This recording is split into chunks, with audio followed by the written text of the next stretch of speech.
Alright, it's time for Endwalker. Hello, everybody. Good to see you all. Oh my god. Oh, I haven't been this hyped for an MMO launch in a long time. Now, to be fair, this is an MMO expansion launch, but still. Oh my god. Oh. Oh shit. If only I had streamed the game from the get-go. Oh. All right, how many of y'all are actually in game though right now? I have been in game for about an hour now, and everything seems to be working just fine. So, yeah. Welcome, Sore Data, Golden Witch, Ali Minya. Thank you so much for the tier 1 sub. 7 hours awaiting. Oh my god. Oh my god. Oh, that's rough. I got lucky with a 400 Q, no DCs this morning. Hype, level 83 already? That is legit. Okay, yeah, I am in one of the populated, like heavy populated servers, I think. Ferry on the Aether, US West. And I had like a 7,000 Q like early in the morning. Yeah, I've been in for an hour and I've been just making sure that I'm not, gonna get booted out.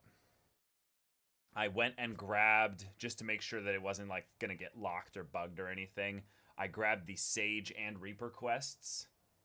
So I'm like I've watched like one conversation little bit of the quest like thus far. I just wanted to make sure I could get those before potentially getting booted out or something. I have been in game since maintenance ended about 14 hours ago. Oh wow. Hey, One Gamer, is it weird the only MMO I've ever played was Cartoon Network's Fusion Fall? That is a little weird, yeah.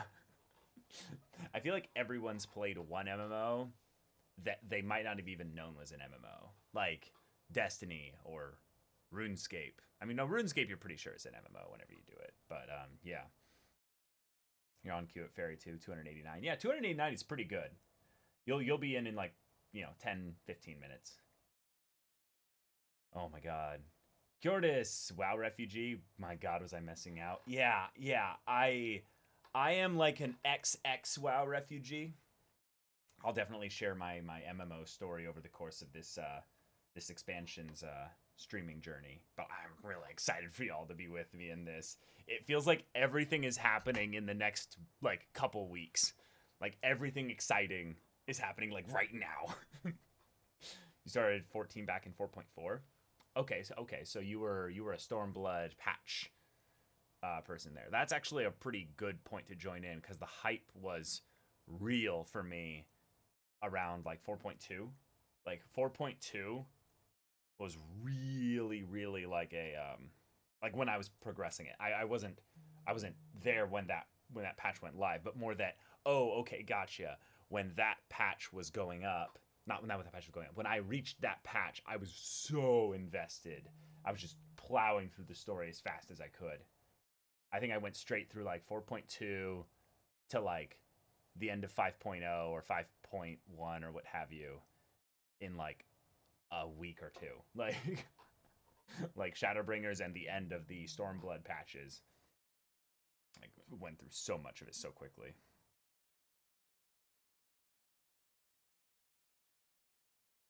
Okay. Cool beans. All right. Actually did a bun boy, and apparently folks I know on Discord now got the hots for him. I thought about going bun boy, but then with that login time and everything, like I literally have a Fantasia that I've saved. Like I have a Fantasia that I've saved since like the beginning. Yeah. But I would have to then re-log in, which is like, is it worth it? Is it really worth it? I don't know. Belts are gone though. Belts are gone.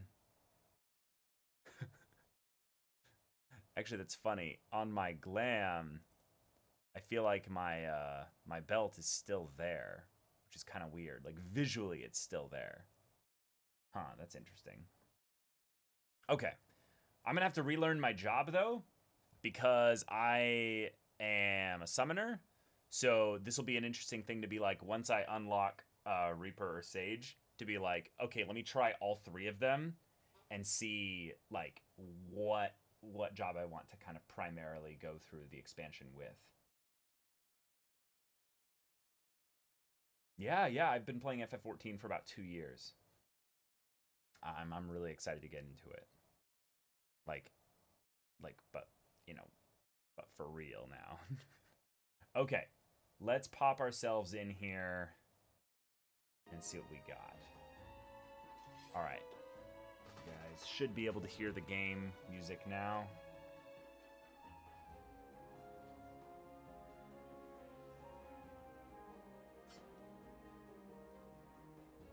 All right. Looks nice and clean. And I'm going to try this, but I'm going to try to have y'all popping in the chat box on the right here. Right over here. And then you guys will be able to be on the actual highlights and stuff as they come in. The one thing that I might change is making them potentially bigger in terms of the font size, because this is really tiny. But let me see here. Font settings, font size. You can make it like a bit bigger. Let's try this. Yeah, Airy Lash, I'm in. I've been in for an hour though, so I specifically kind of queued everything up to be in as like as early as possible. Oh no, I might have borked the chat box. It's not showing up anything now.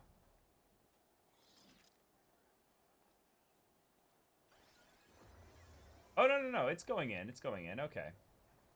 Frame rate is a little iffy. No, the reason why the frame rate gets a little iffy at times is because if I click off of the game, like I do this, you see now how the frame rate is much lower. And now I do this, and now it's back to a much cleaner frame rate. It's basically something weird where I think I can change this in the settings, and you guys can tell me how to do this. But there's like a display settings thing where if you click off of the screen, it does something like that. Pretty sure. Oh, thanks for the heads up, Golden Witch. Yeah.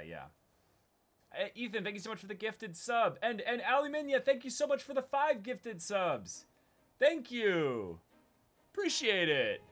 Oh my god. Guys, I'm so excited to just have like a constant MMO that I'm playing that I get to bring other people into and stuff. It's such a good feeling. All right. I wonder if it would be here.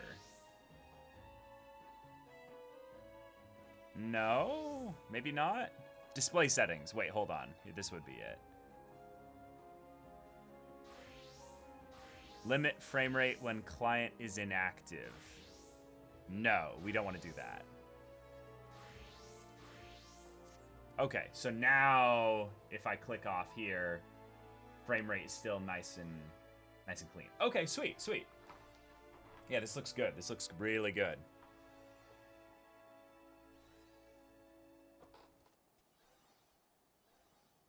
Oh my god. Oh my god. So, the plan that I'm thinking now is that we're definitely going to do some main story quests today. But I want to have a super long stream. You might want to turn other PC titles and make a spoiler chat log and stuff if you haven't. Oh, Ethan, guide me through that. I believe that's a setting that I had on, and I think it got turned off when I'm gonna change everything here. There'd be display name settings, others, never, title display settings, hide, like this. Oh, this is party members. No, we can display that, apply, other PCs, hide, never. I'm fine with friends, but yeah, we can hide titles there. Let's show.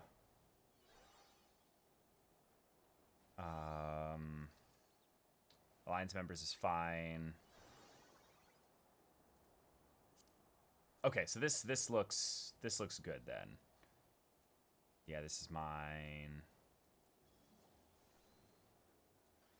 Cool. All right, that's all good. You try out the new jobs. Yeah. So I've got the quests right here. Actually, hold on. Let me make sure. Chat window. Chat window looks pretty good, actually. I can maybe move it a bit further down here, though. Yeah, that looks good. Okay. I am all caught up in the main story quest. E-Rock, I have everything. Like, if you see up here, next ship to sail, this is the first Endwalker story quest. I have done nothing in the Endwalker yet. Chat window looks like we are quests. You are quests. You are wondrous quests.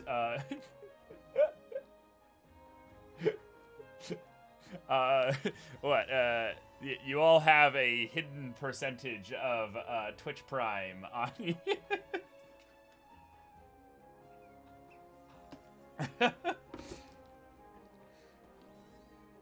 Rusty, thank you so much for the tier 1 sub. Oh my god, thank you. Time for theory and crafting cogs to start turning. Yeah, so I am currently on Summoner right now. My bars are completely fucked right now. This is all the stuff that's going to be a part of the rework. So right now, I have no idea how this is all going to be set up. Like, I have to get everything readjusted here. I believe the main thing is we got a lot of stuff off of our bar specifically. We have pet commands that are actually useful now. Yeah, we have the buff here. Where's Searing Light? It's I think it's right here. Yeah. Okay, and then we have this, which is just okay. This is something for. Wait, cannot be assigned to a hotbar. Nani? What? I guess so. We've got our little pet out. Oh, hey, yeah. Aw. I'm excited. It's kind of like learning a complete new job. Yeah, exactly. So we have all our Phoenix stuff here. Oh, this is... Nope, cannot be assigned. All right, so a lot of things just can't be assigned. So as we cycle through our summons, we'll get new abilities that will show up. Now it's just the question of... Okay, let me try a specific thing here. I need a target for Bahamut. That's weird. Here we go. So Bahamut's out. Obliterates this poor rat here. Okay, and they all just get annihilated. Okay, so while in this form, Ruin 3 changed. Shit, a bunch of abilities changed. So now we can summon these. Okay. We should go to an actual area where there's something that's, we can go to Limsa. No, wait. Where's a good spot with like a dummy that we can shoot at? No, I have not read the updated job guide. No, I've gotten into nothing. I don't want to be like like all I know is like I know the general changes that are happening, but I don't know the someone's free company house. See, that's the thing. We actually, where is it? Is it this one? Yeah. I actually do have an FC that I made like a million years ago. And it's here just in case we ended up actually making one, you know? But, I'm not sure if people will actually end up joining. It's here in Middle of Minsa? Oh, okay. Let's do that then.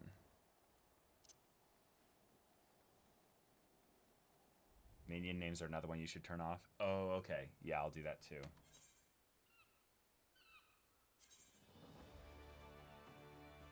What would that be? Yeah. NPCs? General? Huh? Oh, here we go. Pet display settings for other PCs. I mean, it's only when targeted right now, so that's fine. When targeted. In battle. Yeah, no, we'll be fine then.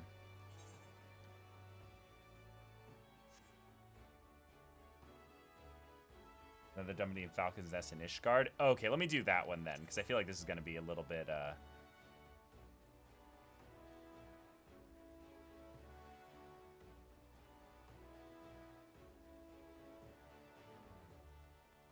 Here we go. Yeah. Let's do this.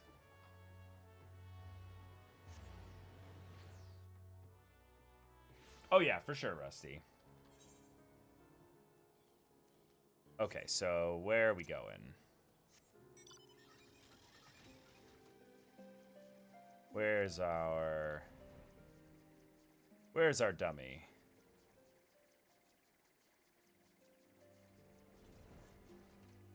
Does it show up on the map? No. Oh, here we go. Perfect. Okay. So we got our Ruin, which is an instant cast. We got this and this. Okay, everything is much faster now. We get our buff up here. We get this here to now go all Bahamut style, which is awesome. We can now just spam this, I guess, while Bahamut is active. There's nothing more than maybe this? Yeah, okay. So now we can now summon something like, we can summon Ifrit. Okay, so now we get our fire casting spell here. And now it's gone. Okay, so we get 2 casts there. Now we can summon our little Titan Eggy, which Ruin is just Ruin still. So it's just AoE stuff, I guess, that we get to cast. Okay, now we can summon Garuda.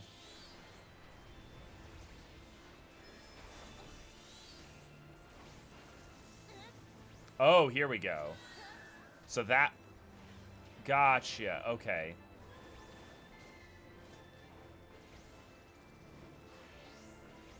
So this one's based on duration, whereas the other ones are based on actual... And then we can just go back into doing it again. Okay. Our cast times got a lot faster, but... we can still use the spells that are primal focused at any point during the duration, but once we've casted a number of them, it's basically time for that Eggy to go back.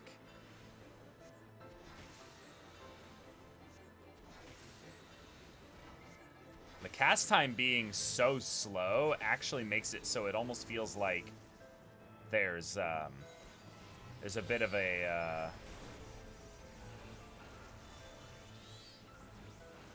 There's a bit of a lag almost.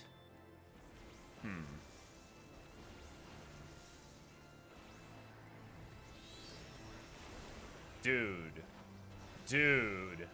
Our boy Bahamut just blows shit up. Oh my god.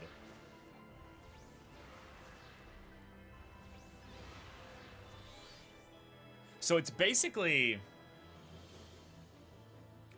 something where we just get the opportunity to spam either a single target or a multi-target ability during each of these primal phases. So this is our AoE, this is our single target. So we can actually almost move this over here. This is just a basic thing here, so we can almost do... Actually, let me try this for a second here.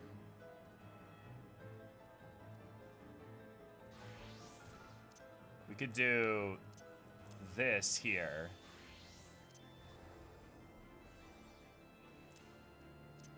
Shit, we have so fewer buttons now. It's kind of cool. I don't know how I feel about it, but...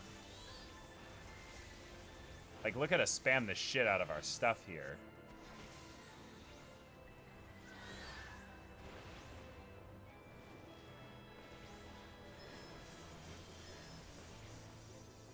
We are much faster as far as a caster goes.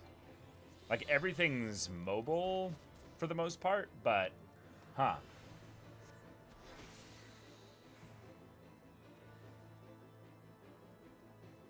I gotta say, I really like how almost manic it feels. Even though the rotation is definitely gonna be a full, like, what would that be? Like a 60-second rotation, maybe? Overlord Mike, thank you so much for the tier 1 sub. Thank you. Oh, I've already tried Legends of Runeterra. Yeah, no legs. I really like it. I try out pretty much every CCG or TCG that comes out, like, pretty quickly when they come out.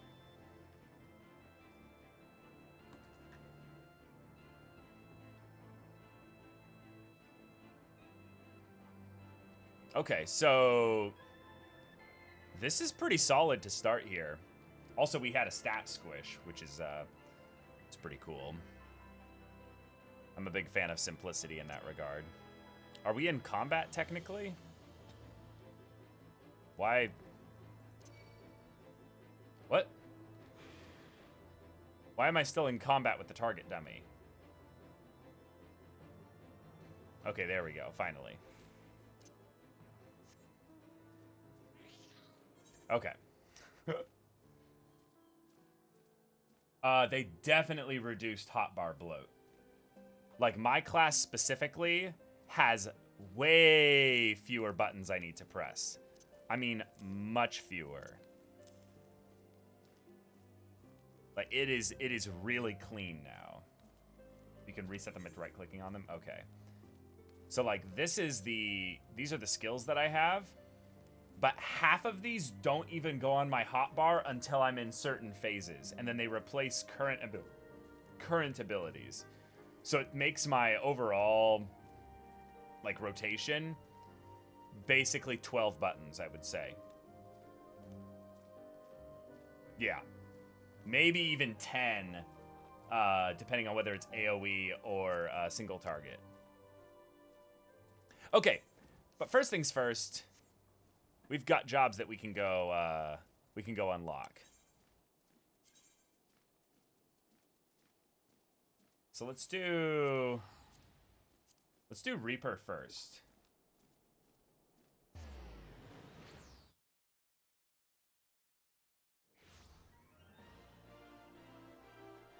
Companion is minion, not pet.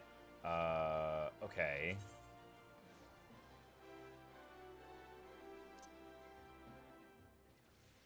Minion. I don't see minion on any of the, Oh, here we go. Gotcha. Cool.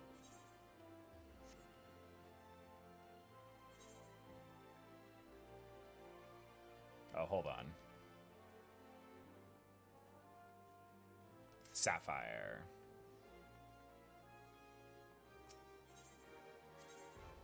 Oh, this is nice.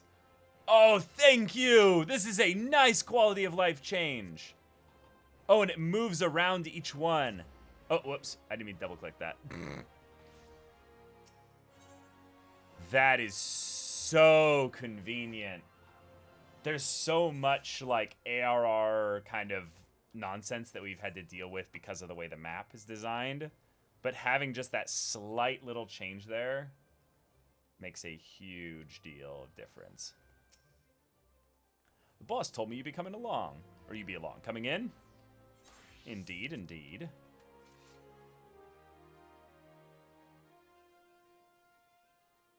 Yeah, no need to memorize the locations. Yep.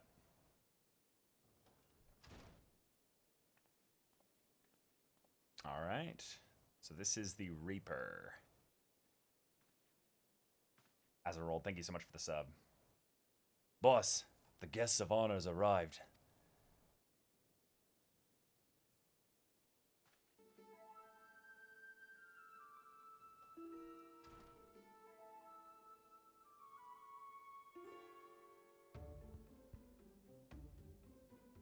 Yes?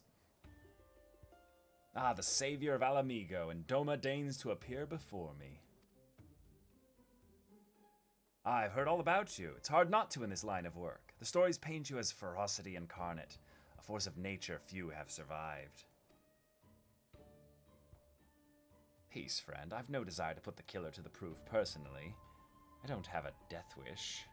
Ha ha ha. Edgy character. You can call me Drusilla. I'm a Reaper, one of many, and the leader of this little family here. As to why I invited you into our home, there's a job I'd like you to take care of for me. But me? Well, depends on the job.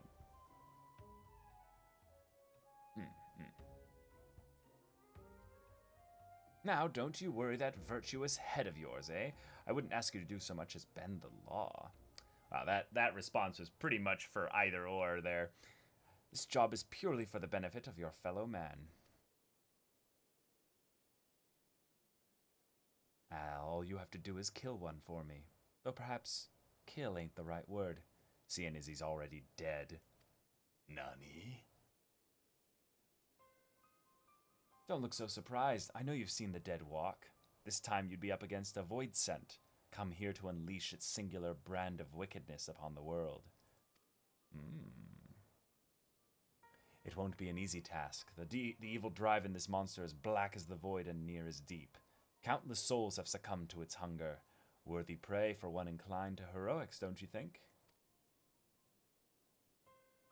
Shit. You can't face it as you are, though. Storied as your strength may be, I'll need to train you in techniques. Techniques that'll let you pierce the void and slaughter its kin. Yes, keep talking. Keep talking. Definitely tell me more of these techniques.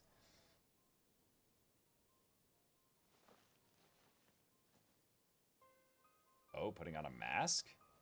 Oh, taking off the necklace. Okay. Oh, nice. Okay, a Garlean. Don't see many Garleans in Ul'dah, do you? Let alone ones as savage as this. Save your startled gasps. I'm not out of surprises yet. Oh. Oh, an elemental crystal? Hold your hand out to the crystal here. If you're made of the stuff I think you are, then you're in for a treat. This is going to awaken our third eye.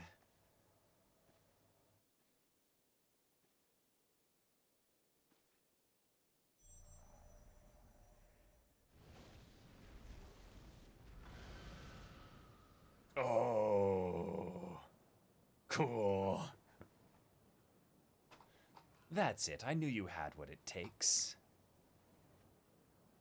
This'd be an avatar, a manifestation of your essence and the Stygian power of the void sent on the other side. A void sent to which, if you so choose, you will bind to yourself. You'll gain skills unlike anything you've ever known. Skills that have allowed people like me to operate in the shadows and kill those that need killing since time immemorial. Yes, stando power. Oh, I love the red particle effects. No big deal. No big deal. And you know, over the course of like maybe like future expansions and stuff, they could like change potentially what the void scent looks like, maybe. Like not necessarily that often, but like give it like new visual appearances and stuff. So like as a mechanic, like as a visual like aspect of your job. Yeah, exactly. Imagine Reaper after an expansion or two. Yeah.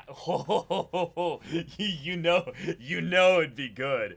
You know it'd be good. Like imagine, if you will, like just I mean, I'm wearing a JoJo shirt. Like this is literally the perfect opportunity to talk about this. Like the ways in which like stands evolve over the course of like parts, you know, like Star Platinum, for instance. Oh, so cool. And your first assignment, should you walk this path, is to use the power of one void sent against another for the benefit of the realm, or the betterment of the realm. Your reward will be the wisdom of countless generations of Garlean assassins. Hell yeah, let's do this. But if siding with my kind makes your stomach churn... Oh, wait, hold on. The thought of having one foe in the void... Wait, too fast. If any concerns with the sanctity of your soul, then take your virtue and piss off. Game! There's a fundamental rule about... This is why I have the pause function on dialogue. What is this shit? I'm gonna have to watch the VOD.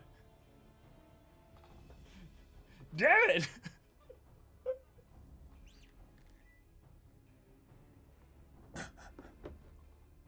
However, if you've none of the aforementioned objections, and you don't mind walking the knife's edge twixt life and death, then you'll have the tools to see your justice done, and done right, every time. Press enter and read the event tab.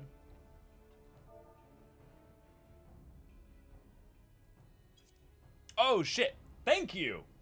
That is some brilliant stuff there. Yeah. But if siding with my kind makes your stomach churn, then take your indignation and piss off.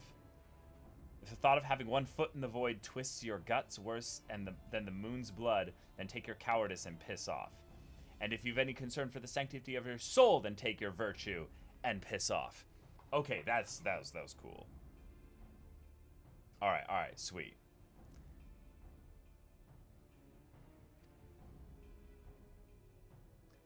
This is the choice you must make, and soon. Every moment our quarry stalks the land is another opportunity for it to do harm.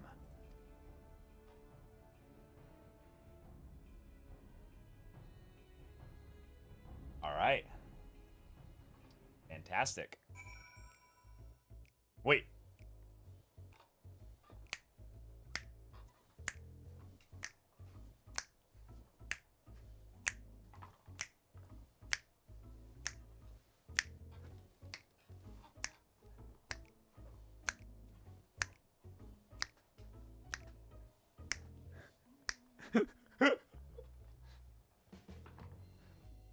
What is this music? This is awesome!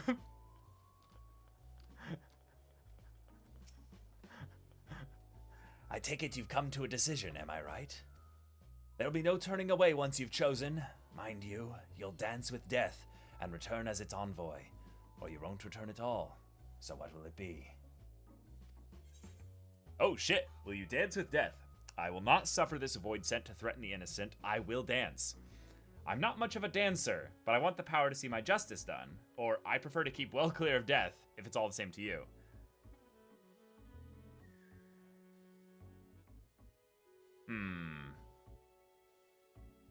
I kind of roleplay my character as a little bit of a hero, just very straightforward. So, I will not suffer this void sent to threaten the innocent.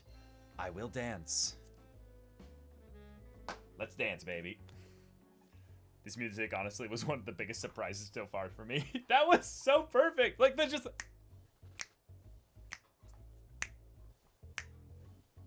I don't know what it is, but I love snapping my fingers as well. Like, I remember being like one of my friends that was like the earliest to figure out not just how to snap, but how to double snap.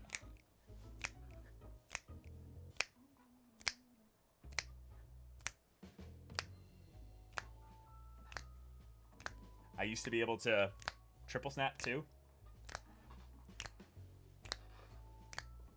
Ah, that's awesome.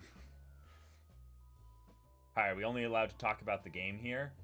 Yeah. Primarily, if you've got questions about like general like YouTube stuff and what have you, it's probably just gonna get overlooked. I mean, if it's just an easy yes or no question, go for it and ask. That's okay.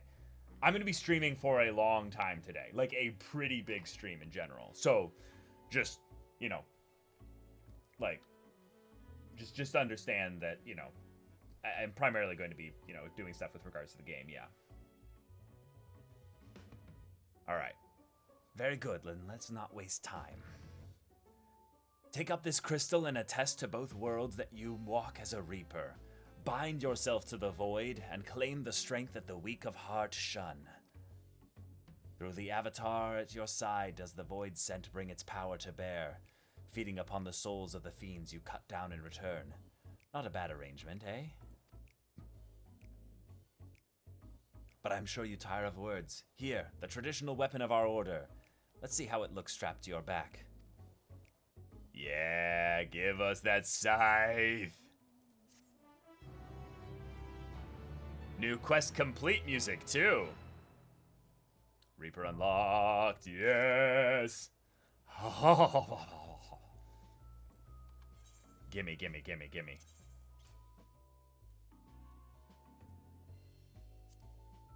Woo-hoo-hoo-hoo! Shit, now our gear is ugly. Because I don't have any gear for Dragoon.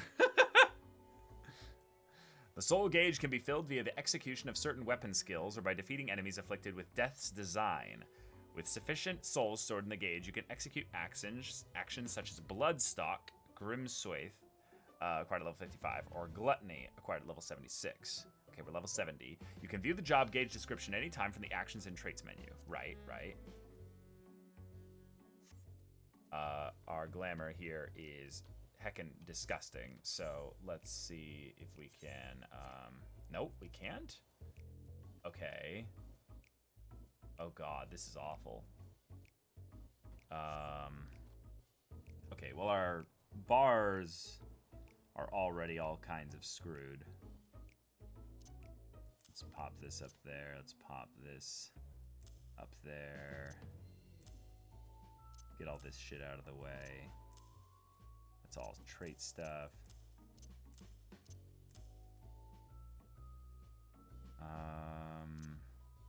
Maybe somewhere around here, maybe.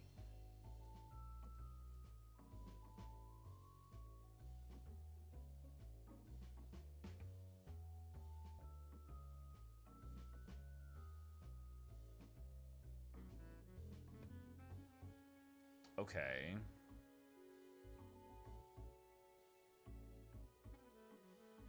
That's our range deal. This is our teleport. Put that somewhere like here.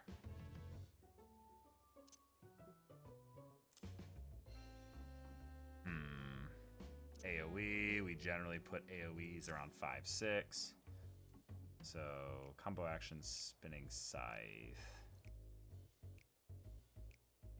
Here we go. Pop those there. Put our 1, 2, 3 on 1, 2, 3. Oh no, I back out to get food, and now the queue is over 2,500. Uh-oh. So these are our jumps then. So we can do those two right next to each other. Go into all enemies, nearby enemies.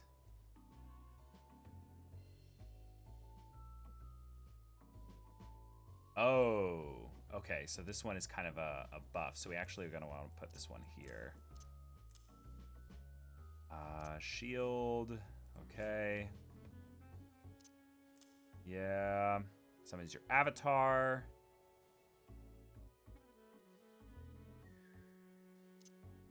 Actually, if anything, I'll just keep putting these back this way. Yeah.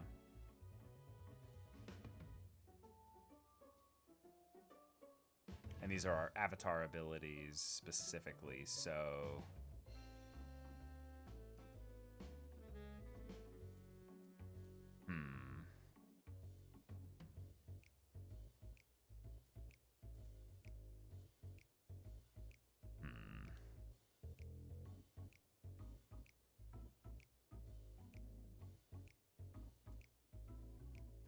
I can pop these here for now.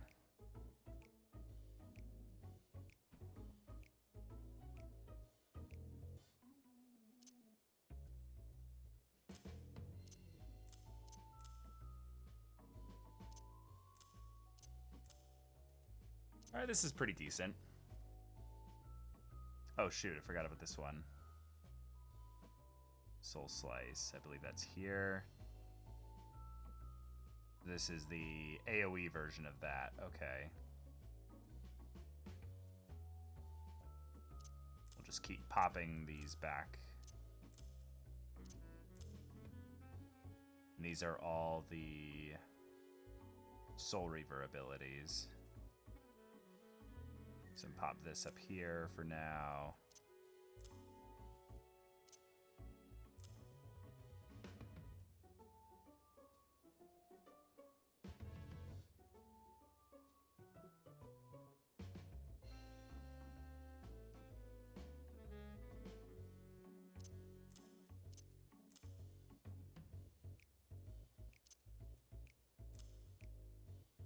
Okay.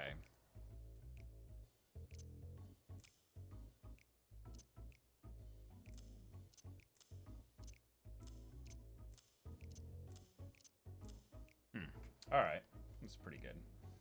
Do you have to be very sweaty optimal with rotation to do endgame content in this game, or casual friendly-ish? Well, there's all kinds of endgame content. You don't need to... God, I don't want to have this... Let me move out of here so that I can actually change my my glamour.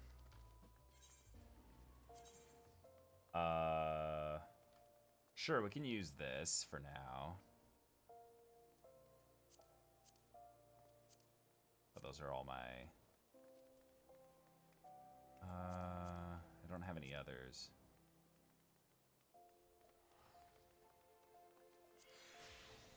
This is fine, I guess. This looks very, Oh, hey!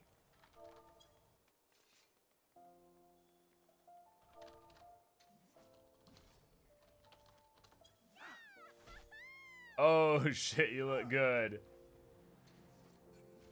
Yeah, let me see how I do mine. Yeah, yeah. Oh, yeah.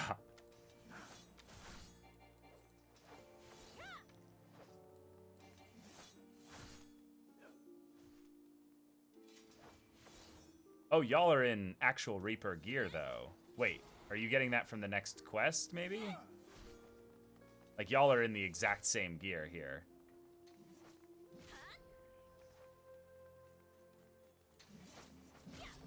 Nice, okay. We leap through here.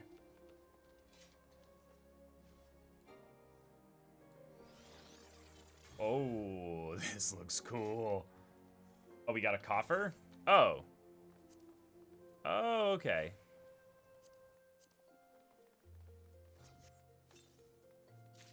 Oh, nice, nice. Okay, cool. So I don't have to look like shit. Never mind. Oh my god. Oh, holy shit. This is so cool. Now, what does the headpiece look like? Headpiece is, it's okay. I'm gonna keep it off, though.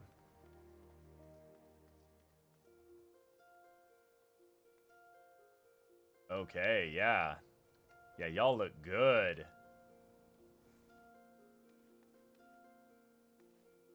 Oh my god, and then with the weapon out. Oh, this is it's the running animation. All right, what's the leap back? Oh. Oh, wait. Is that a flourish? Is that a flourish emote? Where is that? I need to put that emote on here. Hold on.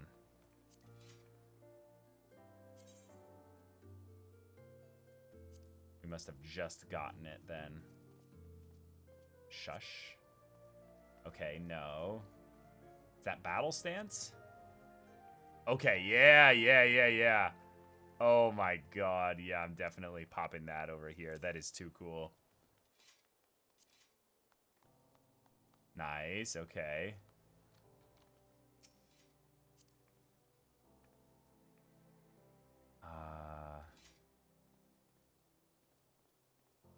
Yeah, okay, so it's just battle stance, alright. Yeah.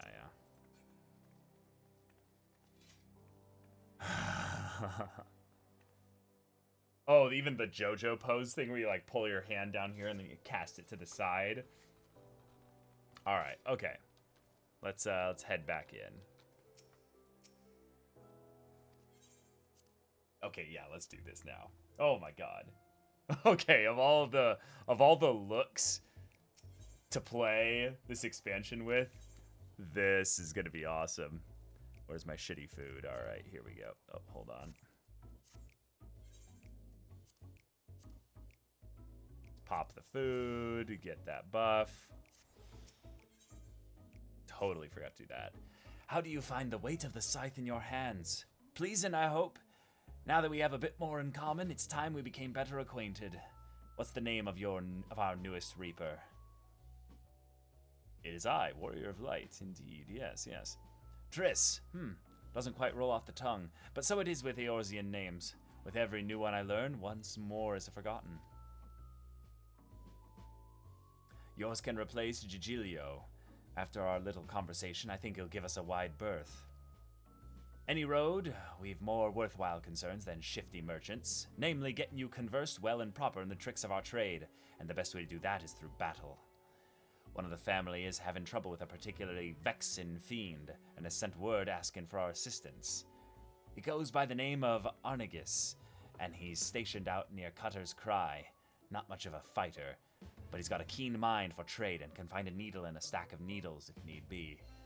We'd best hurry before he ends up at the bottom of some monster's gullet. Alright. Ready to accept this quest.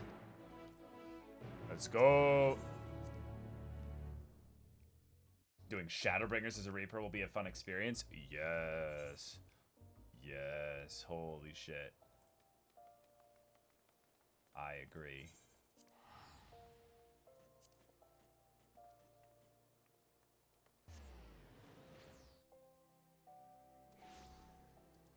Fashion is indeed the true endgame, yes.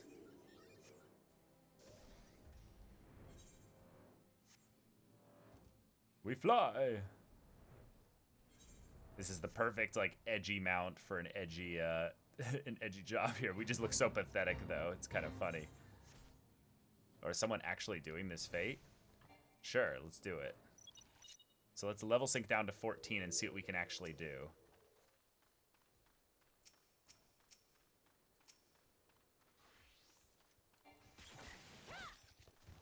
Oh my god, we're overpowered as hell. Oh, this is hilarious.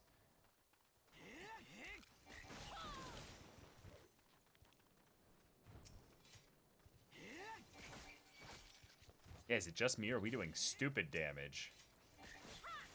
Like, these things die in one hit. That's really weird even for, like, an early level Oh, I guess we're synced down to level 14, not...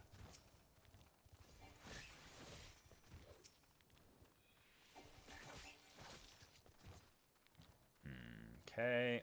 Also, I'm pretty sure I need to turn on my FC's experience buff thing. I forget. How do you do that?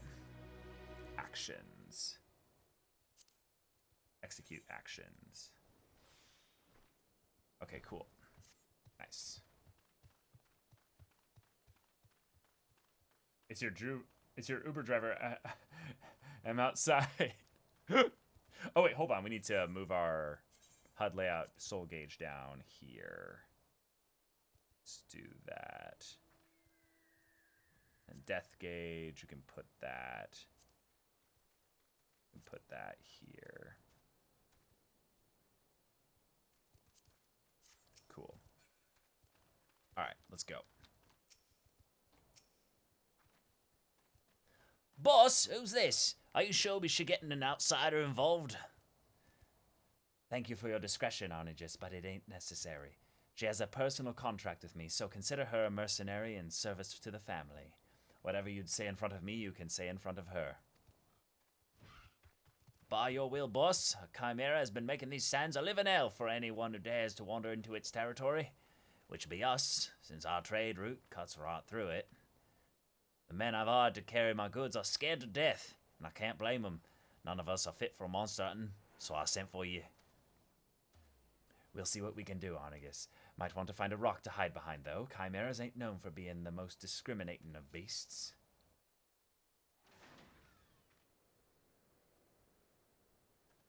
All right.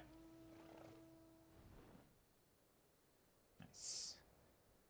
Time to put your new skills to good use, Triss. You've learned all Reaper actions and traits to level 70. Detailed descriptions can be viewed in the actions traits. No, yep. Cool. Our first duty! Our first duty! Oh, shit! All right. Yeah, I guess we're good to go. If anything, let's do this now just in case we have to do this outside here. Do we need to level him up at all? Nope. Already set. Ready, are we? Yeah? Our gear is exactly what we need. Oh, wait, no. Our gear is way lower. Oh, shit. Because we don't have good rings or necklaces, our gear is super shitty. Uh-oh. Uh-oh. Well, let's, here we go.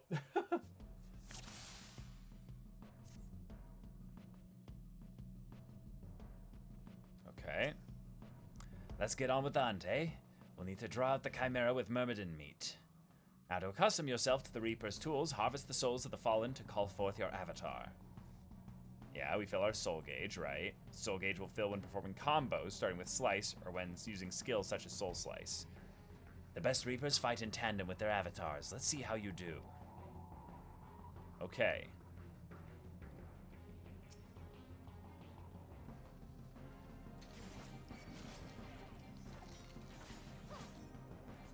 All right.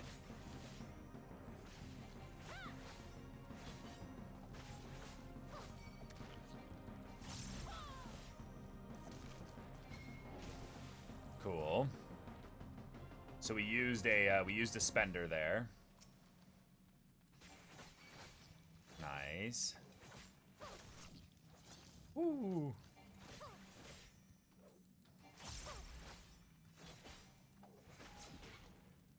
Cool.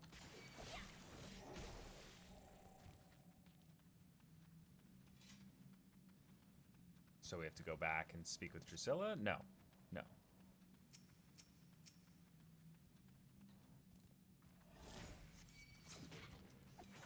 Oh, I see. I see what we were supposed to do.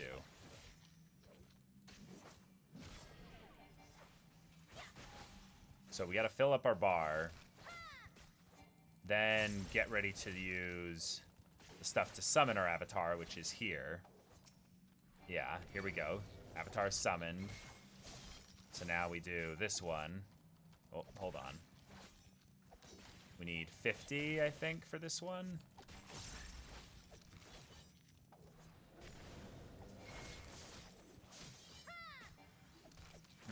What's going on? Am I doing it in the wrong order, maybe?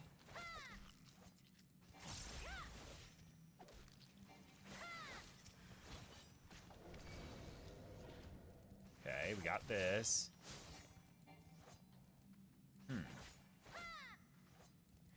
Weird.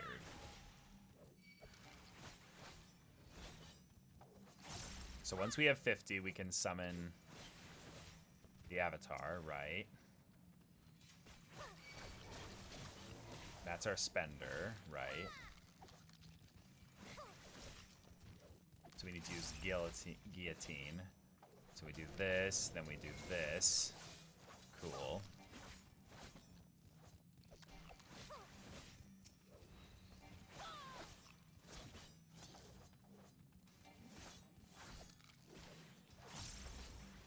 Cool. Okay. Oh, we got a big boy.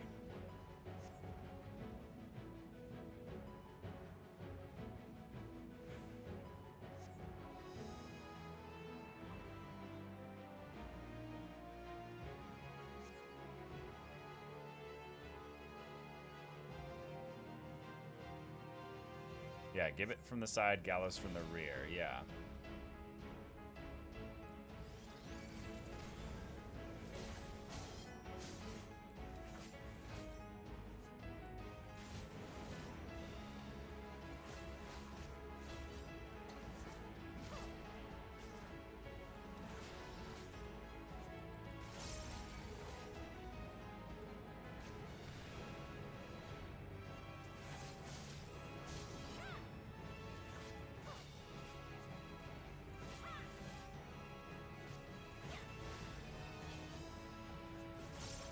Go.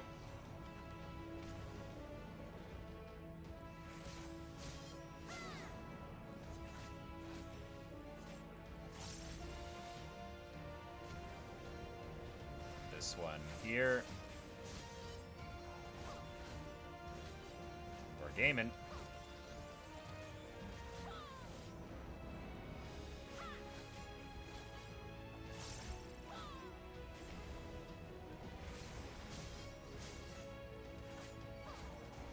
Okay, okay.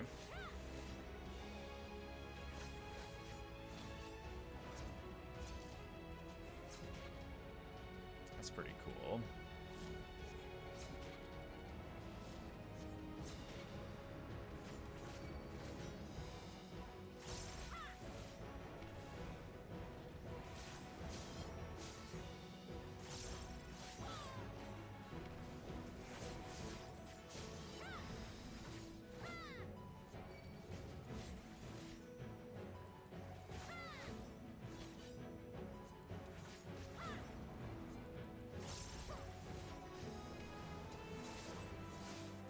That's cool.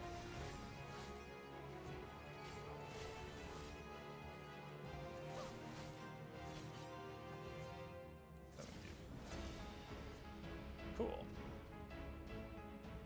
Oh, he looks so awesome.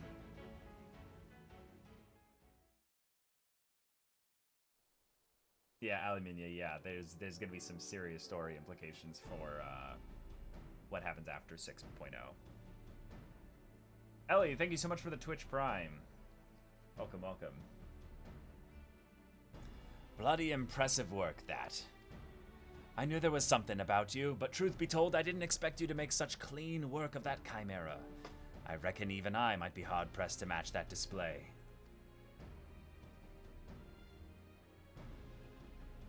You know talent when you see it, boss. And with that, the cerulean will flow once more.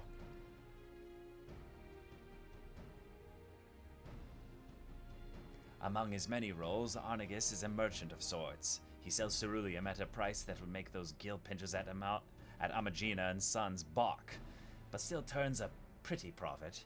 We can barely keep up with demand despite the occasional beast or two butting into our affairs. All thanks to you, boss, and our countrymen up north, of course. Here's to getting back to business as usual.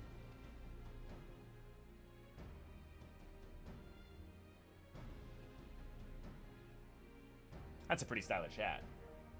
I'd like to get that hat.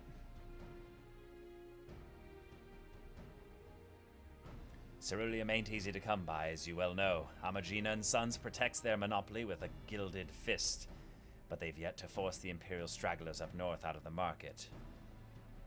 Ah, yes, economics. What I'm here for. Now, before you go running off to the flames, let me assure you that this arrangement is entirely above board. Selling goods to Imperials is forbidden by law, but there's nary a word written about buying from them. I know you Eorzeans like to call Garleans by all sorts of colorful names. Bastards, tyrants, invaders. And we've all got all those and worse. But while many a foul deed has been committed for the glory of the Empire, we ain't megalomaniacs to a man. Even amongst the purebloods, those that serve don't always do so by choice. Could be argued we're all casualties of the great Machina's ambition, or Machina's ambition.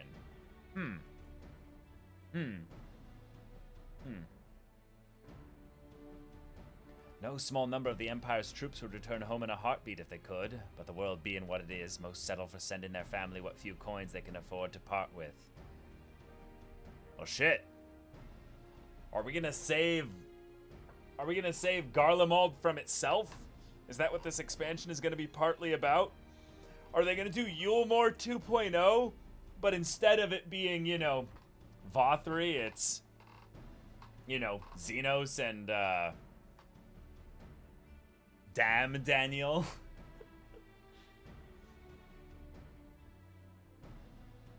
Most Eorzeans wouldn't suffer a whit of color to complicate their black and white view, but if you're going to fight with us, you should learn the truth of our past. Oh shit. Music stopping. This is gonna get real. Long ago, long before the Empire, our forebears lived in Locus Amenus, down in southern Isambard. With temperate climes and fertile earth, the land provided. Many of us were but simple farmers, harvesting abundant crops with the self-same scythes the reapers would eventually wield. Shit. But gifts are ever the object of envy. When not tilling the fields, our ancestors were forced to defend them. Every year they yielded a few more ilms, and some 800 years ago they were driven from Locus Amenus completely.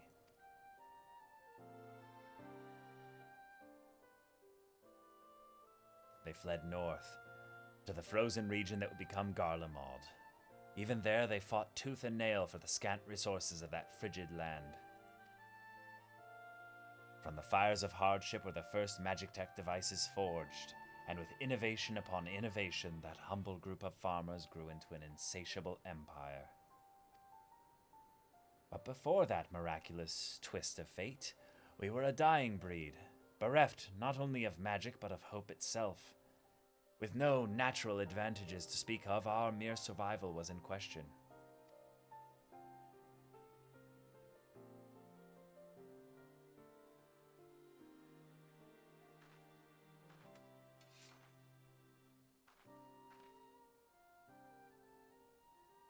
From harsh necessity were the reapers born. We turned our tools to weapons and struck a bargain with the whispers in the dark. With the Void's power, we could strike at an army's beaten heart, slay their generals, and throw the rank and file into disarray. Our way is to end battles before the sparks catch, to sacrifice the one for the many, to keep avaricious hands away from family, friends, and lovers. And now this power belongs to you. Quite apropos, then, that Xenos wields a scythe now. Remember our story. Remember what drives a woman to turn to the void, and you'll not be led unto deeper temptations. Remember that we once lived.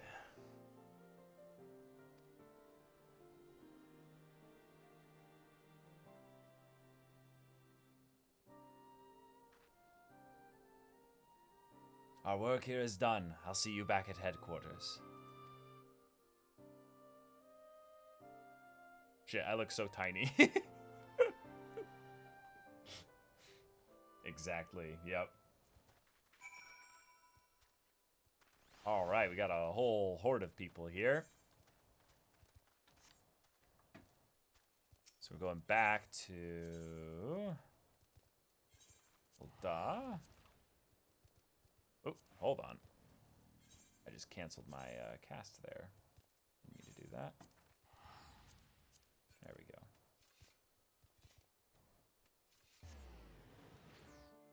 This is a pretty sweet story for a new class, you know?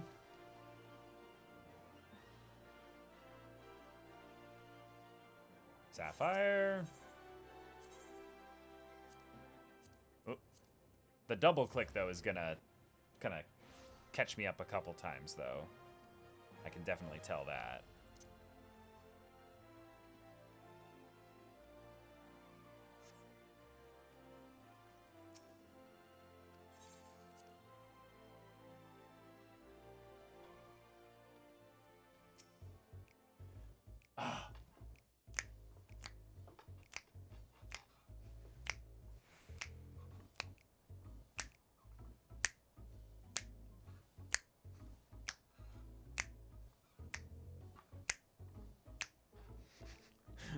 For your first outing, you did good. I think you've earned the right to know just who this lot you've thrown yourself in with is.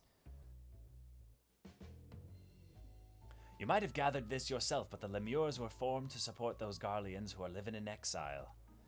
Tain't easy to be far from home, let alone in a place where most would sooner gut you than offer a helping hand. Off the only place to make a living is in the shadowy corners that lie outside the watchful gaze of the law. Hence why the Reapers were only available as a class now. Very, very smart writing there.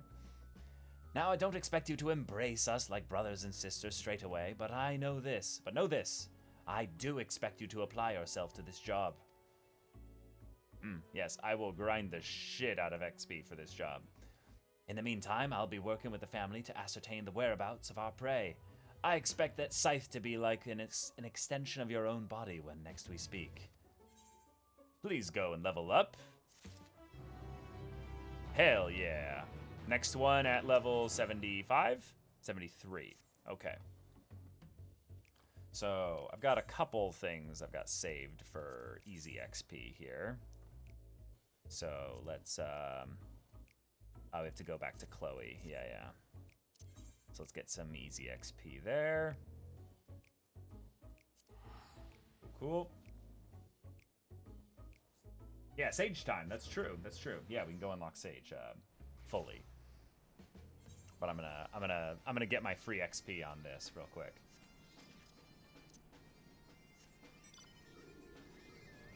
Whee!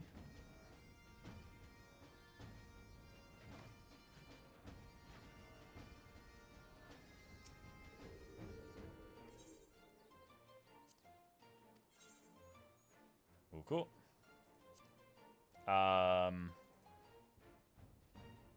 That's 10,000 gil, 500 tomestones. Where am I at? Where am I at for tomestones? Right. I think tomestones. Would you guys get tomestones or money? Money doesn't seem like a big deal. I think I should get the tomestones. Because gear is going to be really helpful, like, in the immediate sense. But I guess it doesn't really matter. And this is a level 80 deal here. So let's just get the tomestones. Yeah. Nice. That's like half a level up right there. Holy shit.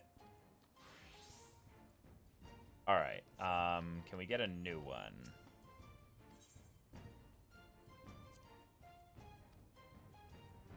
Perfect. Okay. What do we got? Early level dungeons, then Heaven's Ward stuff. Okay.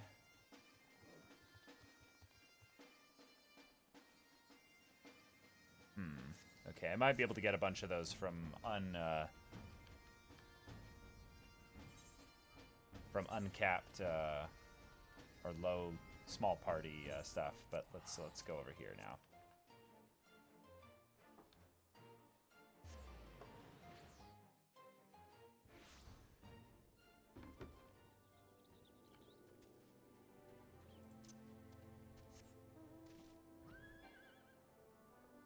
Oh, is this one of my random mounts that stays in here? I didn't know if I selected this one as a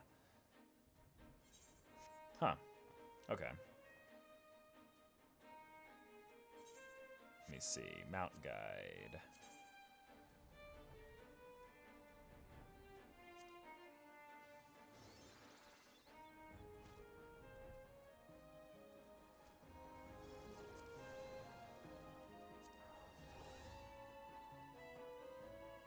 Huh.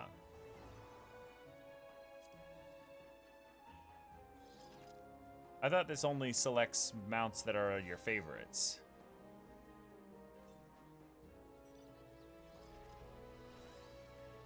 Ah, here we go.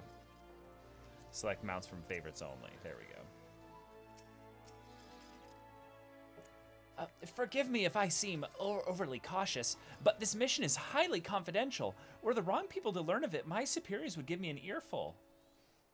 But I believe we may speak freely here, so permit me to brief you on the details. As I mentioned, I am on the trail of fugitives, criminals who fled Charlian and came to these shores. Extremely dangerous individuals who have enhanced themselves via forbidden means which have rendered them unsound of mind. While in a state of delirium, one of their compatriots even committed murder. He died thereafter due to side effects of his enhancement, but 3 others remain at large and pose a threat to the innocents. Their leader, a Vieira male, is also alleged to have stolen valuable technological secrets. I see you, Square Enix, already showing us a Vieira male right and early in the expansion. Be like, hey, just in case you forgot, the buns have boys now.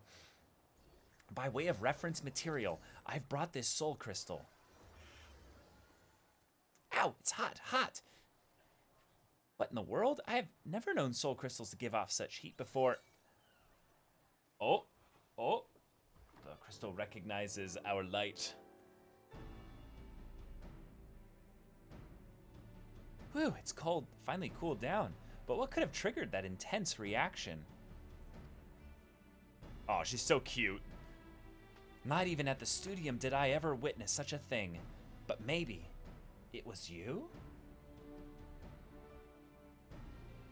Possibly. The technological secrets which were stolen were contained in a similar crystal. This particular sample has been loaned to me by a healing institute in Charlian. Tell me, Triss, in the course of your adventures, have you ever fervently wished to save someone? A smile better suits a hero. But failed to do so despite your best efforts? Or because the game just wouldn't let you cast res? And afterwards cursed your own powerlessness? Even though my class literally is one of the few non-healers that can cast resurrection. Yep. I've had to watch some of my dearest friends slip away. Yeah. Forgive me if my question was indelicate, but there can be no doubt the soul crystal resonated with that desire within you. When I received the crystal, I was told that should it respond in this manner to my Eorzean collaborator, I should entrust it to them, for the knowledge it imparts, the knowledge of somanotics, would surely avail me in my mission. Developed at the studium, somanotics is a discipline which combines the wisdom of medicine, aetherology, and sorcery, and those who have mastered it are called sages. Through medicine, a sage grasps the workings of the flesh. Through aetherology, she unlocks the secrets of the soul, and through sorcery, she learns how to manipulate the two. Thus trained, a sage has the ability to both strengthen and heal. Yet by the same token, she is also capable of the opposite, of causing harm. That's right. Healers, we need to DPS. Not just anyone can take up the sage's art. No, One must be prepared to hold the lives of others in one's hands. Are you willing to bear such a burden, Triss? If you are, and would swear to use the art for good, then I shall entrust this soul crystal to you. The heterochromia, the little cap, the outfit, just everything. Just so cute. Oh my god. Aw. So have you come to a decision? Then I will bear witness to your pledge. Do you swear to use the sage's art for good and to wield its power to the best of your judgment and ability? Excellent! Chosen as you are by the crystal, I had faith that you would rise to the occasion. When those around you cry out for succor, the crystal shall be your ally, for it bears the wisdom of sages past and their hopes for the future. By hearkening to their whispers and following in their footsteps, you will come to embody those hopes, to save and change countless lives. Lest you worry how you will learn the art, I can provide guidance, to an extent. In any case, during my time at the studium, I had occasion to study somnotics, you see. While I wasn't gifted in spellcraft and came to favor steel, I remember the lessons and will share what I know. Together with the soul crystal, I shall provide you with a set of sage's garments. Danke, danke. So go on, take up your crystal and don your attire, and we shall begin your training. Yes. Gimme.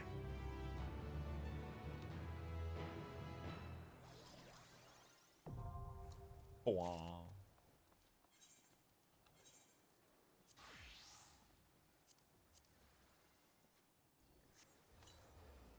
Okay. Okay. Come on. What? No! It has to be one of these. Yeah, yeah. Let's drop this in here.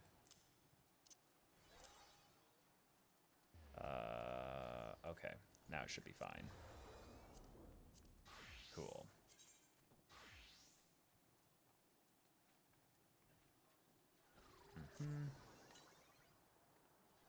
Now, why did it put the wrong gear on? This is clearly better. Eucrasia and Addersgall gauge. The Addersgall gauge indicates accumulated stacks of Addersgall, which are restored automatically over time. Addersgall can be consumed to execute actions such as Druokol and Caracol. Okay, the gauge builds stacks of Addersting when the barrier effect of Eucrasian diagnosis is completely absorbed. Addersting stacks can be used to execute actions such as Toxicon and Toxicon 2, which I believe would be then damage abilities of some kind.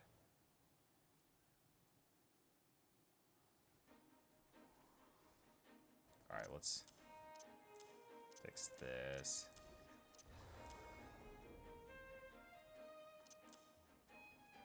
And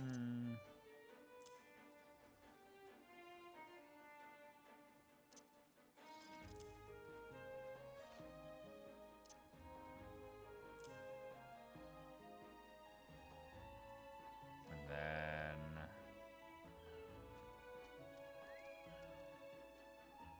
there we go.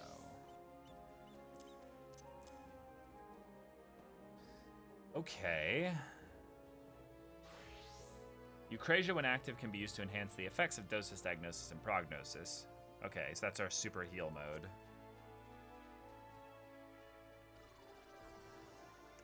Alright, well, Sage looks cool. I'm probably not going to play it in the,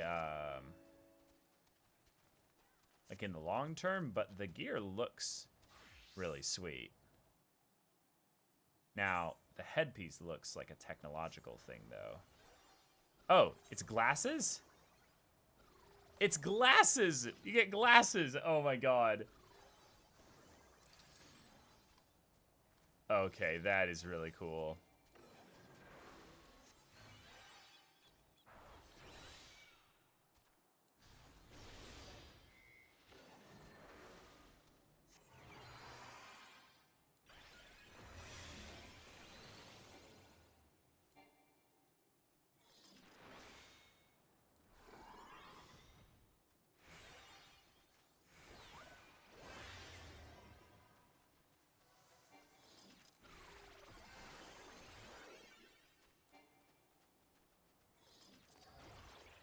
Okay, so there's our AoE skill.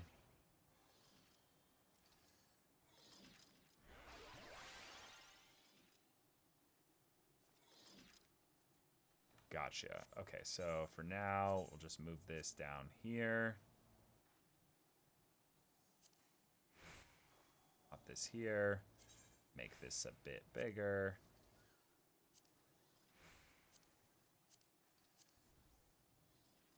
Anything will also make this a bit bigger.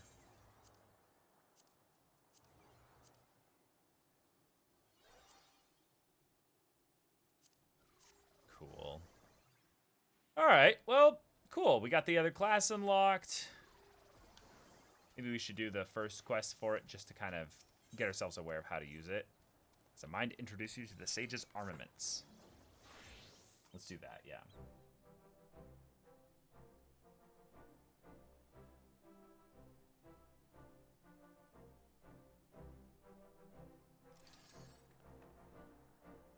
Nice. Unlimited laser works. I see the crystal has imparted to you its knowledge, as expected. Excellent. You are ready to embark on your training, and naturally it begins with the armaments, a set of short staves known as noliths. Noliths trace their roots to healers of Eld, who employed naturally occurring objects of power known as adder stones. These stones, which harbor spiritual energy, were placed around the sick and ailing to create an etheric confluence through which the healer channeled their magics. From this primitive design, noliths gradually evolved into their present form. While their construction is far more sophisticated, the basic principle remains unchanged. In practice, the sage wields noliths as an extension of her mind, sending them darting through the air to weave the arcane patterns through which she unleashes advanced magics. If they sound difficult to wield, well, it is because they are. Even the Studium's most talented require years of training to become proficient. But you have an advantage that transcends talent. The crystal has chosen you. With its knowledge, the technique will come more naturally to you than others. Now, as much as I would like to have you try your hand with the noliths at once, I have just received promising intelligence from command. Apparently, our fugitives have taken themselves to Idleshire in the Dravanian hinterlands. Let us make our way there at once.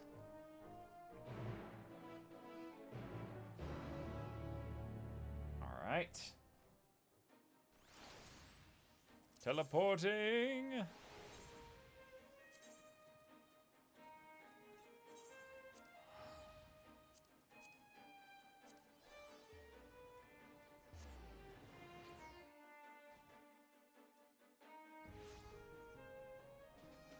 Okay, guys, what do you think? Do you think we should focus on leveling, like Reaper, for instance, or like going into the main story? Because something tells me it's going to be really hard to get actual progress done in terms of leveling up a DPS when everyone is going to be wanting to do the exact same thing. And there's a lot of things I could do to level up at least to like 72 or 73, but it wouldn't necessarily put me to where I could then use Reaper in, you know, in Endwalker, you know, MSQ, because I need to be level 80. Allie, you vote for MSQ? Okay. So this is Idleshire. The tales do not do the place justice. Truly impressive what the goblins and their fellow scavengers have managed to build upon the ruins of our colony.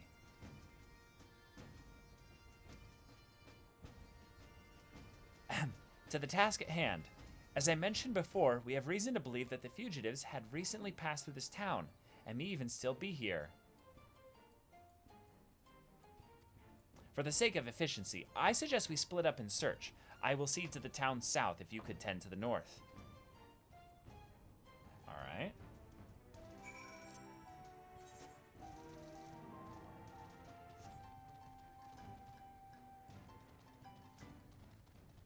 Let's go. Straight up, I don't even try right now for leveling the new jobs.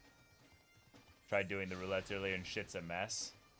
So is the meta right now to level a tank, actually? Because everyone's going to be playing healer and DPS?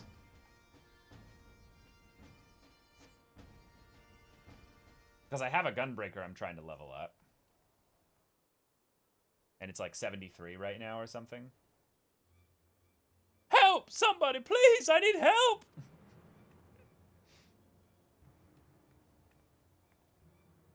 Did you hear that?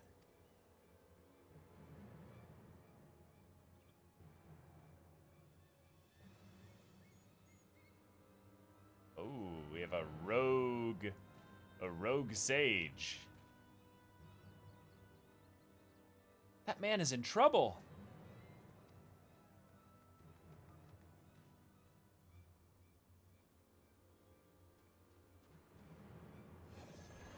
Look at me when I'm talking to you.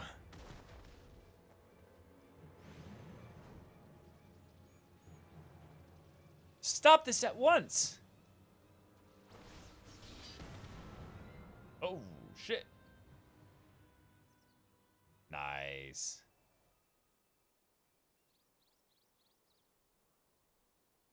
A sage's barrier.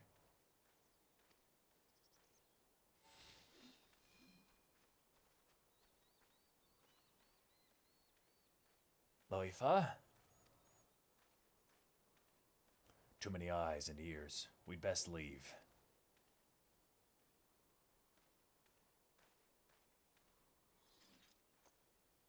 I don't know who you are and I don't care. Do not get in our way again. You've been warned. Wait! Well, they dipped.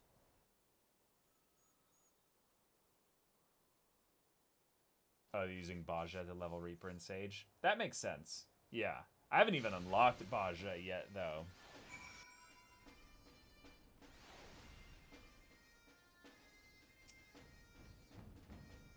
Alright, refined man. Hello there.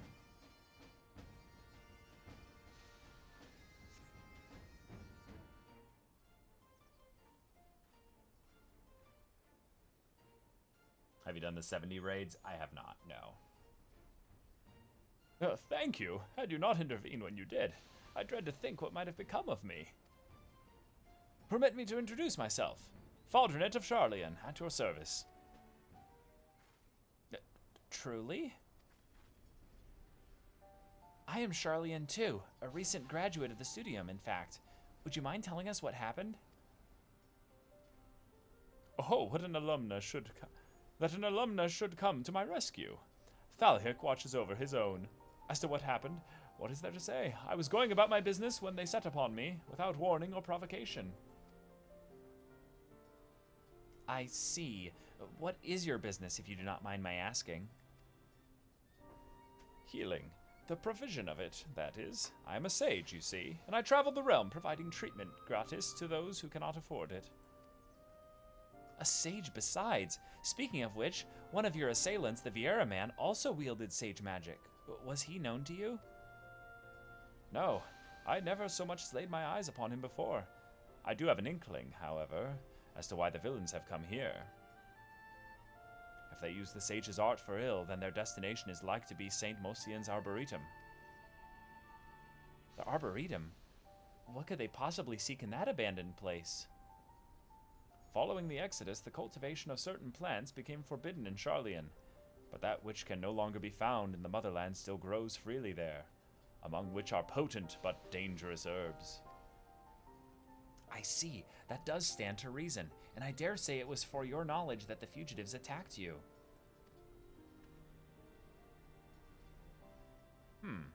You too are a sage, yet you do not appear to be Charlian. How did you come by your soul crystal? Her. Yeah, the cute girl, yeah. The good people of Physis Technon had entrusted the crystal to me, and when it exhibited a strong resonance in Triss's presence, I in turn entrusted it to her. Then you were chosen to inherit. Yes, we are the chosen one. The main character. Is Autumnis Master Faldronet? No, 'tis nothing. I was but struck by the remarkable providence. Oh, hold on. Someone calling me real quick.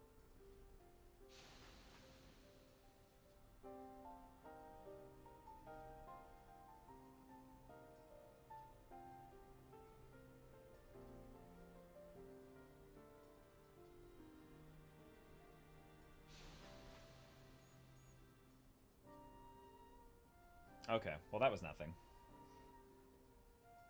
No, 'tis nothing. I was but struck by the remarkable providence to have crossed path with sages so far from home. Ours is a reclusive nation, after all. Our policy is to observe, not intervene. This did not sit well with me, and so I left Charlian behind, as the great Master Louisoix once did. And though I would never dare equate myself to him, I too believe it is my duty to alleviate suffering in the world. So that's what brought you to Eorzea. You are a noble soul, Master Faldronet, and I commend your resolve. Well, I must return to the road. Thank you again for coming to my aid. Till next we meet, let us both endeavor to seek out new knowledge and possibilities for the betterment of mankind. There's almost like a dragon wing aesthetic with the the look of Faldronet, like with the red coming across the front. It's pretty cool. Let us head to St. Mosian's Arboretum at once. Given what we know of the fugitives, I had considered that they might be after knowledge sealed in the Great Gubaya Library, but Master Faldronet presents a compelling theory. And for an all but proven theory of my own, our quarry have clearly enhanced themselves with sage magic. I had suspected as much given what they stole, but the leader's actions earlier leave little room for doubt. Not that it gives us any greater insight into who they are or their ultimate goal. Regardless, to use a sage's soul crystal for ill is unforgivable, and I'll not rest until these criminals have been brought to justice. Right, to the Arboretum. Our mission aside, I dare say it will be an ideal place for your training. Okay.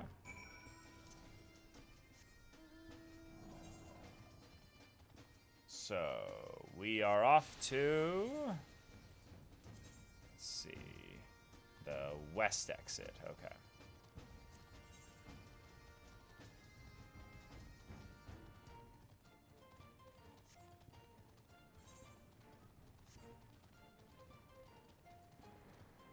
Level 70 raids or something else. Are they the kind of thing where like there's a lot of story attached to it, kind of like Coils, or is it more of a thing of where like the bosses and the design and the encounters themselves are more what is like the most memorable about it? Because I know everything is tied to the story in this game, or the story is tied to everything in this game, but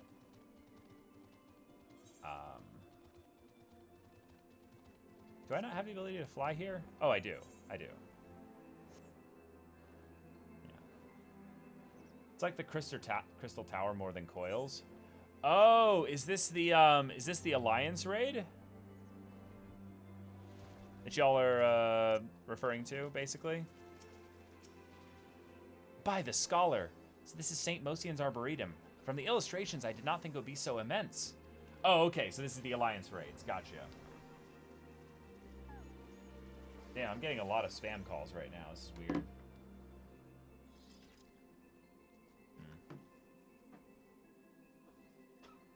It may interest you to know that this place holds special meaning to sages. From ancient strains to crossbred creations, myriad medicinal plants have been cultivated within its halls.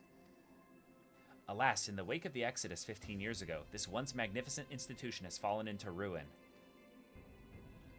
Still, there's a certain charm in seeing nature reassert her dominion. Why, it must be a veritable menagerie of rare wildlife within. I should like to spend a day studying them, field guide in hand. Forgive me, this isn't a field trip, but a mission. Our objective is to find the fugitives, and failing that, clues that will lead us to them. Please see to your preparations. A spot of practice with your spells would not go astray, and then we shall venture in. Okay. Duty time, let's go. Yep. Here we go.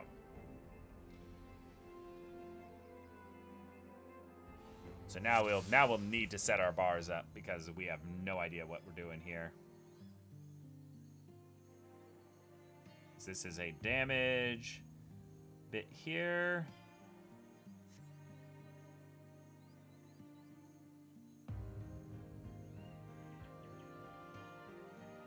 Okay, this is a buff we constantly want to have up. Has no duration. So we can pop that up here. All right. This is a cooldown, so we'll pop this up here. This is the buff, so we'll pop that here.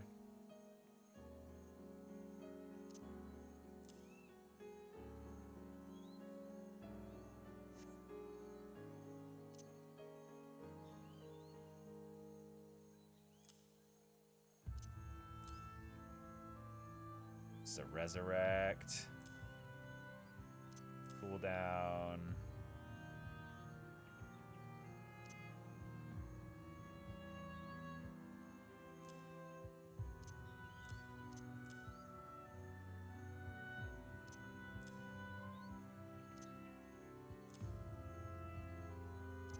All right, we'll figure this out later. Spider-Man! Wow, thank you so much for the raid. Hey, that's really sweet. Thank you so much. Just logged in basically about an hour ago, and I've been unlocking the new classes. Cardia. Which one is Cardia? This one. Right. Yeah. Okay.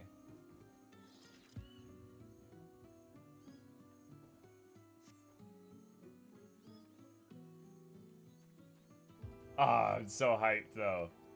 Have you done any MSQ yet, Spider-Man? A barrier, okay. Augment spells with Eucrasia. Which one is Eucrasia again?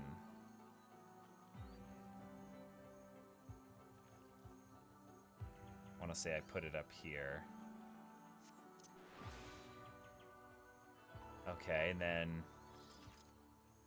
Eucrasian Diagnosis. About 6 hours deep into the story, needed a break. Oh my god. 6 hours in. How does it feel? Like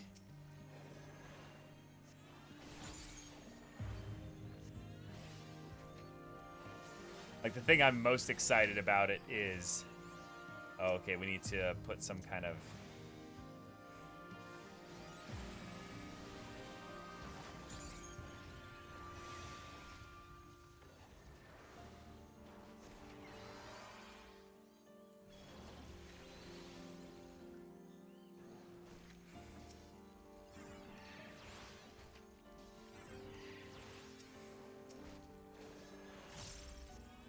Story so far is amazing. All right. Okay, this is interesting. Okay. I don't usually play healers, so I'm gonna have to figure this out. Just finished the first dungeon after 5.5 hours of questing to get to it. It was beautiful. I've heard so many good things about the dungeons. Yeah. Like lots of people talking about how good they are.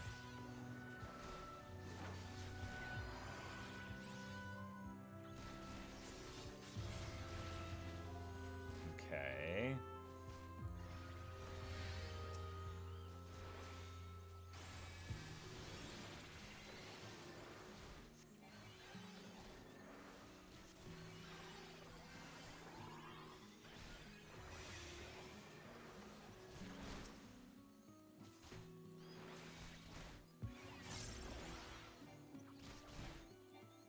Oh, there we go.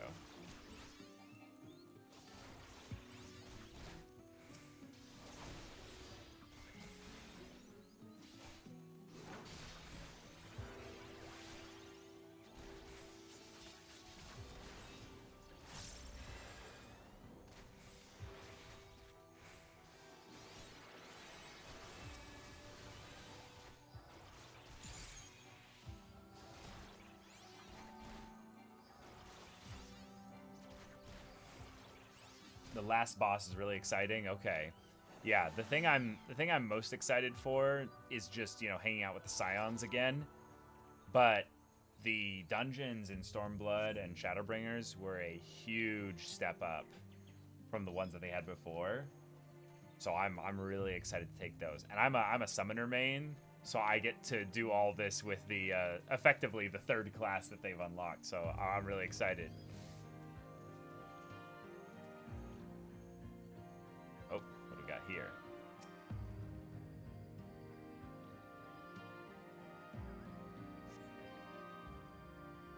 Some manner of plant seems to have been harvested here. I can't identify it by the remaining parts, however.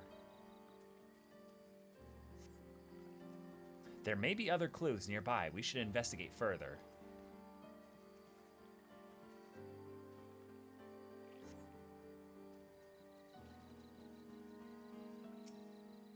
Flurries of tiny bubbles break the water's surface at regular intervals. Some manner of creature hiding under the lily pad, perhaps. Okay. An impression on the edge of the lily pad suggests someone knelt here, perhaps to draw water. Yeah, I think focusing on story is like something that I'm probably going to do once I've just done this quest, basically. Because I definitely see, like, once I've been, you know, playing the game for about a week, I'm sure that a majority of the people I know are going to have already basically caught up. I know so many people that are no-lifing this game. So, given I only stream, like, twice a week for this, yeah, I need to focus on story. Everyone's going to get so far ahead of me. But yeah. More of the same plant taken. What could it possibly be?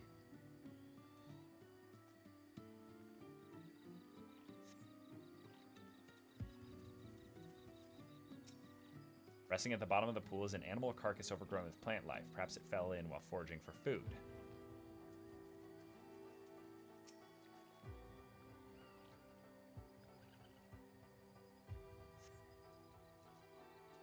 Traces of ice. Someone recently fought here.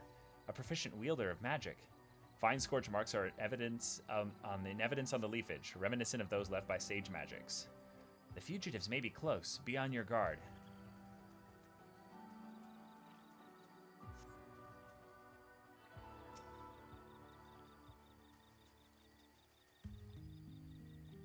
Cool.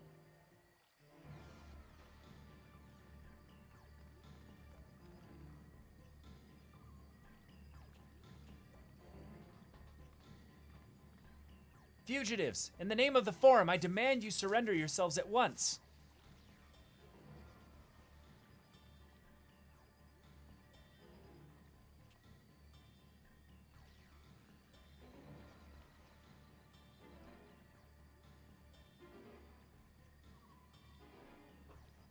Of all the weapons to bear against us. Yep. Warrior of Light, bitch. No matter. I warned you once and I won't warn you again. Alright, fight time. Let's go. We got a paladin and sage versus black mage, monk, and another sage. So we target the sage. I can see myself losing this for sure. Stand back? You sure about this? I mean, let's go with the music, though. Let's fucking go.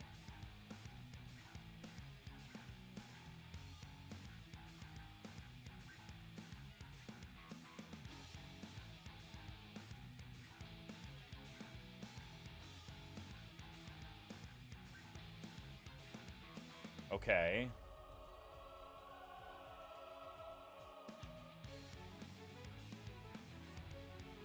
Yeah, yep, it looks like we got everything basically ready to go. All right, let's do this.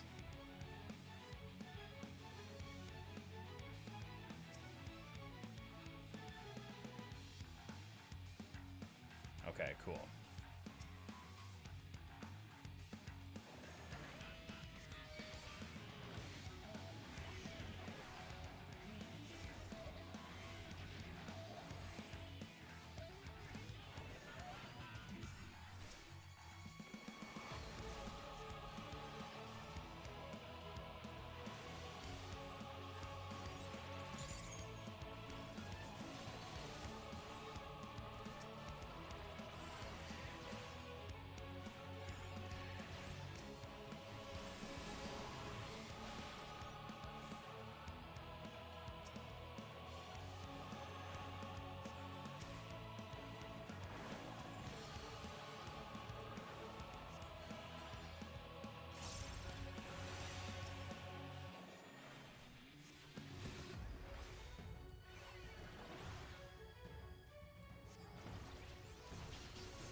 Oh shit.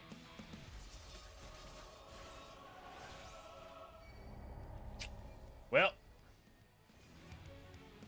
Well. That sucks. Oh, we can resume from the midway. That's cool. Yeah.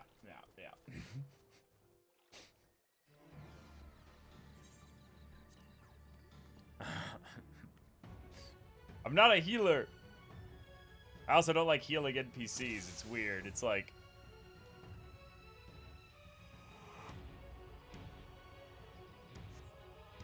I mean, it's really important that they make you, like, learn how to do this part there, because I'm sure there'd be so many people that have no idea what they're doing, you know? So, okay.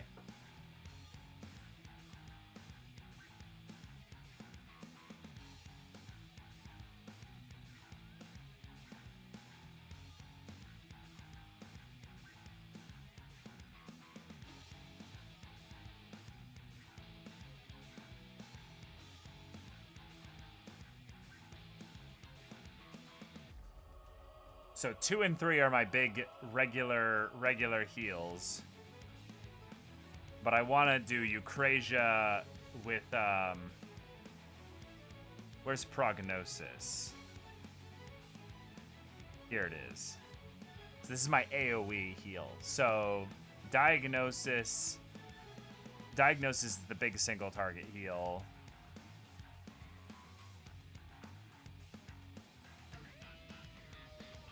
And this is a big one to definitely have, like, used at times, so...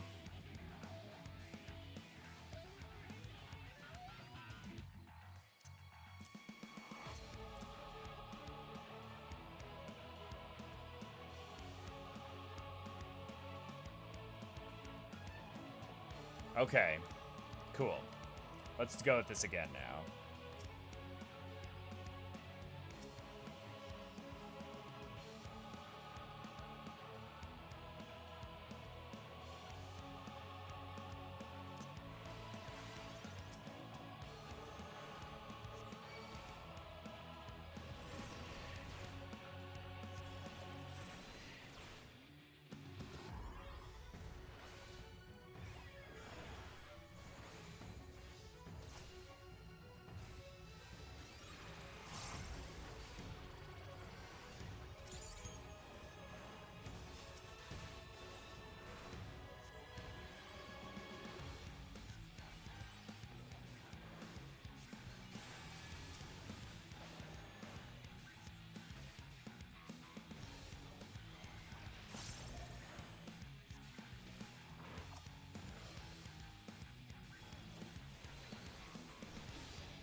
Keep my dot up.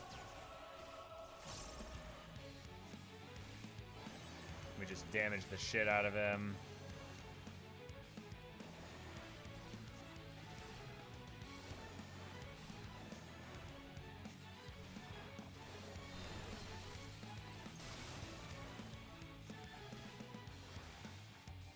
Cool.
No!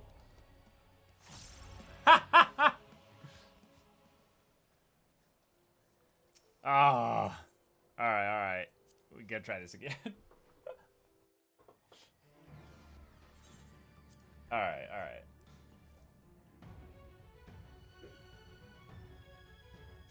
All right. So we need to have Eucrasian diagnostics up. Yeah, you're right.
Okay, this is feeling a lot better now, yeah.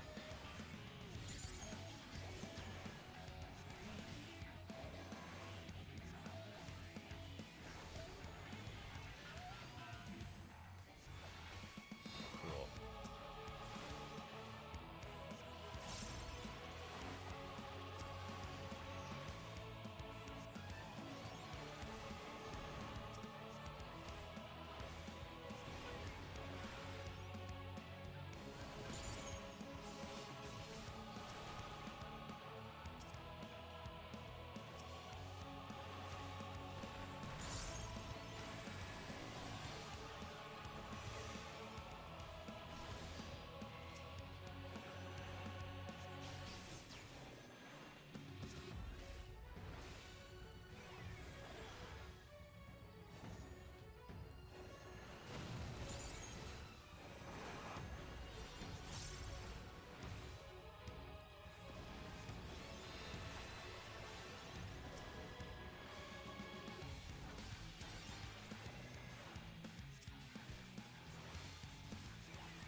Okay, I think I've kind of figured this out now. Yeah. Okay. That took a while, actually. That was pretty rough. No, I didn't boost. No. No, I've been playing this game for 2 years off stream.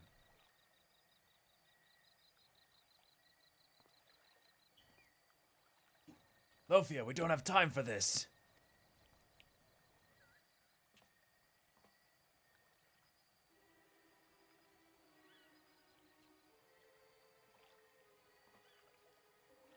You held your own against the Enhanced.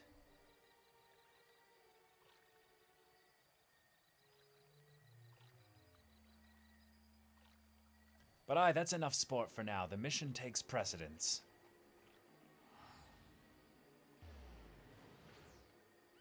Confound it, not again!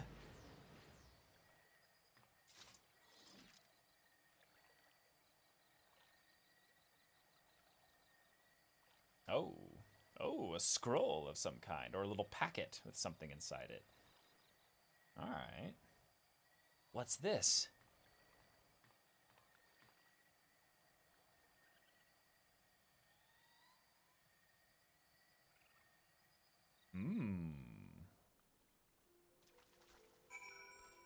Alright. Pop this just to make sure we have an XP buff. The pouch they dropped contained a plant. What they came for, I shouldn't doubt. 'Tis some manner of herb, but none I've seen in the course of my studies. And as I made my way out, I stumbled upon what appears to be a diary by the entrance. Though much of its contents are magically obfuscated, I could make out some summonical terms, so we may assume it to belong to a sage. As we continue our pursuit, I will work on lifting the enchantment. When you have a moment, please feel free to peruse the contents in Idleshire. On that note, let us head back to the settlement.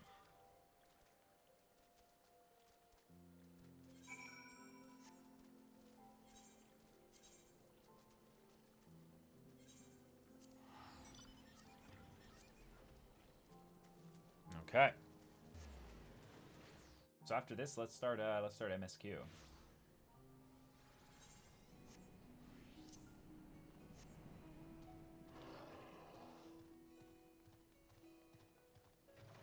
Oops, is this way? Better, here we go. I've dispatched the plant to Charlian for identification. When we learn what it is, I believe we will gain insight into the villain's objective. Now, tell me, Triss, have you been practicing with the Noliths while I wasn't looking? I ask because even with the crystal's knowledge, you demonstrated remarkable proficiency. Yeah, I don't know about that. Regardless, 'tis plain you have a gift for the art. The sages whose memories reside in the crystal must be beaming with pride.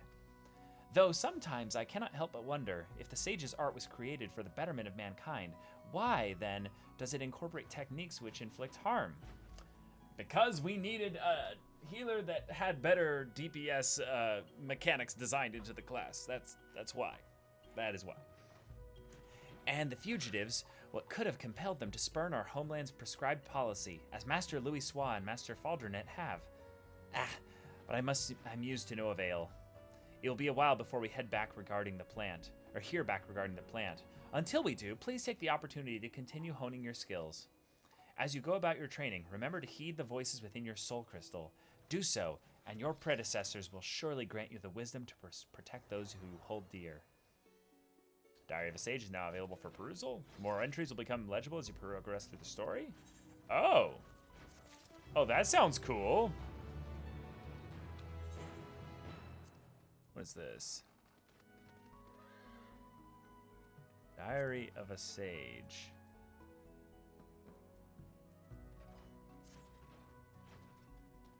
Did we...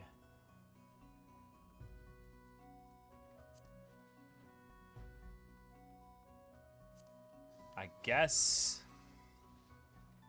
we might have gotten something, but I'm not sure. Oh, this here.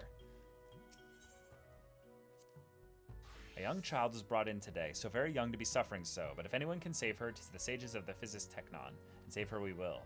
Though it took many days and repeated treatments, we have managed to stabilize our most recent patient. We adopted the Eucrasia spell, as my clever husband proposed, and it worked wonders. His brilliance truly belies his youth. Despite being 50 years my junior, he has already achieved so much. Okay, so this will get added to over the course of time, and we get little bits of lore and story. Okay, that's fun. Nothing crazy detailed here.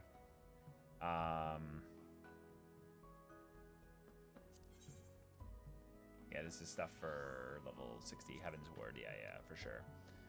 So we should get this started. Let's go. Let's go start the MSQ. We should probably change our stream name too. Yeah.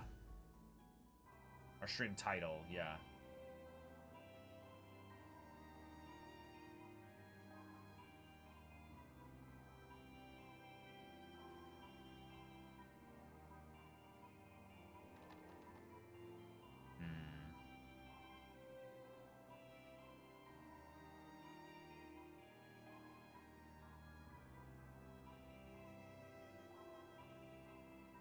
Be like Endwalker MSQ.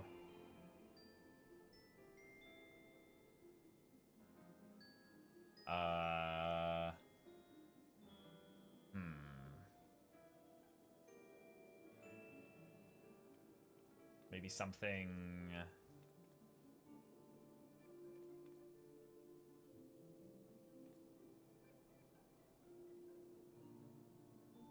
Something related to one of the scions, like.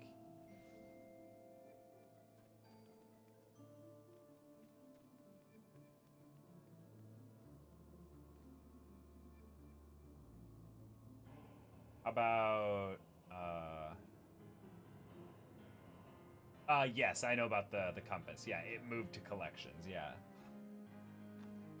How about Alphano and Ali and Alice Protect Squad.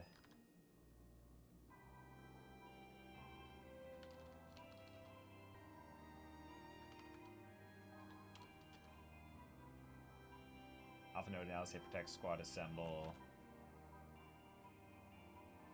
And then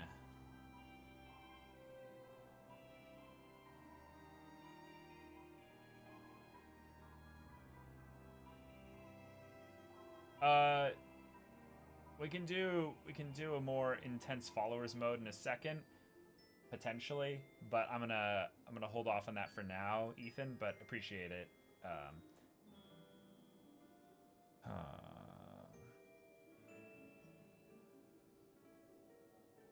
Yeah, let's just do this.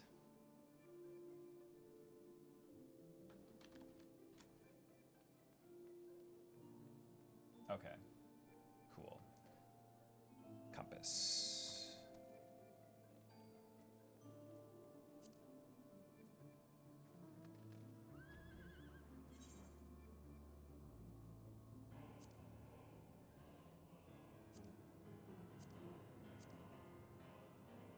Wait.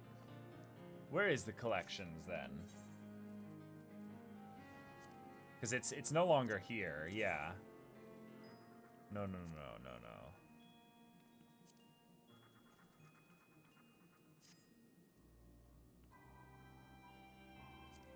Is it under duty? Oh, yeah, that's right. Cool. For now, actually, let's pop this over here.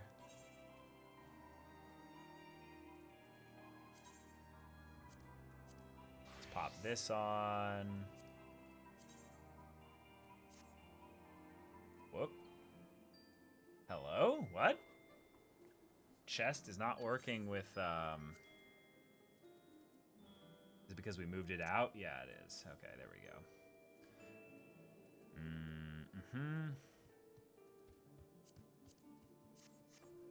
Yep. That up. We need to put in our crystal. Is there a faster way to keybind the swapping of classes where I then immediately equip the soul crystal? Because that's always an annoying thing that I've wondered about whenever I play summoner, is it doesn't put in the soul crystal automatically.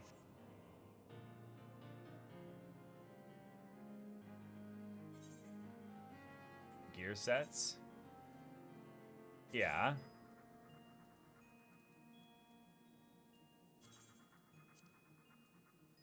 Oh, okay. There it is. Yeah, summoner. Weird. I thought I had that, but I guess not. Huh.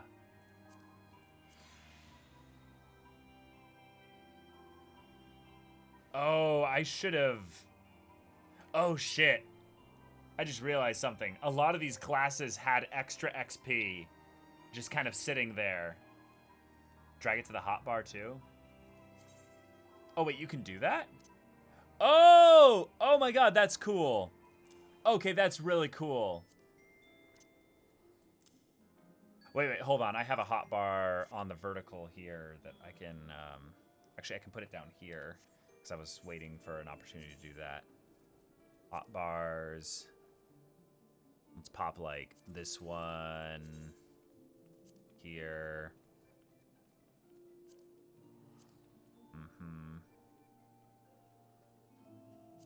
There we go. Pop this down here. Cool. Then we can put things like you there.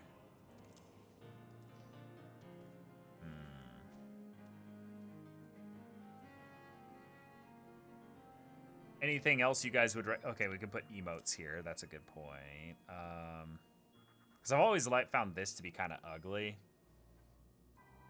Actually, let's just abandon that whole thing. Let's move that out of the way here.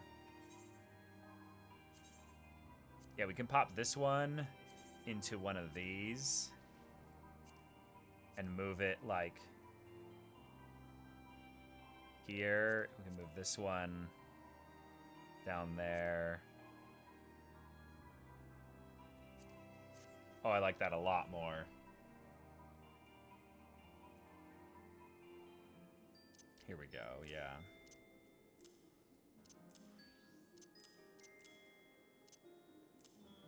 Cool.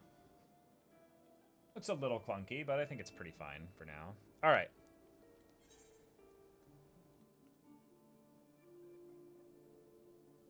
Where are we going? Where are we going?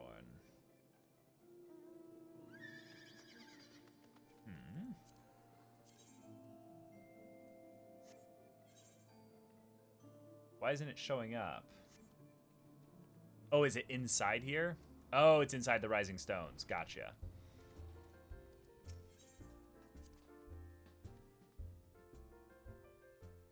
Shit, okay, wow. Is it time? Oh my god.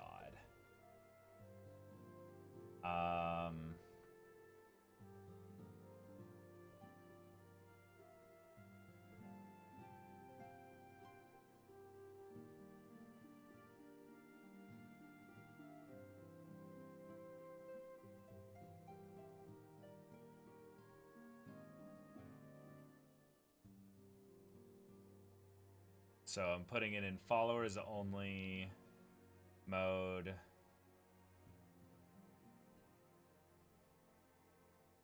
Let's go with...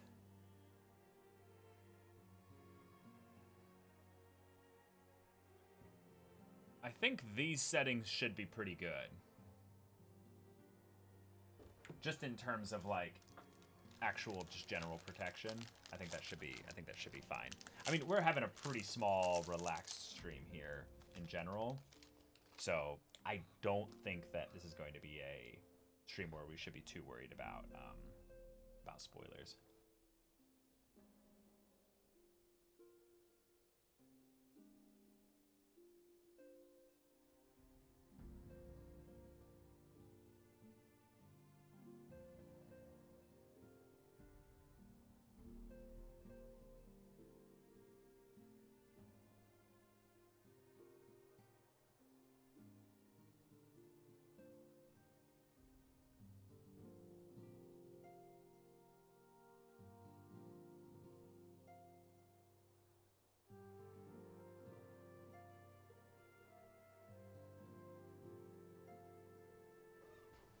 Okay.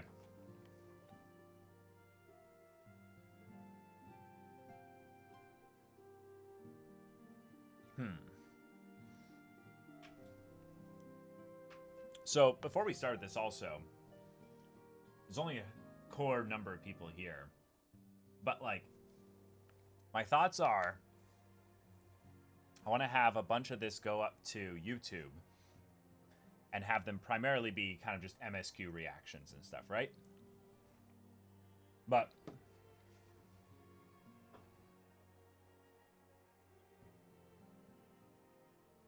Obviously, the VODs are going to be available as well on the VOD channel.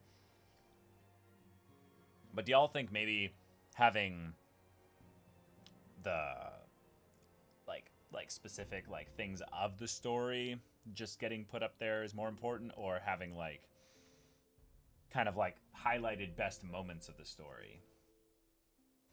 Because some of you have probably already done a good bit of Endwalker already, but I'm guessing that most people don't really know about like most of the things that we can expect to have in the expansion story. So I'm almost wondering if it makes more sense then to kind of take the story as slow as possible, like, because then more people who actually are going through the story are going to be looking forward to specific parts.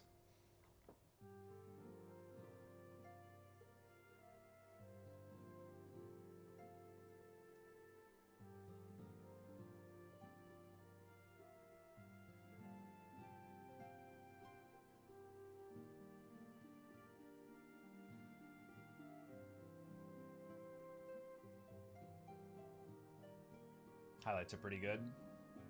Okay, so like highlights of like favorite moments of the story, or are you talking like just general highlights of the VODs, basically? Because I'm probably going to end up doing both, but it's still something that's kind of up in the air.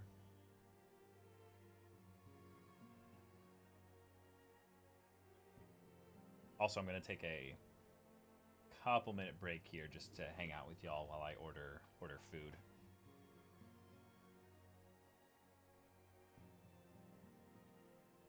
Either or. Oh, okay. Okay.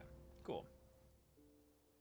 Actually, meanwhile, let me go and see if they have anything new to say.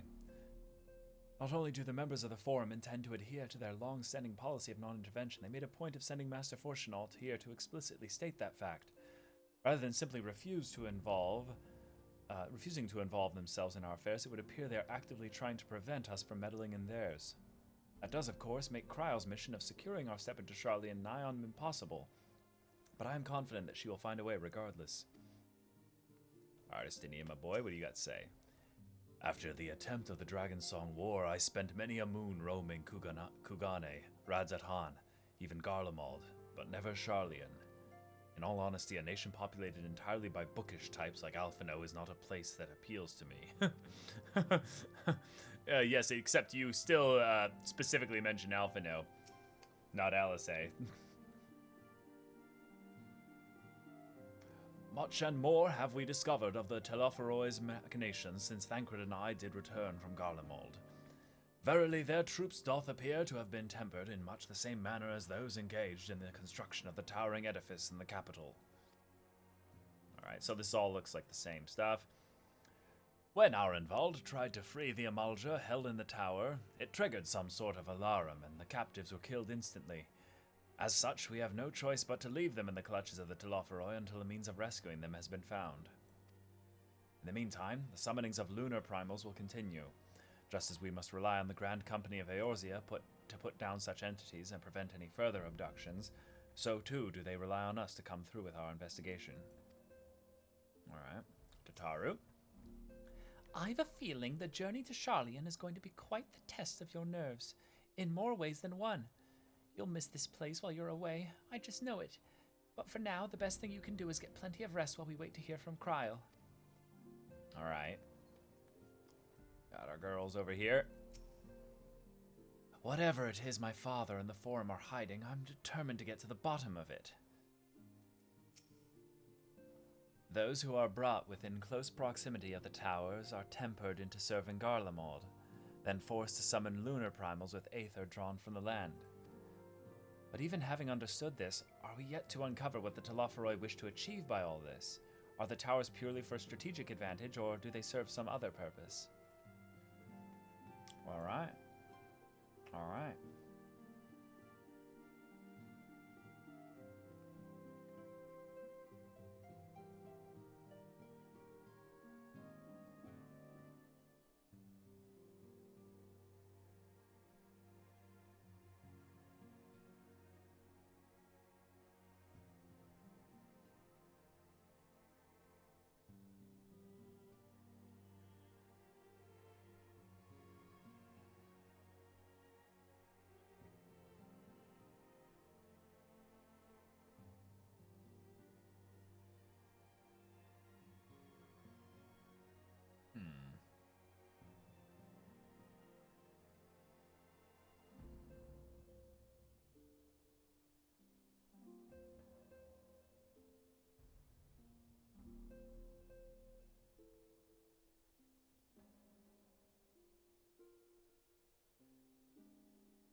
Oh, weird.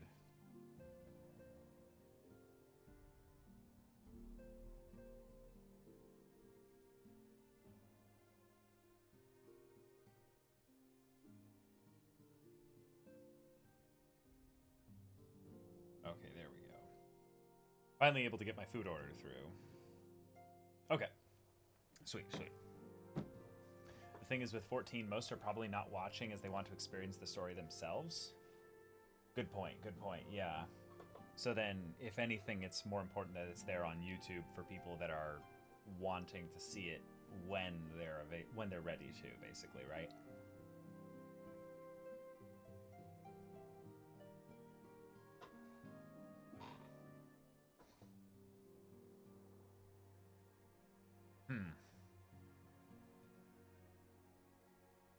That is interesting, though. It creates a unique dynamic for 14 where streaming in the early bit is really not necessarily that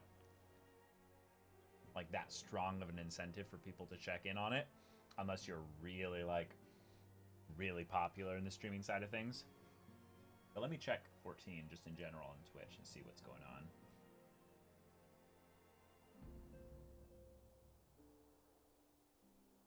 Okay, 45K.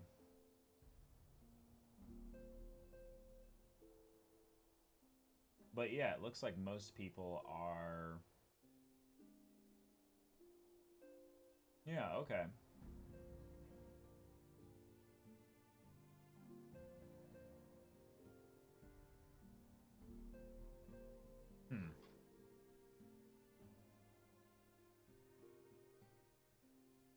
Unless all the big 14 streamers are just asleep because they already streamed for, like, what? What would that be, like, 14 hours already? You know, 14 hours ago when the game was available.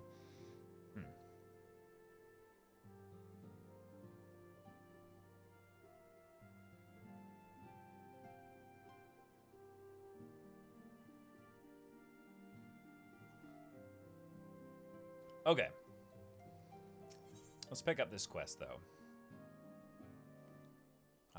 We are Summoner. We are set up. Everything looks good. Okay.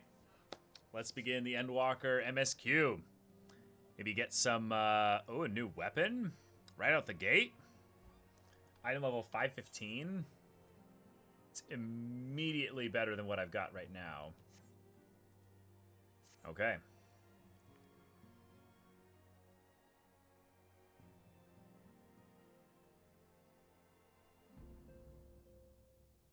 Wait.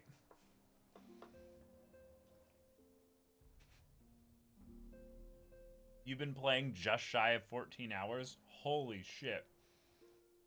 How many of y'all in chat, like, how long have you been playing Endwalker so far? Let me know if you're in chat right now. I'm very curious to see where you guys are at right now.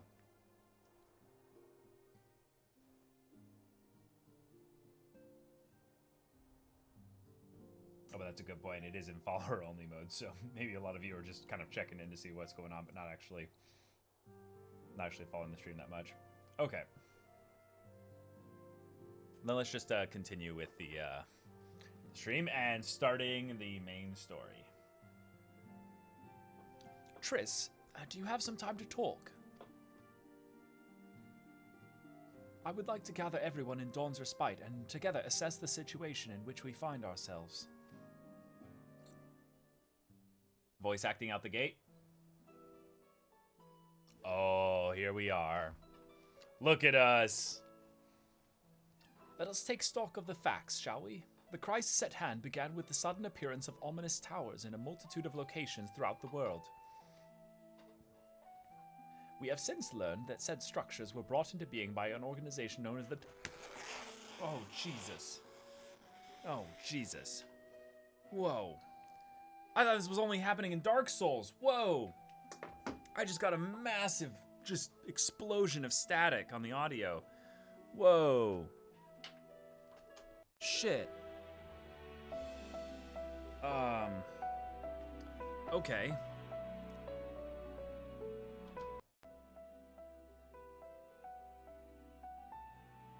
Oh my god. Wow, that was startling.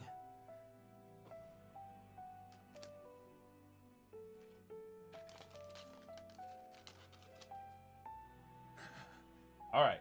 Glad none of you were hearing that. That was something else. I only got to play for like 3 hours when it released because I was so tired from trying to stay up. Oh, okay.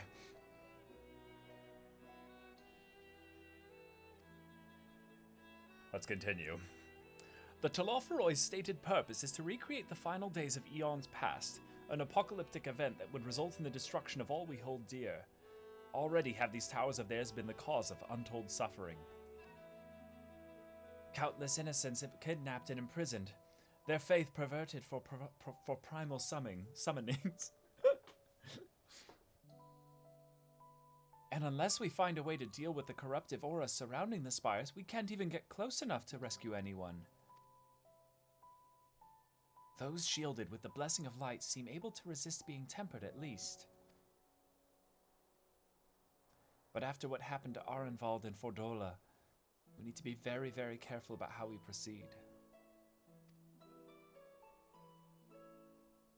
Yet, while these threats come close to home are of paramount concern, we mustn't lose sight of the situation in Garlemald. As you know, the Telophoroi are under the leadership of Fandaniel and one other delightful fellow, Xenos Galvis, the Crown Prince and our dear friend. Specifically, my dear friend. To date, he's reclaimed his old body, murdered Emperor Varus, and plunged Garlemald into an even deeper pit of chaos. This is a nice little bit of recap for people that haven't played, the main story in like 2 years. The capital has probably seen the worst of it. For a good while there, it saw the bloodiest fighting in the War of Succession. But that has since changed and in troubling ways. What do your scout eyes see? Urianger has info for us? Aye.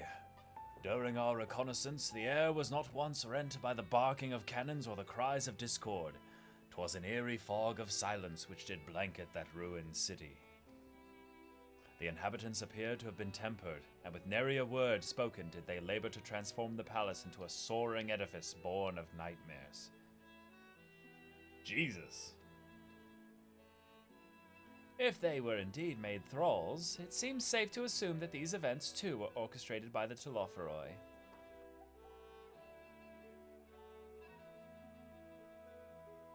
An army of primals is awful enough, but in light of recent developments, I fear it is only the prelude to an even greater catastrophe.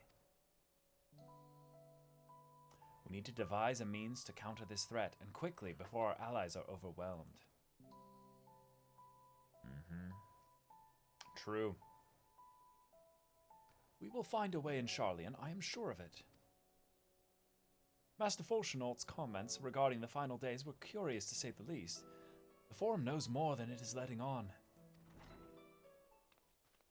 Sorry to interrupt. I love Taru so much. We've just received word from Mistress Kryl. She says that arrangements for your visit have been finalized. Battle music! Travel time! You're to head to Limsa Laminsa and board the next ship bound for Charlian. And on arrival, present yourselves as Associates of the Students of Baldesion, come to assist with the Order's restoration. Might be a little loud, actually.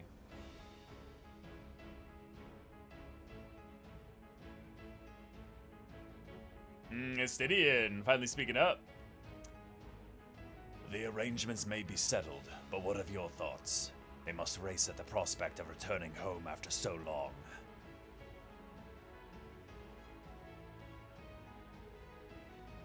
Checking in with his boy. I am eager to see it, of course. Of course. We should set off at once. Alright, squad up. Scions assemble.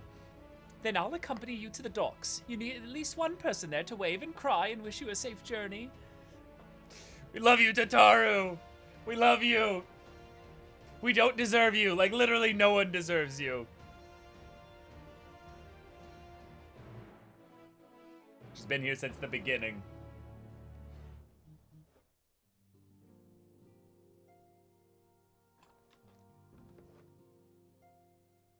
All right. Let's go to Lisa Lamasa.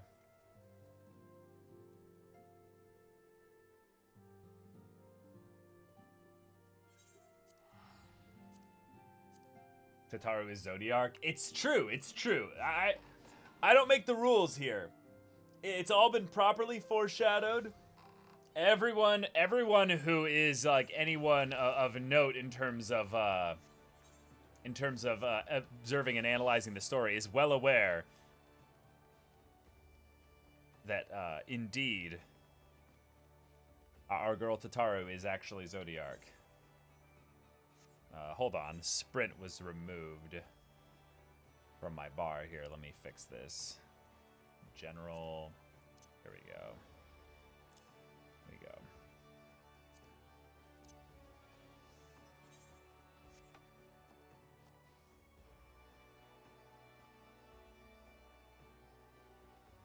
New zone hype.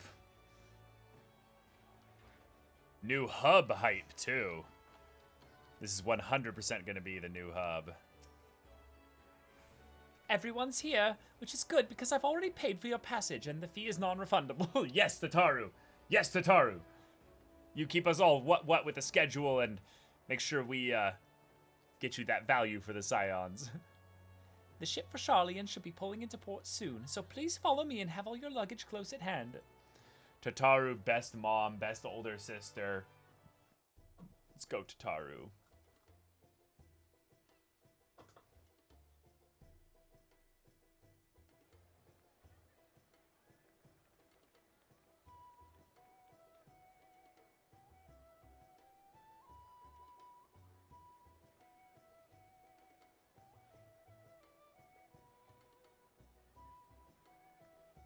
Voice acting, voice acting. I can feel it. They've almost finished loading our cargo. Ah. Should be ready to depart right on schedule.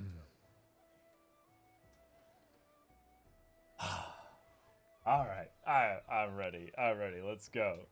She is the one to find Astidian. That's true. That's true. Excellent. 'Tis nice to have a smooth beginning to one's journey, at the very least. Because it will not be smooth later. Ishtola has spoken. It's funny. Oh no, what's funny?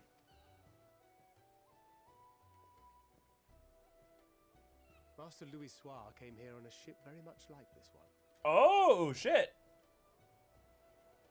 Yeah, I think we did too, actually. Because we started here. This was our first zone. Years later, the street urchin he befriended that day is bound for his mentor's homeland. With his mentor's grandchildren, no less.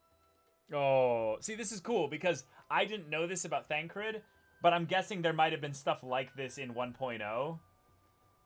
So it almost feels like it's tying in a loose way to the idea of Endwalker being the end also for those people that were there for 1.0.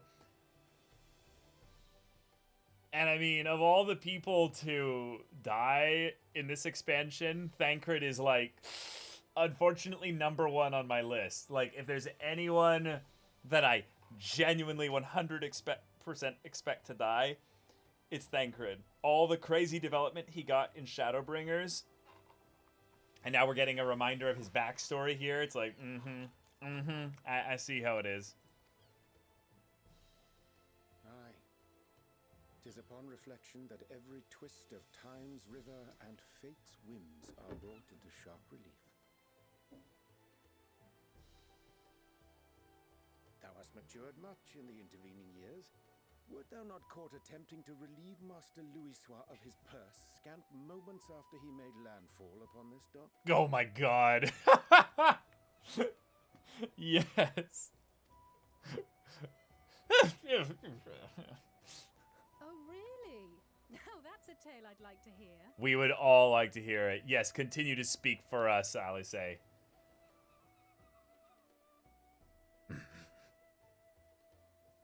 That was cute. Will this be your first visit to Charlian, Sir Estinian?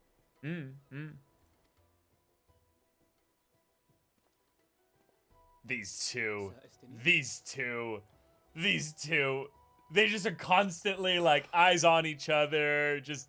Are we strangers newly met? Why this stiff formality? I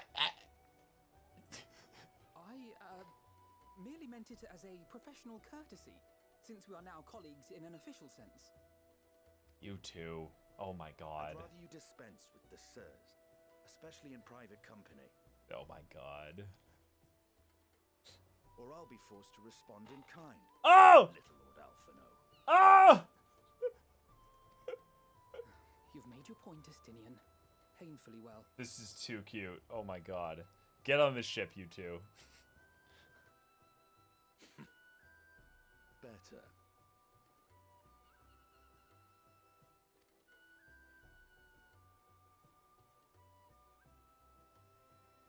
Oh, Tataru is distraught. Are you alright, Tataru? Yeah, exactly. Distraught? Me? Don't be silly. I think it's lovely that they get to see their homeland. Oh. It's just, we're trying to thwart the schemes of an army hellbent on destroying the world. Oh, she worries about us. And once again, Yep. I have to stay behind and worry that this is the last time I'll get to see my friends. Oh. Oh. Fatalistic or empty promises. Yeah, I'll bring them back safe and sound. I promise.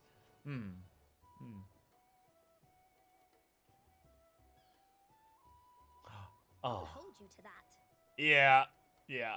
I know. I'm gonna disappoint Tataru. Ah, good.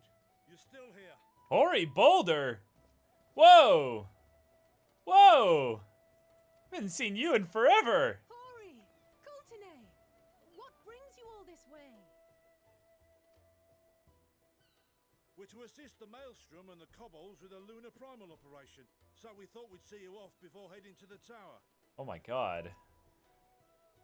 Flamine and go the back others to will see you on ARR. the journey and promise that they'll look after things here until you return. Okay. Oh, We shucks. will too, of course. Aye.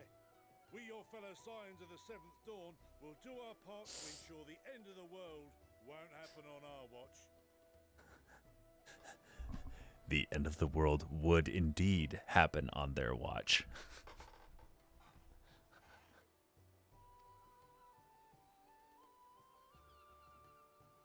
We set the sail. All aboard for Charlian. God, I love how happy and wholesome and just relaxed everything is, because you can just tell that it's all building up to go to shit. Yeah. There you go, Thancred. You've nailed it. That ominous, like, Then we one-liner. must delay no longer. We have Perfectly contacted the encapsulating my Lord to our feelings. water value. Wish us luck.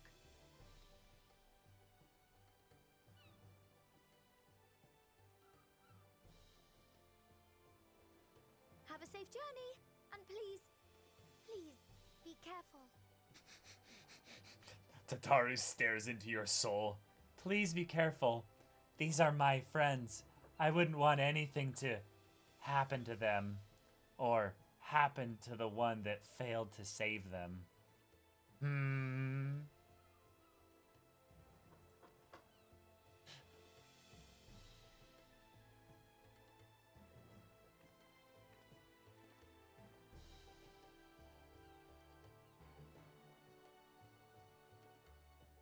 If we don't get, like, relaxing, like, nighttime discussions with other Scions while we're on the ship, I'm gonna be severely disappointed.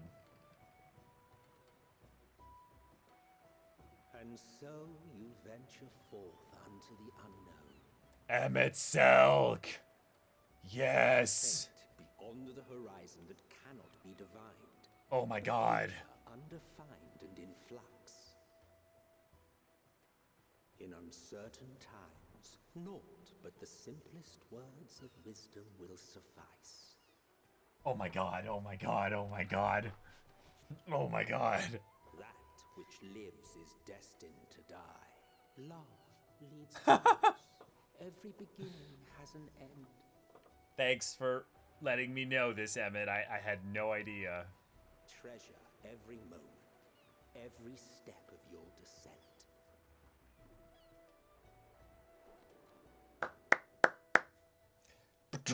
Endwalker. Wait, into the water? Oh, this is just the fade to black transition kind of thing. Okay, And cool. there, in the depths where souls and stars rest, find your truth.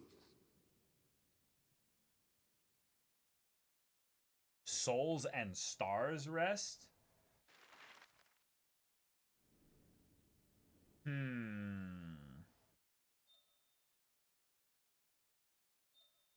Okay. Yeah, I know. Emmett Selk narrating is just... Oh. Oh. Yes, please. Okay. Settle in. Hope everyone's got their snacks. Oh, having this music now? Oh. Here. Mommy. Feel.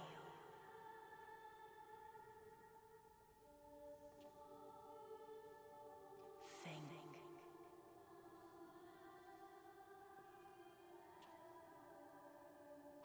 Oh, this is so eerie. The day has barely dawned, my fellow earlier riser. Yeah, we don't even get beds. Though we're hardly alone in that. Envious of those still sleeping soundly, no doubt.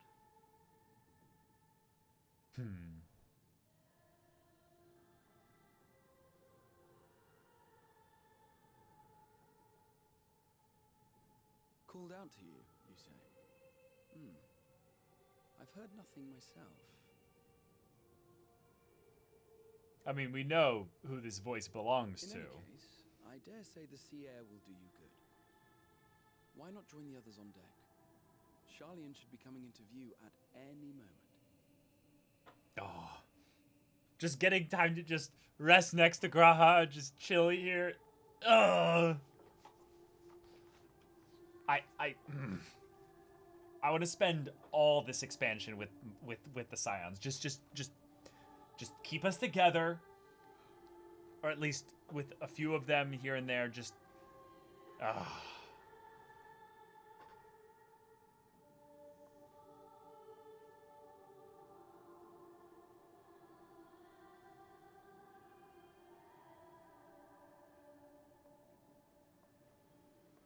Oh shit! It's her.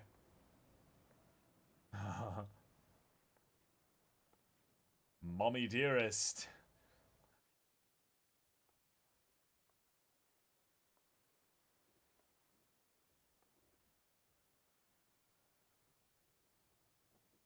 My voice yet reaches you.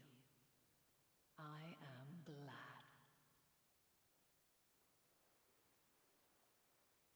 Hear, feel, think. And thus do we meet face to face at last. My warrior of light, guided by the crystal. So why show up now, Hydaelyn? Like, what's changed? Yeah, why now, Hydaelyn? Yeah. Oh, whoa, I can trust your words no longer. Oh, shit. Why now? That was my immediate thought. Like, there doesn't seem to be anything special about what we're doing. First, I believe you have your answer. No, actually, no. And people thought it was Vanat, the heart of her. I don't know what Vanat is. Okay. Why do you think? I've gained an understanding of what I truly am, what Hydaelyn has always been, a primal. Right. But still, why here, why now? Why not there in the first? Zodiac was created to forestall the apocalypse, which threatened the ancient world.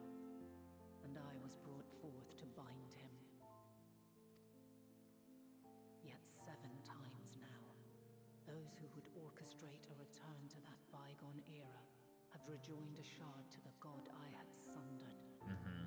Right.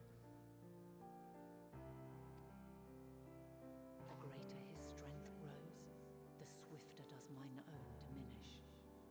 The power to draw your mind into the rift betwixt is no longer mine to wield. Yet though it taxes me sorely, I dare not leave these words unsaid.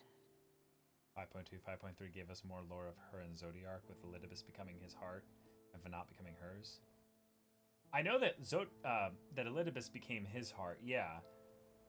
But I don't remember the Venat stuff for Hydaelyn. And I remember 5.3 relatively well, so maybe it was more of a 5.2 thing.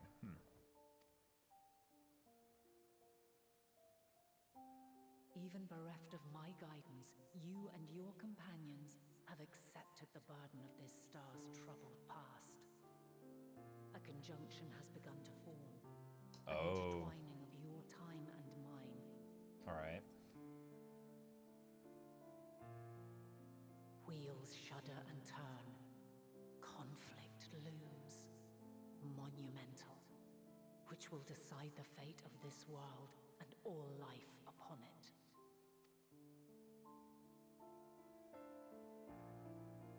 When you truly understand what is at stake, and your journey has prepared you to surmount the insurmountable, then shall I honor the promise made in another time, another age. What? Another time, another age?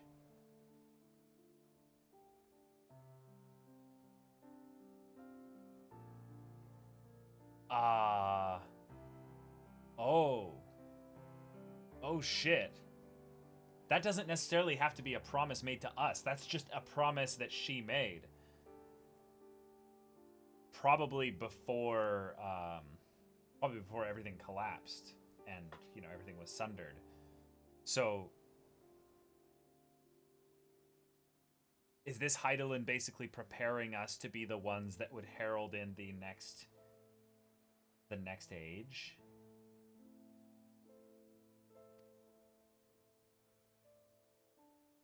Cast your peepers to the fore, folks. Sharlayan's just over yonder. I will not keep you further. Your traveler's heart. Traveler's heart. This unfamiliar land. Wow, our traveler's heart. We shall meet again, and soon. I see what you did there, Hydaelyn. This is really funny though, because structurally, Hydaelyn is now prepped to be the Ardbert of this expansion, you know? Which means we're gonna get real emotionally connected to Hydaelyn. But then by extension, we need to have that kind of moment where they can have things with Zodiark go in that way. Not in the exact same way, but similarly. Oh, what a fine morning. Oh, still a bit stiff though. Yeah, not sleeping in a bed will do that. And a good morning to you too. Taking a look at the island already? Nah, I've been busy talking to myself, you know. Let's go. Might still be room in the prow if we're lucky.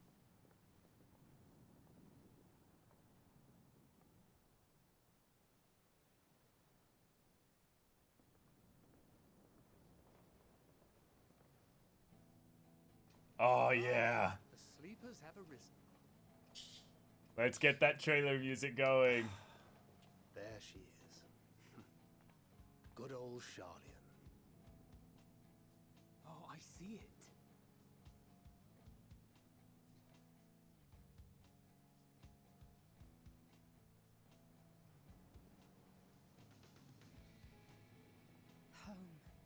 Home at last.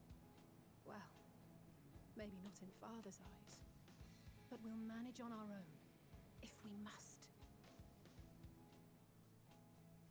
You do know you're not alone in this, don't you? Yeah. Tis as Sir Estinian said. Forget not the comrades who boarded this ship at your side, I prithee.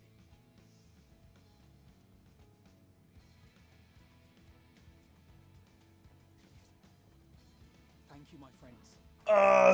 We are ever grateful for your steadfast... Family! It's family! Alright. On arrival, we will be disembarking into the heart of Sharlayan proper. Mm-hmm.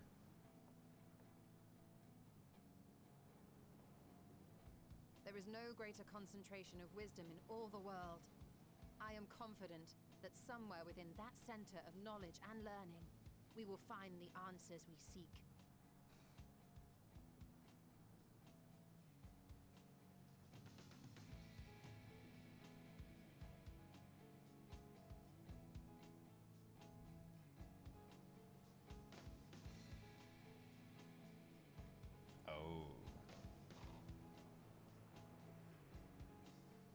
Something ominous up in the sky. The moon. Yeah. Yeah.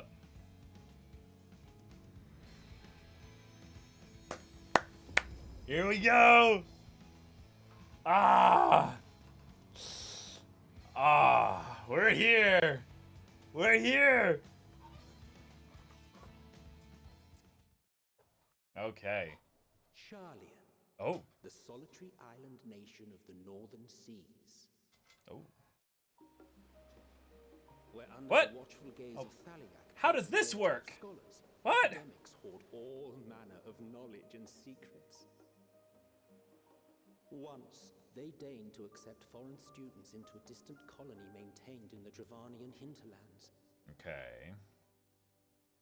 How swiftly they abandoned it once the first Garlean boot set hostile foot on Alamegan soil.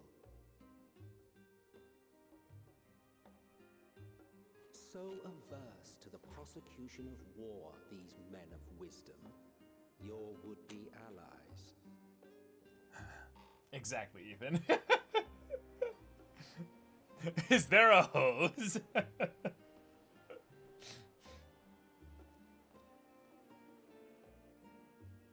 I thought they'd never let us off the ship. What's next then? Entry applications? I mean, you never know. Never know, actually. Hopefully they find no cause to deny us.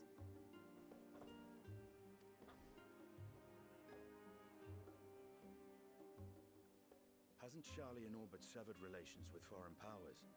Those of us without direct ties, myself included, may be refused outright. Tis true. It's possible. As a nation, Sharlayan only forms trade agreements with a select few neutral countries. Okay, yeah, they're truly neutral, But neutral. from a Yeah. practical standpoint, an island cannot afford to be overly strict with its borders.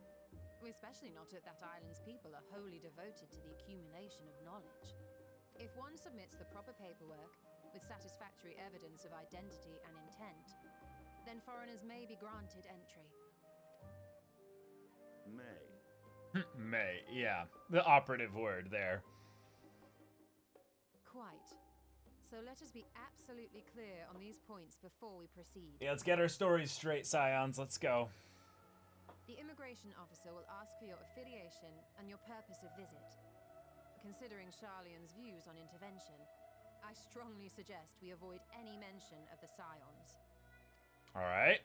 Kral has laid the groundwork for us to act as associates of the students of Baldessian, and our ostensible reason for being here is to aid in their order's restoration. Oh, the music is so good.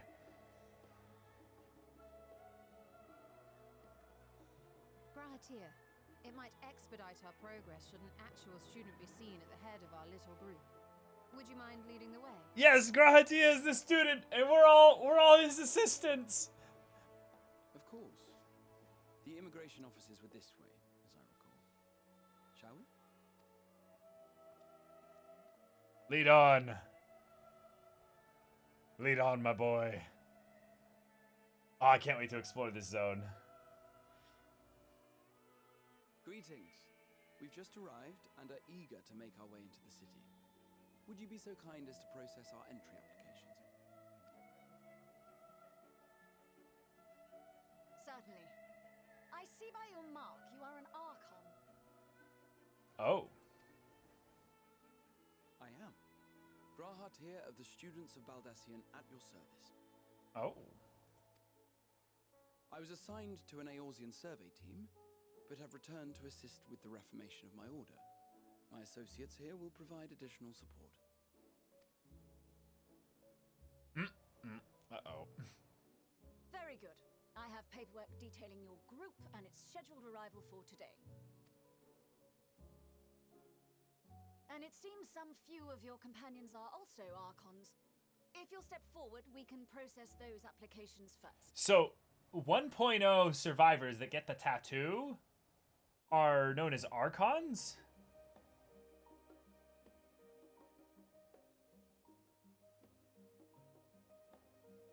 So basically all the Scions, outside of, I think, Alphino and Alice, would have that. Yeah, these three specifically. Ishtola rule.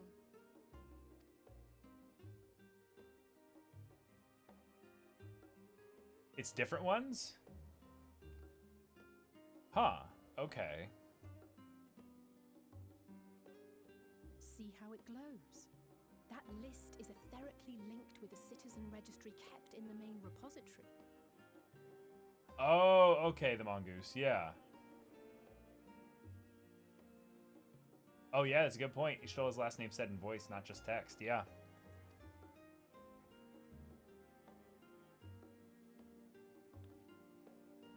I've confirmed your status as Archons and amended your travel records accordingly.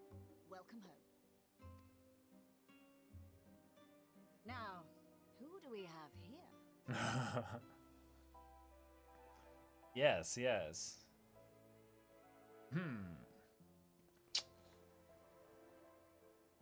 This is going to be interesting. Alphino Leveilleur. Leveilleur? What? Alizé Leveilleur. Oh boy.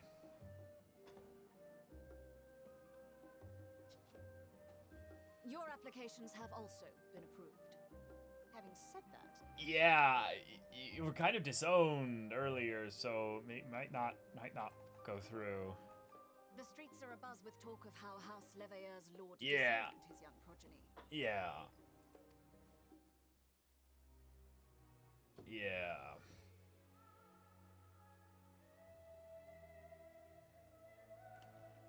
And while such personal circumstances constitute no reason to deny you entry, I urge you to avoid exacerbating your present situation. Times are quite troubled enough already. Sure, yeah. It's a bit antsy of a situation.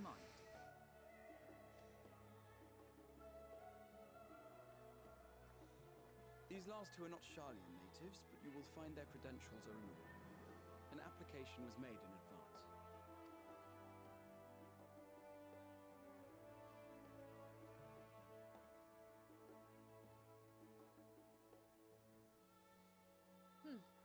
Name and occupation? Name.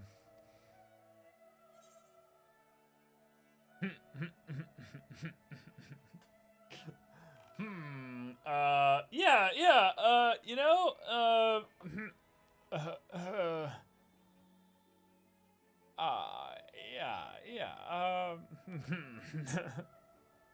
I just want to see what happens if I say this. I just want to know what happens if I say it.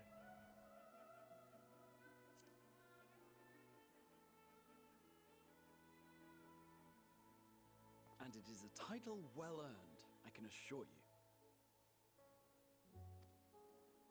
An adventurer. I'm a summoner. Trade is what your documentation indicates. No mention of this particular title. Self-appointed, I take it. Oh, okay. Anyway, your employer seems willing to vouch for your character, so I shall, albeit reluctantly. Yes! Entry. Champion. Yes! Yes, we are now champion. Yes! We are going to be referred to as champion. Oh shit. Estinian, good luck. Estinian Valino, formerly of the Order of the Knights Dragoon in Ishgard. Formally, at least. And what, pray tell, is your profession now?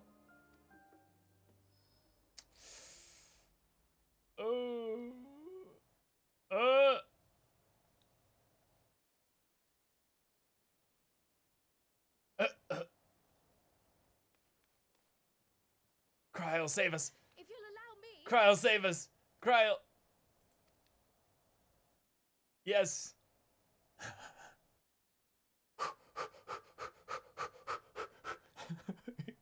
Let's go, Cryle. Your associate is a mercenary. Yes. For his strength at arms. Surely you are aware of the dangers we often face on our forays into the wilderness. All right. Perfect. Perfect. Mistress, if you insist on sponsoring his entry, then so be it.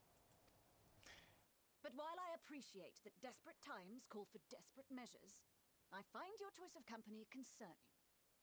Be advised that even a single misstep may have severe repercussions for your organization.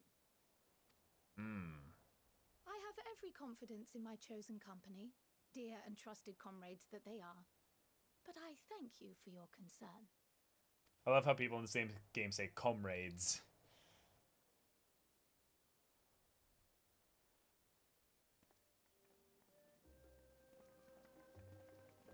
They spoke Lalafell to each other, and things were just worked out. Cryle, it is good to see you. It is good to see you indeed. Likewise. Long voyage notwithstanding, you all seem none the worse for wear. There is much to discuss, but this is hardly the place. Let's be on our way, shall we? No, Ruggles, the worldly affairs official, what have you. She's just standing on a box. just chilling on a box, you know. Only reason she's that tall, or tall. Oh, the ears. Oh, okay. Welcome, friends, to Sharlayan. As your mercenary, I should hope my welcome includes a generous salary. Well, I had to say something, Sir Taciturn. Yeah, I see. Yeah, the ears, I see it. Sir Taciturn. So many people are gonna be here, holy shit.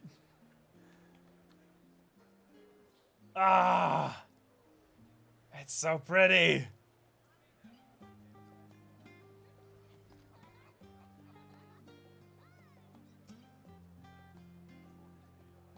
I'm glad I spotted your ship coming into port. The officers are born bureaucrats and sticklers for detail.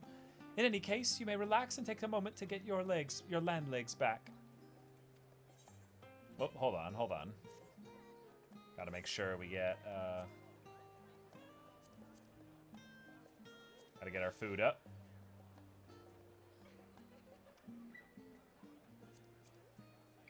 There we go.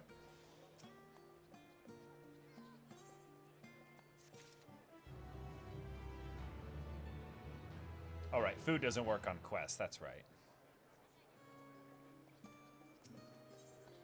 Cryle sweeps the sands with a speculative look. Okay.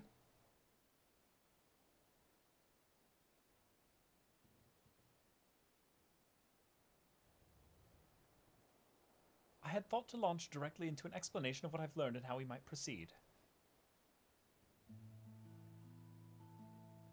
But this is Triss and Estinian's first time in Sharlayan, and for the rest of you, a homecoming that was long overdue.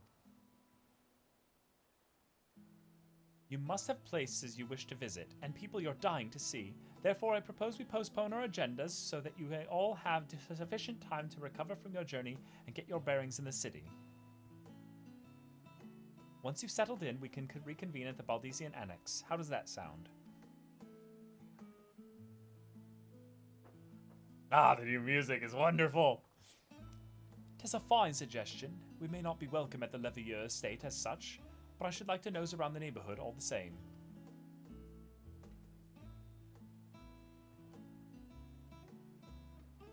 I am equally untethered, as it were. There is no particular place that my kin call home. Still, I would not pass up the opportunity to reacquaint myself with the city. Likewise, a quick tour of our old haunts might even yield some useful gossip.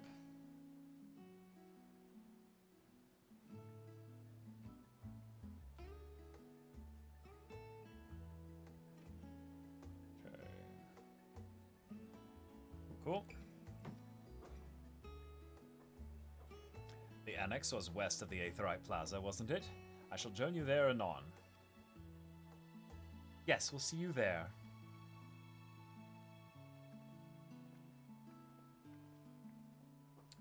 Brianger, what is it? I, too, have places I would be remiss in not visiting forthwith. By thy leave.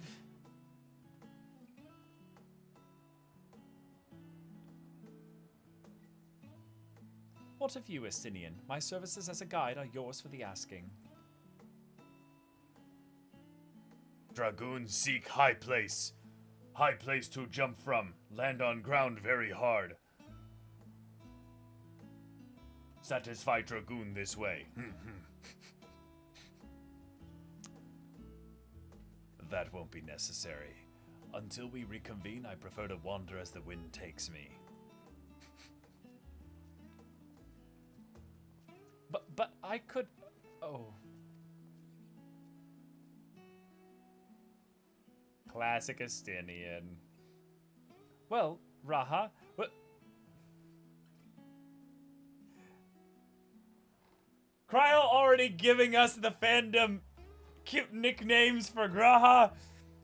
Yes. Raha, yes. Absolutely. Now, I know it's the G with the apostrophe and all that, but still, Raha, that... Oh, it's awesome. Would you like to join us, then? You've been gone for quite a while, and this would be the perfect way to refresh those dusty old memories of yours. Of course, but I never leave the Warrior of Light's side. I mean, if you will have me. Come, Triss. Charlian awaits. Yes, he absolutely does, Ruggles. He absolutely does.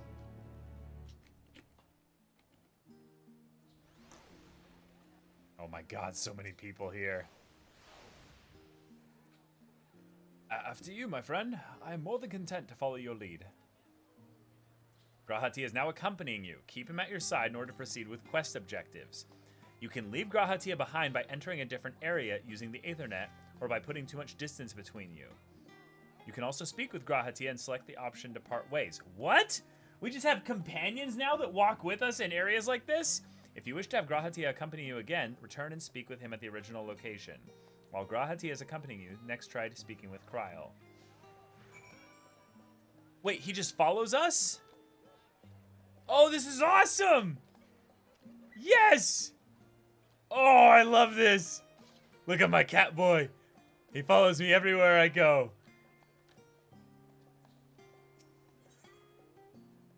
Talk. Do not forget Mistress Cryle, our worthy guide. Yes! They're even more going into the feeling of an RPG. This is so cool.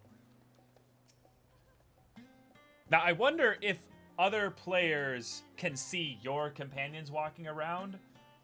Because technology-wise, that would, like, double the amount of, like, models running around and stuff. All set, then let us be on our way. Our first stop, amusingly enough, will be the Last Stand. It's a cafe on the west side of the harbor. Oh, Cryle is also now accompanying you. Lead your two companions to the Last Stand and speak with Cryle at the designated location. While you're accompanied, you may encounter conversation points along the way which offer additional topics of discussion. This is so cool! This is so cool! They can't? Okay, it's instanced. That's brilliant. Yeah, that's very smart. Enter the glowing area and speak with your quest companions to initiate these bonus conversations. Enjoy exploring your surroundings together. I am in love with this! This is so cool! This is so awesome! This is like skits in a Tales game. Ah!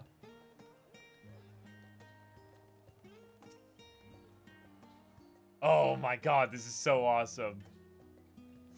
Hold on, let me adjust this. Basic. There we go. Okay, let's find every single spot we can. Every single spot.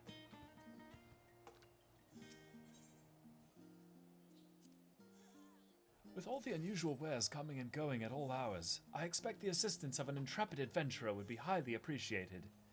I see no reason why you couldn't undertake any tasks which pique your interest.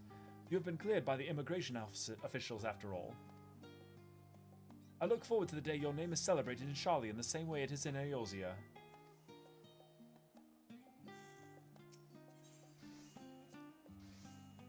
This place is called the Peristyle, and it's the first stop for cargo unloaded at the docks.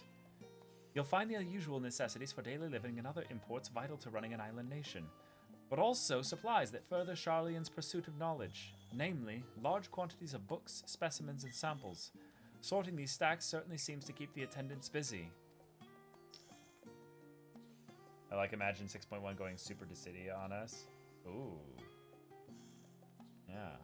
Also, if the next expansions go away from the Crystal Sagas, if we go into the other Final Fantasy topics, like the main scenarios up to now have been very FF1, 3, and 5 flavored.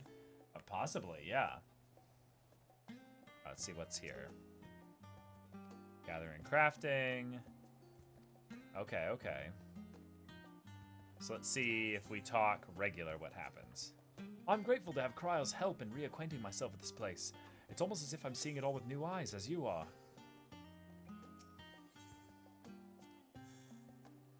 Come, let's head to the cafe. It may not seem so at a glance, but the last stand is actually a very important part of the city. Okay, we have to find all of these. So the first thing we do is head somewhere very high and look around. I'm sure the draw distance is big enough to show them. This is the main aetheryte here. Do I trust Heidelin? Not fully, no. But I don't have any entire, like, I don't have a ton of distrust towards her necessarily. Ah.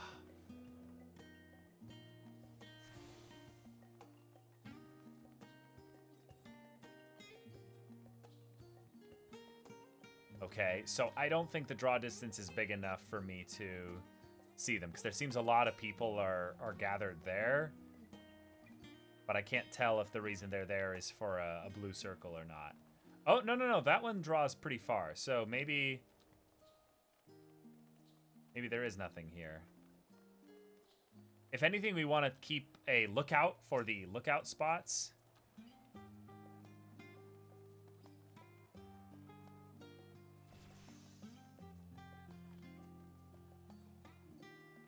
Okay. Cool. All right, this looks like smaller but thicker Ishgard in terms of the layout. Okay, so that's the cafe area. So let's get to this one here. Ah, yes. Now that is a sight one could hardly forget, the great statue of Thaliak. As a student of Baldesian, I was usually quartered on the island of Val, but I would gaze upon the scholar's wise features every time I returned by ship to the city. Well, welcome, Teekmeek.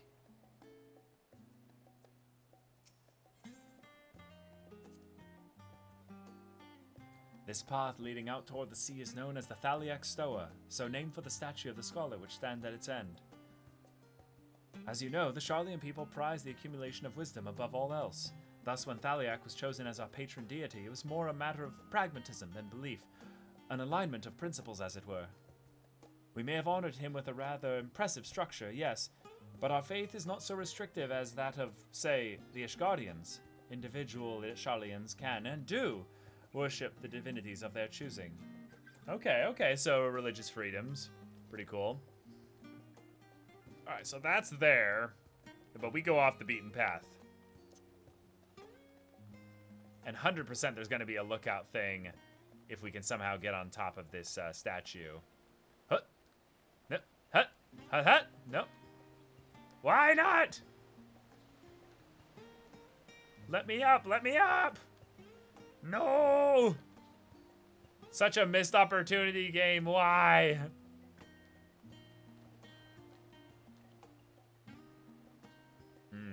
Okay. Yeah, I definitely feel like I'm on vacation. Yeah.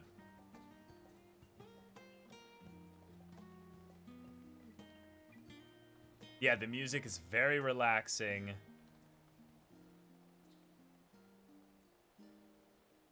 Njunkreft's site. No, can't go in here. You can G-pose with them too? You can G-pose with your companions?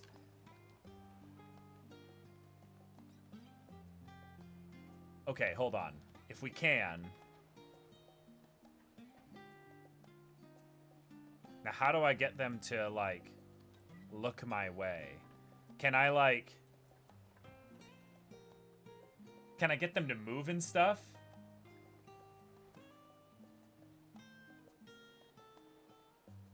How do I turn off the UI again, though? G-pose settings.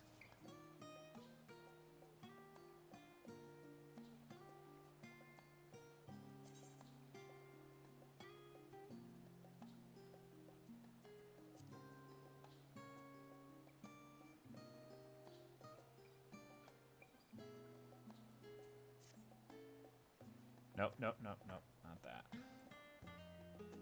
Okay, there we go.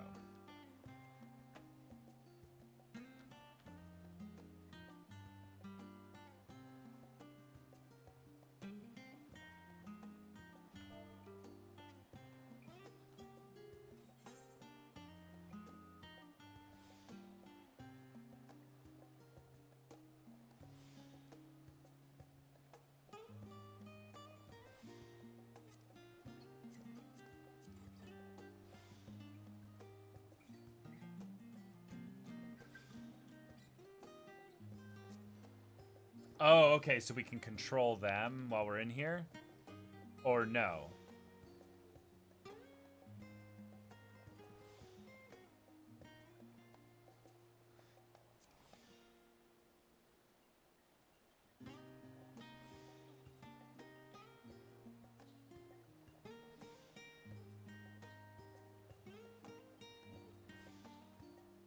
Okay.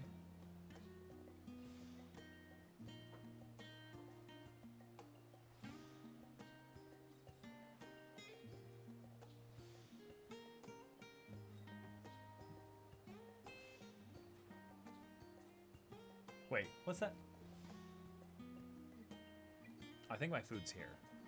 I will be right back, everybody. 1 second.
Okay, okay.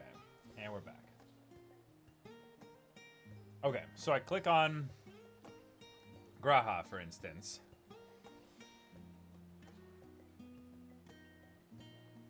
And then I basically...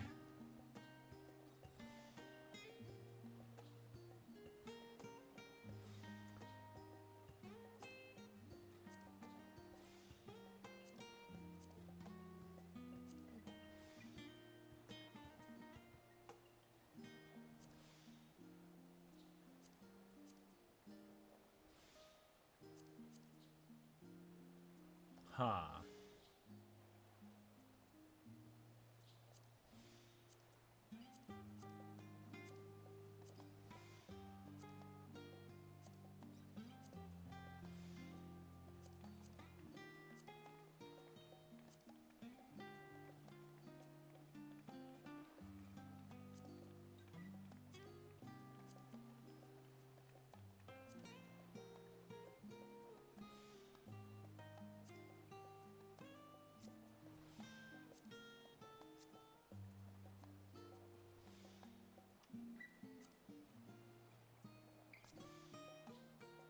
Huh.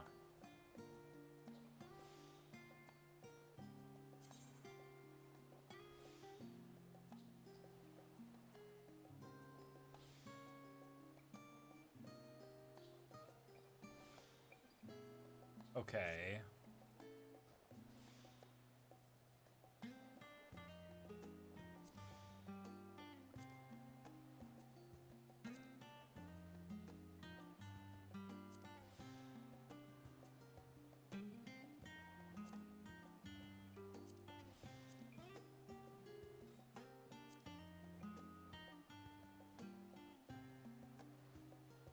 Interesting.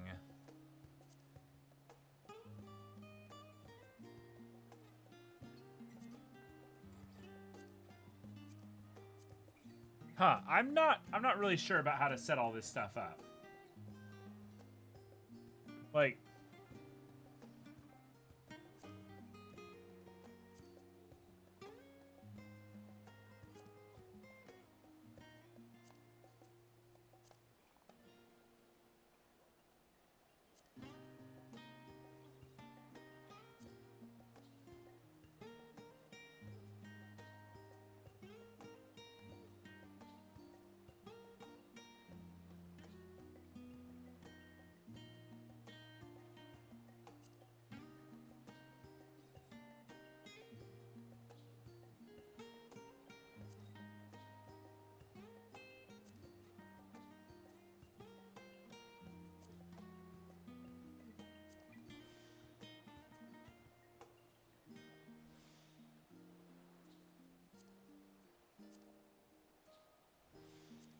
okay, so now I want them to emote specifically, but I guess I have to choose something.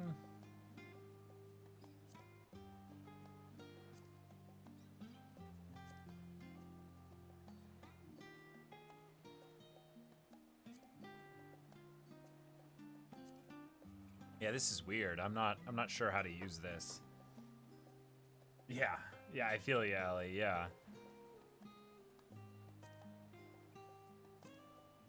Oh, okay, this is cool.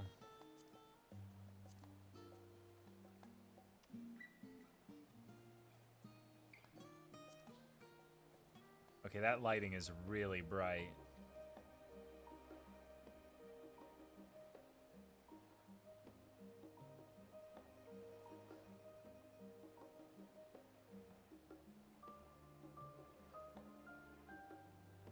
Oh, wow, okay.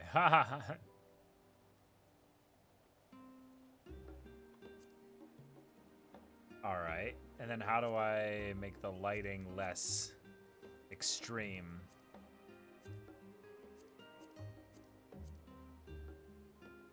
There we go.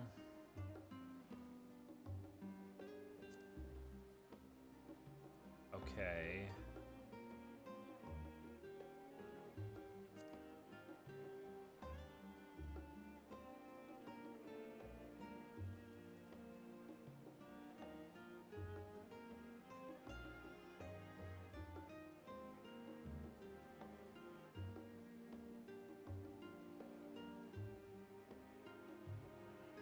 Okay, that looks pretty good.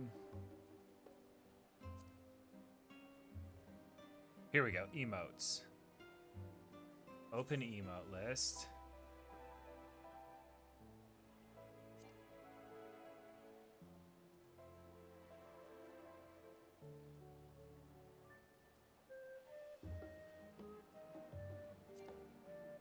Okay, so Y can only... here we go. Enable all motion.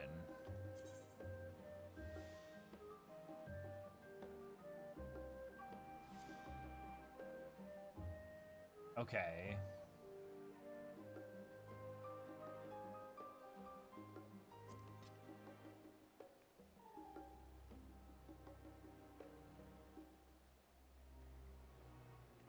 Okay, that's pretty cool.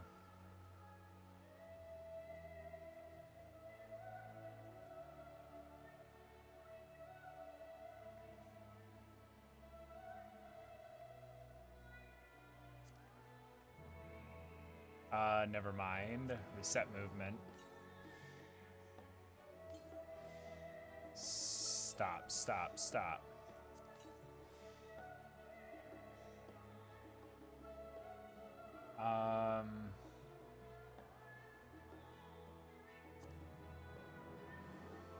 No. We could do the Manderville dance.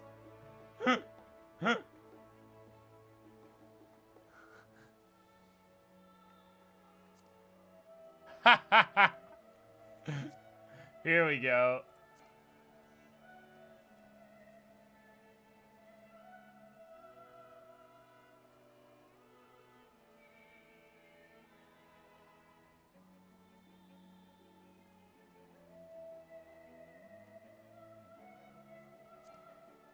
Can I not have them emote?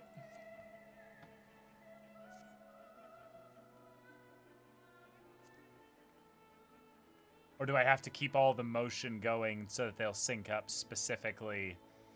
Oh my god, this is going to be so funny. So we do this. Make them all do the Manderful... What? Oh, we can't have companions emote? Do they just not have the tech for...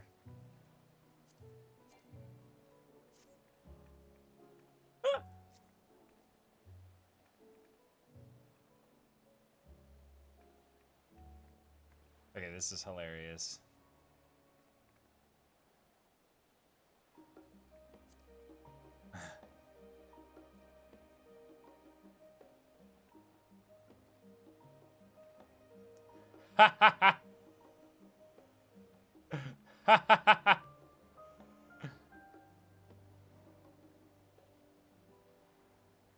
Okay, this is hilarious.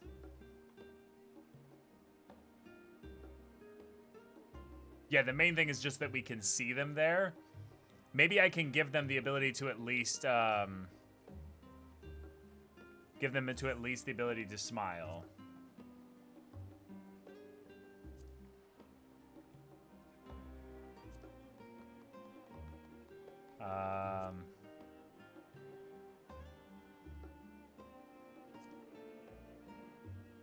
There we go, that's a good one. So let's loop. And then we'll do...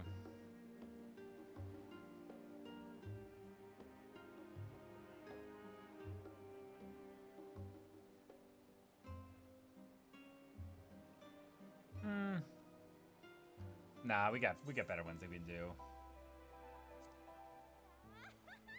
Oh, there we go, there we go. That's perfect.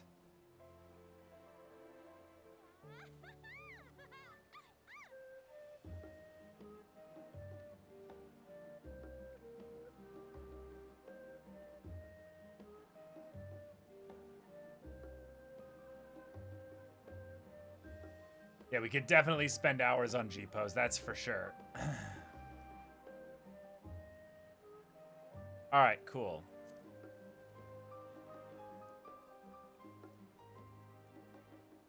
So now, do we just take screenshots, or... Is that how that works?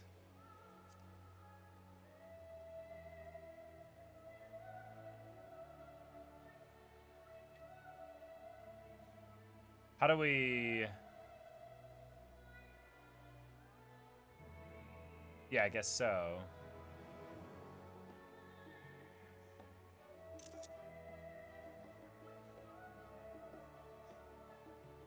Cool. Sure.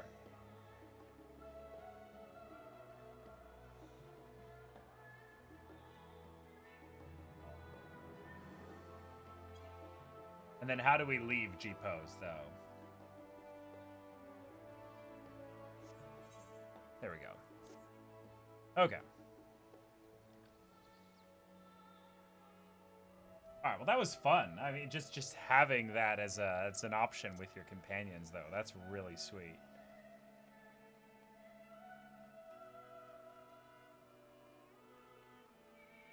All right. Looks like this is the only spot, like, really to do here. I want to go check other places, though, but...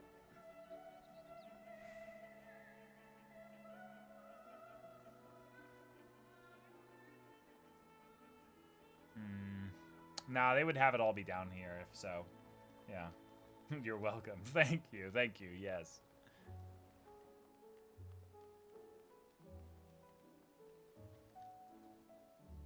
Alright, Kryl, let's talk. At last, here we are, the last stand.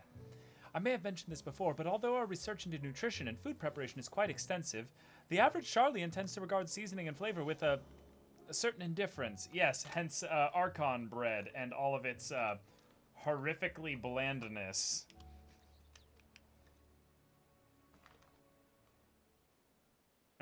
How can I put this? The food is, it's bland. As encapsulated by our infamous Archon loaf. Exactly! The prevailing sentiment towards cuisine is dietary value first and taste a distant second. There was one pupil at the studium, however, who could stomach the school's insipid meals no longer, so he quit his lessons and poured all his savings into building a proper eatery. Ah, hence the last stand. And the name as well. And so the last stand came to be.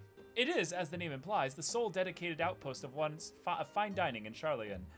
The one and only bastion of the culinary arts in an isle of otherwise mediocre fare. I seem to recall their burger being hailed as one of the more impressive items on the menu. Not that I ever had the pleasure of eating one myself. We're gonna eat burgers in Charlian?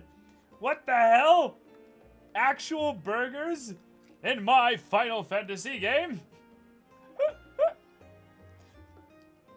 Bless.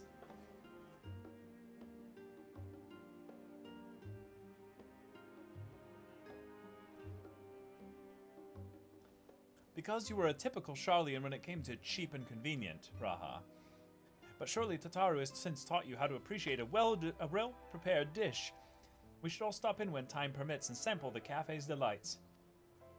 FF15 is chock full of fantasy food. Oh, that's awesome. Shall we press on? The stairs to the side of the cafe there will take us to the Aetherite Plaza. Okay. So now there's probably going to be new blue circles that'll unlock.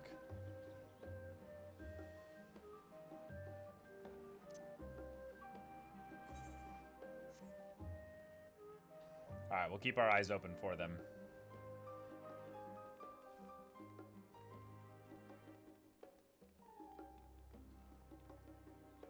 Okay, doesn't look like it.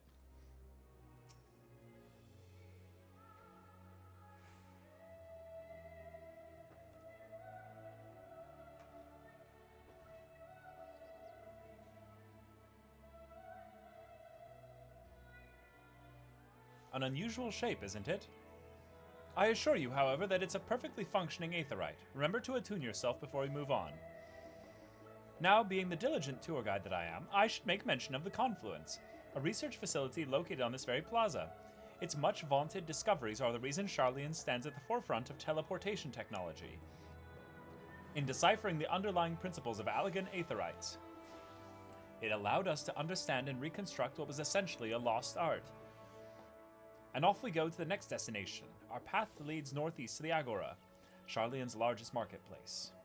Ooh, shit, okay. Yes, burgers in the Scholar Island. Indeed. Okay, we got one here. their talk of burgers makes me want to finish my chicken nuggets, though, you know?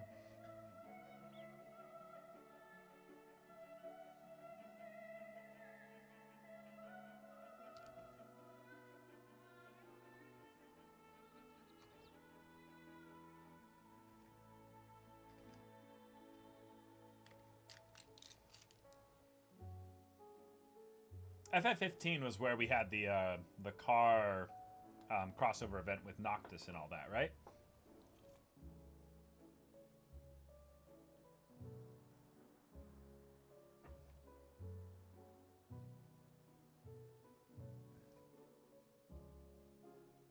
Okay, sweet.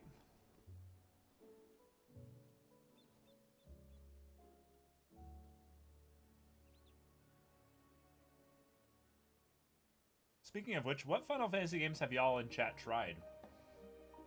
Are y'all like super versed and you've played like all of them, or are you like me and it's like this is like your first one?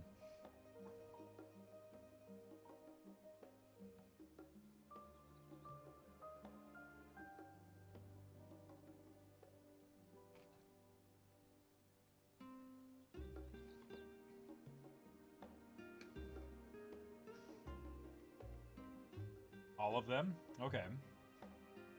4, 6, 7, 13, 14, 15. Okay.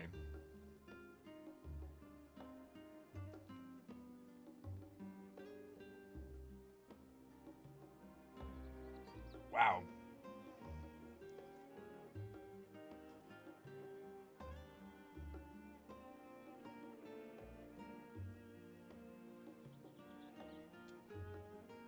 Zero. Okay. 9 is probably your favorite. I'm guessing one of the other things is that, given that you've played all of them, that's a lot of different systems that you would have played them on, a lot of different consoles and stuff.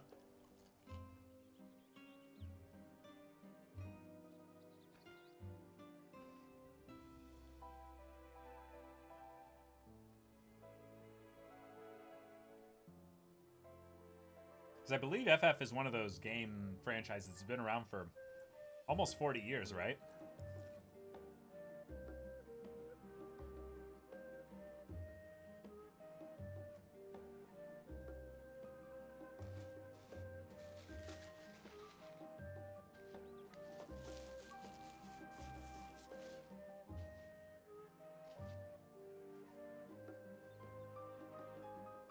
It has, but the older ones I've played the remakes of. Oh, okay, gotcha.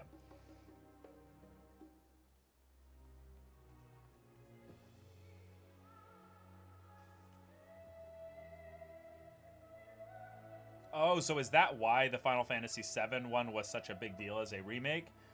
Was because it was next in line to get a remake, and also, like, it's the most popular of the Final Fantasy games, you know?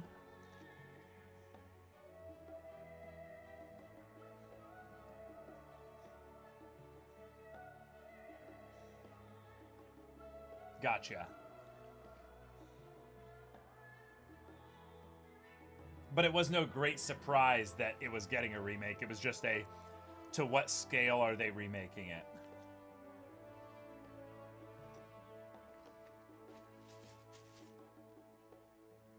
Ah, it's the best known in the West, specifically. Okay.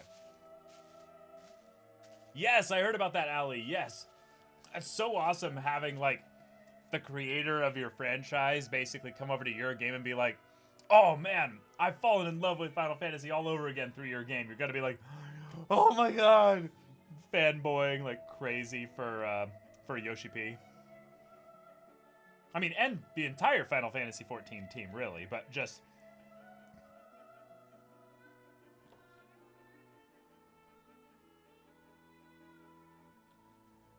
But then being something that's so...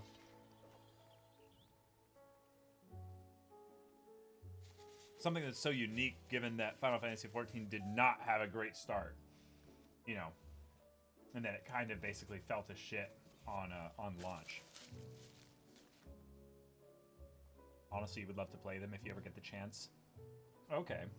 The thing about playing old FF games is that I don't know if it ever really makes sense to have like a specific way of playing them or any kind of order or or even like to make sure it played in like a specific way.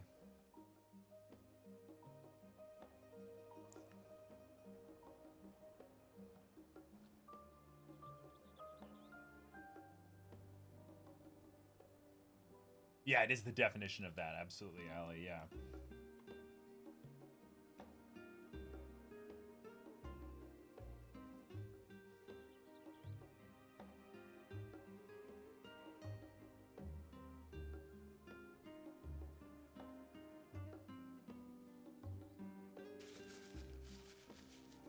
Yeah, none of them connect, which is cool. Although there are very clearly like references and Easter eggs throughout them.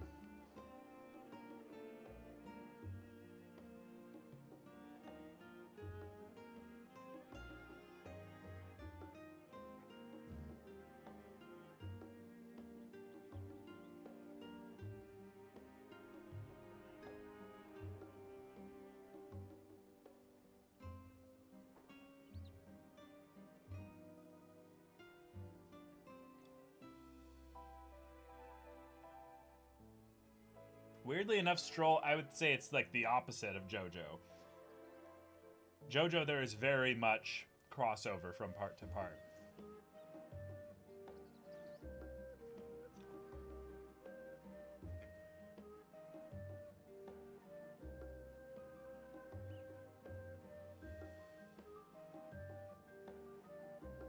Like, it's definitely different, like, arcs of stories, if that makes sense, but yeah.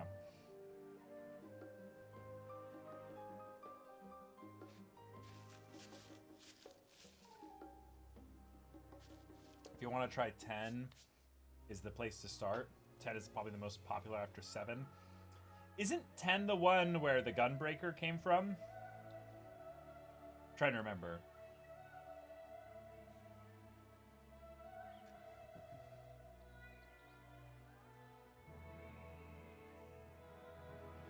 No, that's 8? Oh, okay.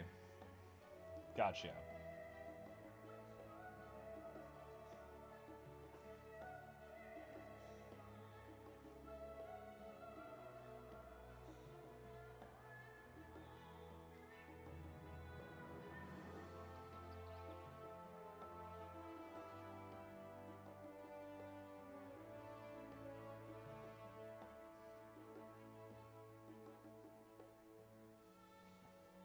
Ten was the first PS2 FF and the one that had like real in-engine facial animations and voice acting. Whoa. Shit. So then did 7 not have voice acting for the first for the original, you know, the original FF7?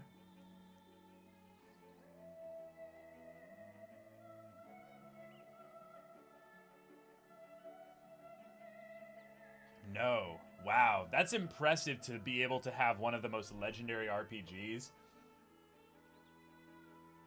have no voice acting at all. And maybe it's just I'm just a new video game person in general, like I haven't played too many video games. But the idea of having no voice acting in an RPG is like unheard of to me. Because it's audio, like you could definitely have, you know, recorded in a tin can audio, but it would still be audio, you know.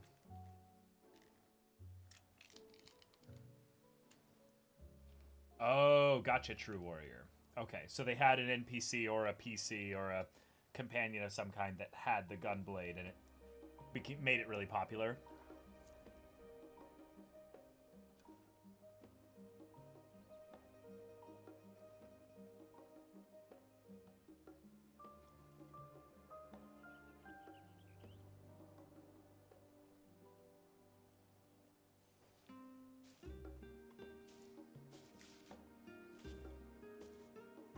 That's a good point, Rabbit Jawa. When I think of something like I'm trying to think of like the most legendary RPGs of all time that are like not huge franchise like entries, like Chrono Trigger, for instance. Like Chrono Trigger didn't have voice acting, and I haven't even played Chrono Trigger, but that was from that era as well, right?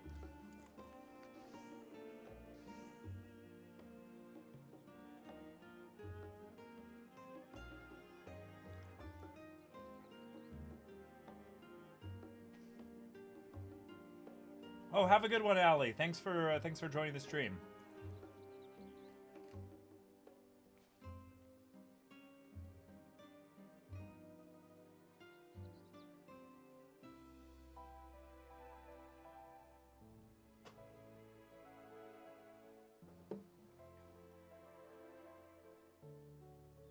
Maybe it was, yeah. Okay. Do you mind if I browse the shelves for a moment? There might be some hidden gems I've yet to read. Only a moment? How optimistic. Feel free to browse all you like, but we won't wait around for you. He's like, oh, perhaps I'll return here later then. Our awkward little boy. Oh, the markets. I always did look forward to seeing what new wares they had on offer.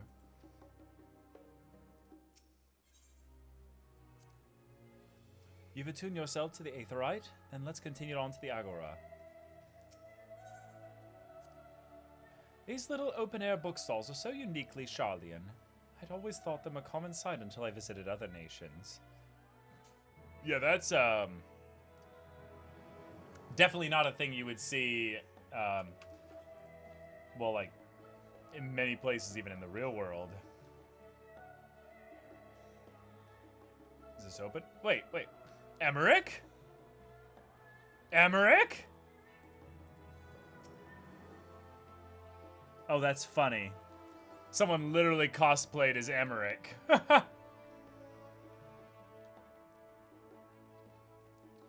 what's this?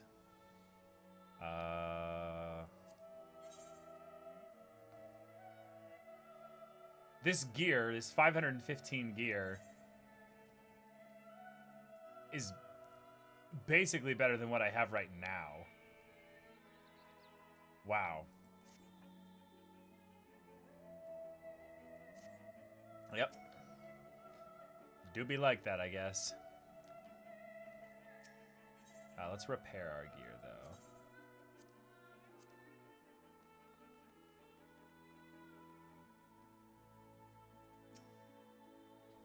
Welcome to the Agora, where you can find wares made in Sharlayan, as well as a wide selection of imported goods.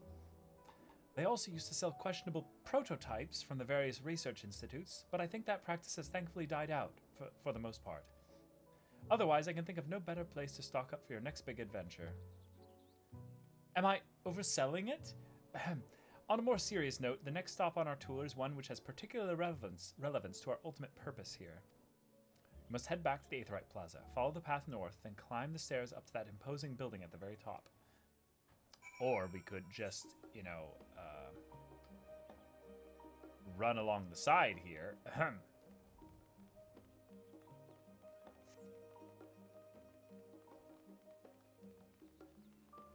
But sure, we will follow the prescribed path.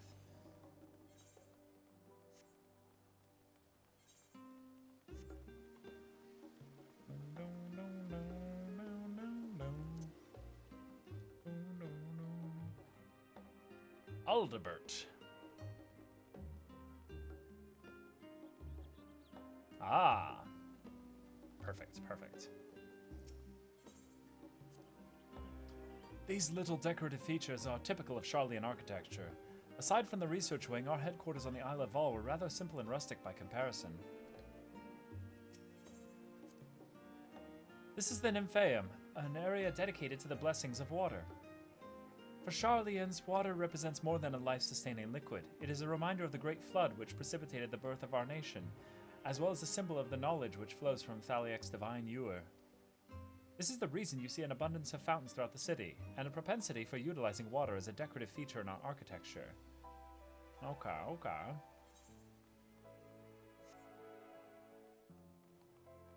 As a way to get us around the city and seeing all the key spots, this is a really smart way to do it.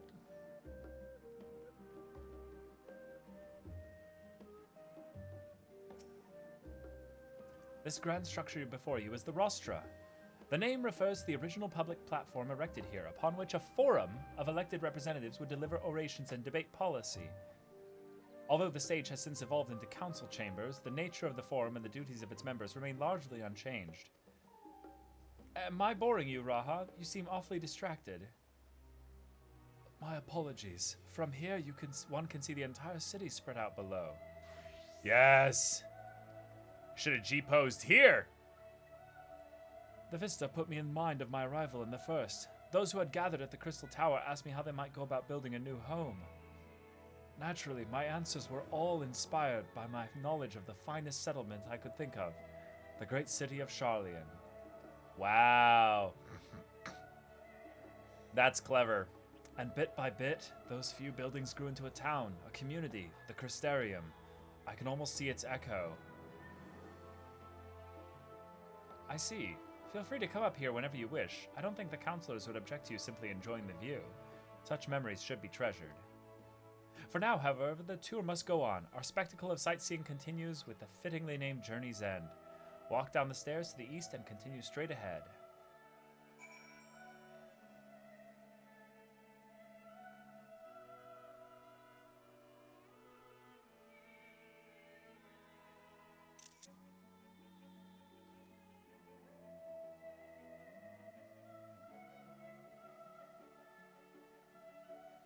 Cool.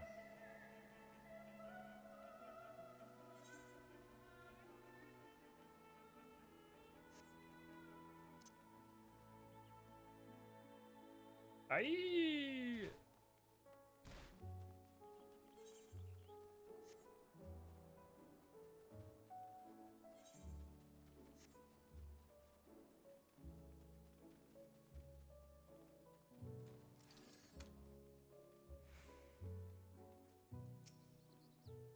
We've arrived at Journey's End. History tells us that this was where those who put ashore with Archon Nunkref built their first homes. And we know who that is, because there's the Watch of Nunkref down by the southeast side. In the present day, it serves as the residential district for the most important officials in the oldest Sharlayan families. You'll see that one mansion is clearly larger than its neighbors. That estate belongs to our friends from House Leveilleur. All things considered, we should probably keep our distance for the time being. And with that, we bring our little Sharlayan tour to a close. I hope it has proven to be an entertaining and enlightening experience. Now, shall we head directly to the Baldesian Annex? You remember the way, don't you, Raha? Let me think. We head down towards the harbor, cross the bridge to our right, then follow the path down below the Aetheryte Plaza? Correct. After you, Triss. But I want to see the Leveilleur estate.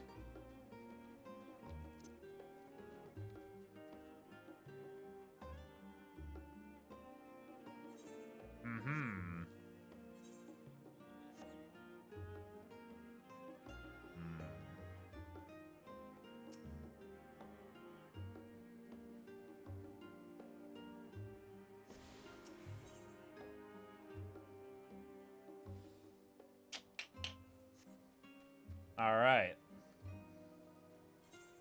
Well, there's the Leveilleur estate. Okay. Let's go unlock this one while we're over here. Now, where's the new housing area in game? There's a new housing area, right?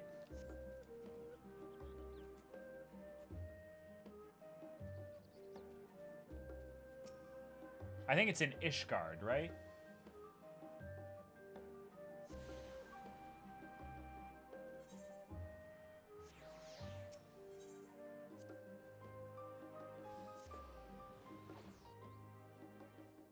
No, this is 6.0 Rabbit Jawa. This is actually 6.0 right now.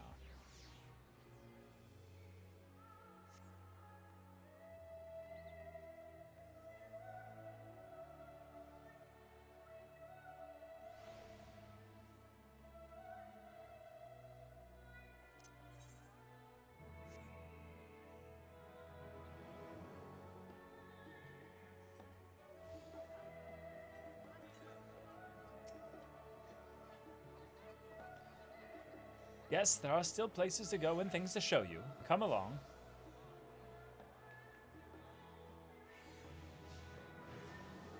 Oh, wait. Oh, because I teleported.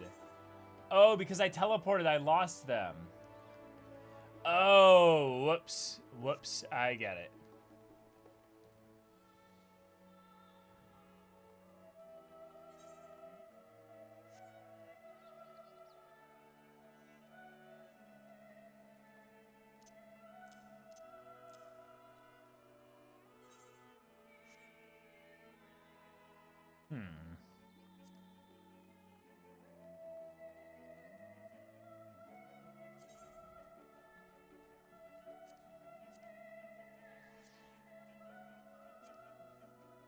What's the sightseeing log? Here we go.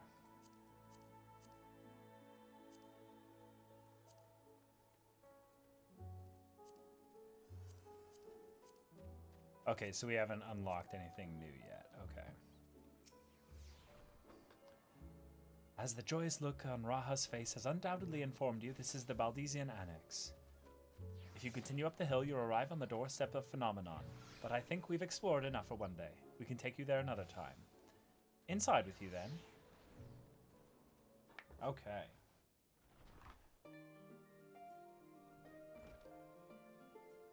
Oh, the new music! I'm back, and I've brought Triss and Raha with me. Ah, you were right about the ship then. Hello, Graha. It's nice to see you again. And it's a pleasure to finally meet you, Triss. I've heard many a tale of your exploits. Ojika? Ojika Sunjika. It has been an age. Allow me to introduce Ojika Sunjika, Administration Officer for the Students of Baldesian. He oversees the day-to-day business of the Annex. The Champion of Eorzea has featured prominently in Kryl and Graha's reports. We're being referred to as such. Nice, nice. So, for me, this is akin to seeing a fabled hero come to life.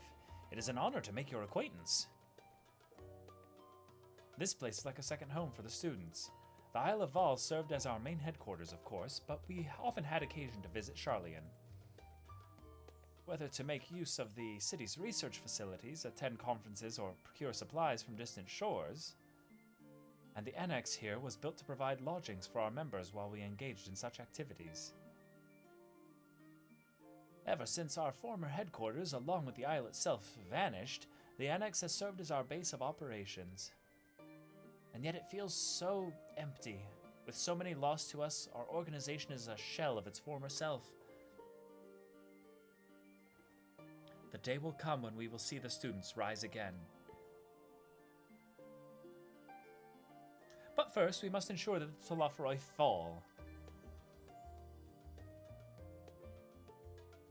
Through that door on the left there is the main hall, where we can discuss our options moving forward.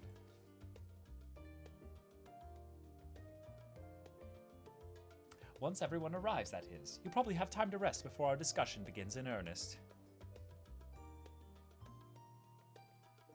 And on cue... No. I've had private quarters prepared for you in the Andron, so please feel free to make yourself at home. Ah, the nap rooms. Perfect for an afternoon doze. Such a cat, my boy. Such a cat. Oh, I didn't mean to give you the wrong impression. The chambers are quite well appointed. Far more so than some cheap roadside inn, you may be assured. It was simply that we were often so busy with research or exhausted from journeys abroad that we would slip into the Andron just to steal a few winks. And thus they became known amongst the students as nap rooms, even if many such naps might last well into the following morning. Say the word and I'll be happy to show you into your chamber. Hopefully the others won't be too long in coming. I'll wait for you all in the main hall. Don't wait up. Graha and I have some naps of our own to attend to. Damn it, come back, Graha, no!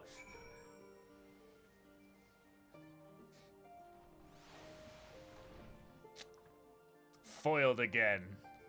Curses.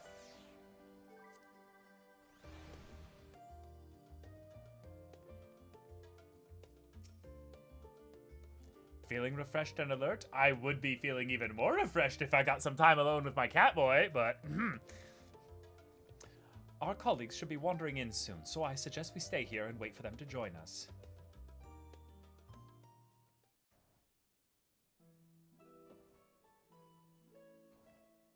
Alright, we time skip to this. Nice, nice. Uriange arriving last. Pray forgive me. I was delayed. Okay. It's fine, Urianger. We're all here now. Let's get down to business then, shall we? To defeat the Huns.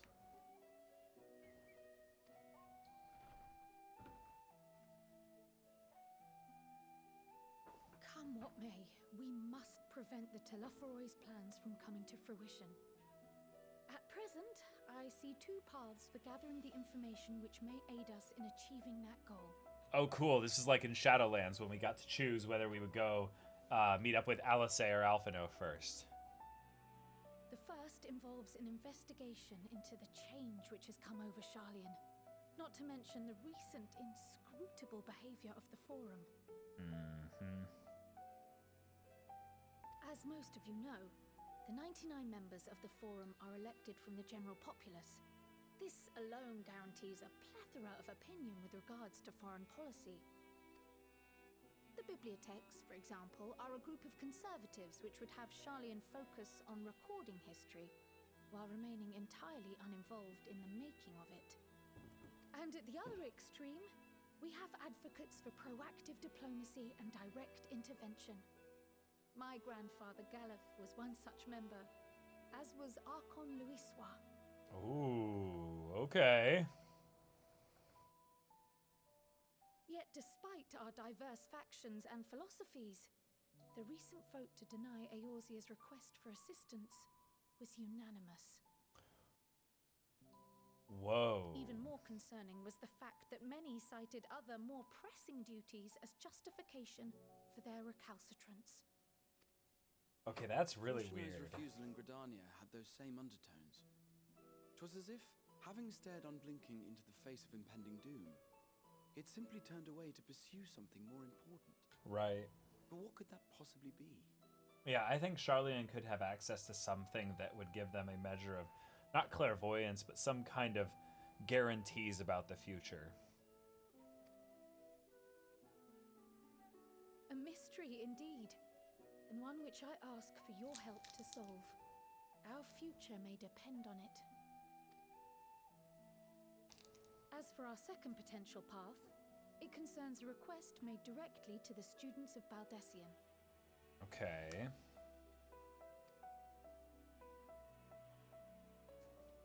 Our organization was founded primarily to study strange and unexplained phenomena the world over. Mysterious relics and ruins, arcane disturbances, and so forth. Those odd-shaped looking, like Allegan-looking things here look really, really curious. Okay. Compared to our more isolationist Sharlayan colleagues, we have strong connections overseas, namely with scholars and academics who share our passion for the unknown. That almost looks like the big ship that Garlemald, the Garlean Empire sent to that one fight with Midgard-Sormer in the 1.0 trailer. Okay. The request in question comes from one such acquaintance, Nidana, an alchemist residing in distant Thavnair. Her missive describes the sudden appearance of a tower, and the subsequent summoning of what I can only assume is a lunar primal.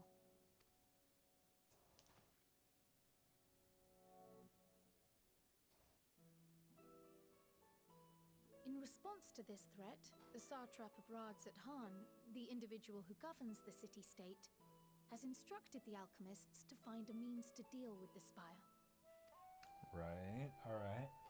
The artisans of that land are heirs to an ancient tradition, one rather unlike that of their Uldan counterparts. 'Tis possible, nay, probable, that they have gleaned truths unattainable by Eorzea or her Far Eastern allies. They do, in fact, appear to have a strategy in mind, though it will require further research. To that end, they have requested an introduction to a capable warrior shielded by the blessing of light. Assuming we divide our forces to pursue both of Kral's lines of inquiry, and having you join the group heading to Thavnair would seem the obvious choice.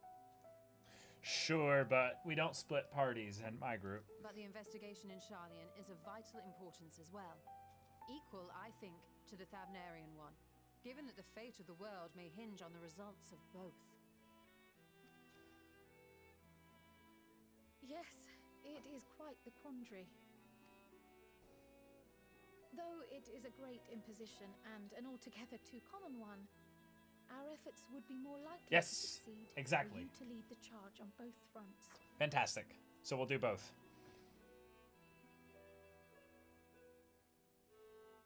You are indeed our champion. As to which task to tackle first, we will defer to your decision. Let us next decide how everyone else might best be assigned. As for myself, I shall continue what I've begun in Sharlayan. I should also like to steal the services of an Archon or two. Okay, okay. And thereby gain access to a greater range of reading material. Okay, so I don't choose where they go. That'd be pretty dramatic in terms of story choice. I have some small amount of experience in the field of research.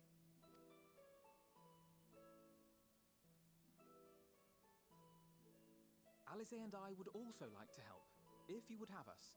Okay.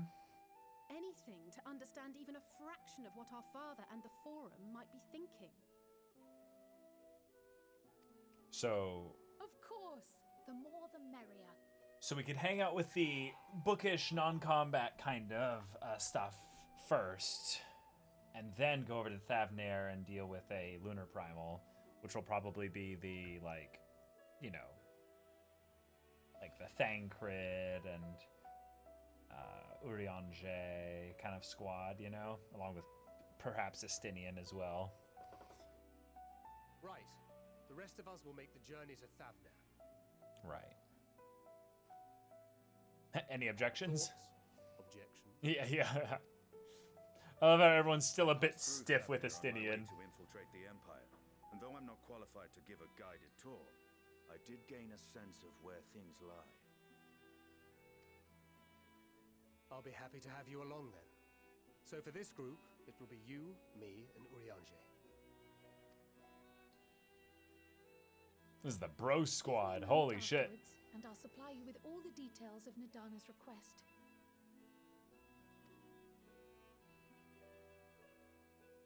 Consider this hall our rendezvous point once our respective tasks are complete. May our investigations prove fruitful.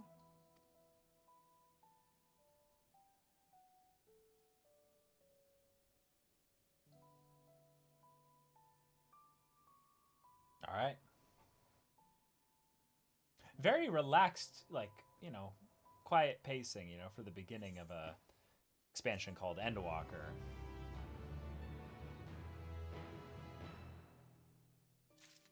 I'm wondering if at some point they'll start doing, like, grand, third-person omniscient perspective on, like, stuff in Garlemald, you know? Or if for now they're gonna kind of stay away from that.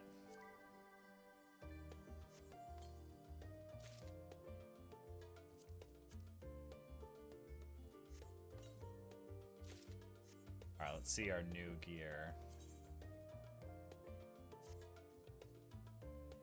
Okay.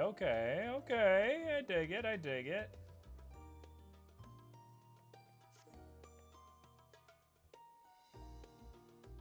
And once I get more of it, I think I'll... Can't apply glamour plates here, really? Oh, probably because we're inside this area, yeah. Okay, Thancred is eager to set forth for Thavnair. I think we'll do Thancred's stuff first.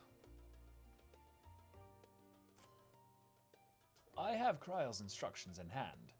If you're ready to set out, then so are we. Having been to Thavnair before, I can travel by Aetheryte, but what of the rest of you? Another sea voyage would waste time we do not have.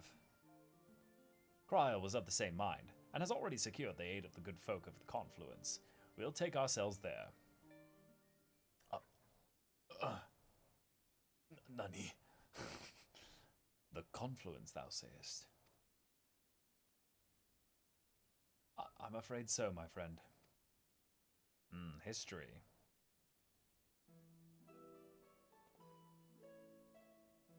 Thou wilt recall the hunt for Iceheart, under whose sanctuary we delivered thee owing to the knowledge of our comrade Moonbreeder.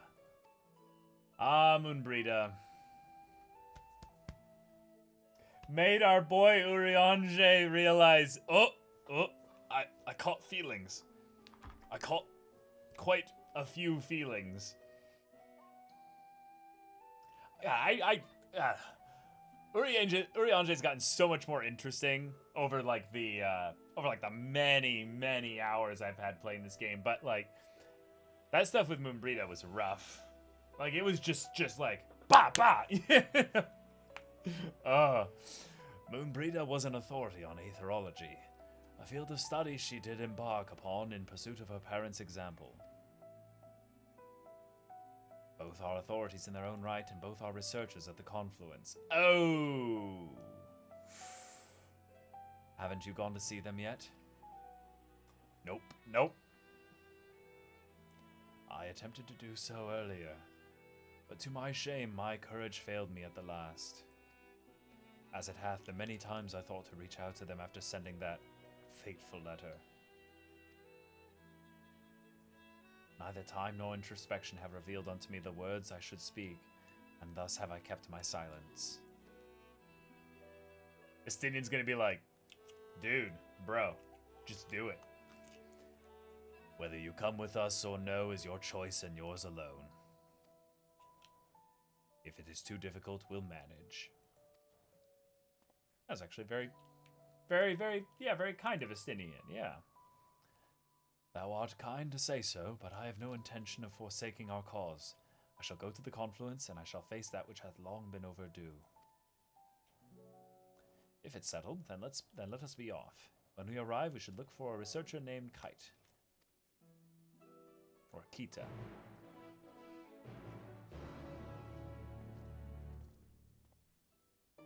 Yeah, they definitely have to phase us in gently. That totally makes sense, yeah. Okay, so this one gives us gear first, so I think it's the one we're actually meant to do first. An unsettling change has come over Charlian, but together we will divine the underlying cause for the Forum's callousness. As I mentioned before, however, questioning the counselors directly is a fruitless endeavor.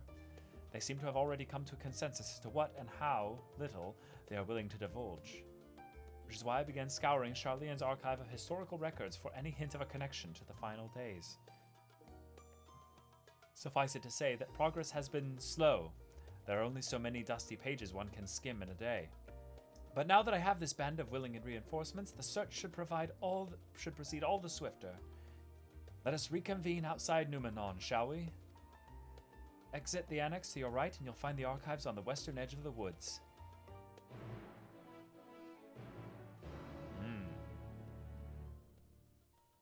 Unless y'all have any ideas, which one should I do first? Thavnair or Charlian?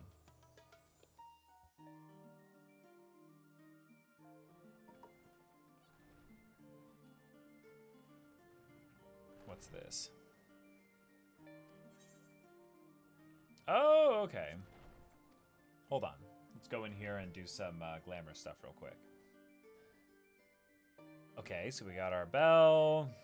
Yep. Okay.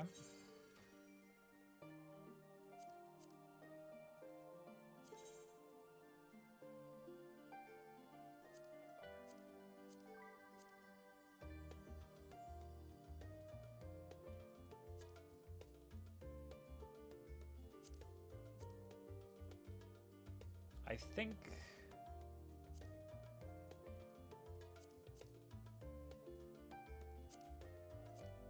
Yeah, I think we'll go nothing on our neck. That just makes it... That makes it look a lot better, I think.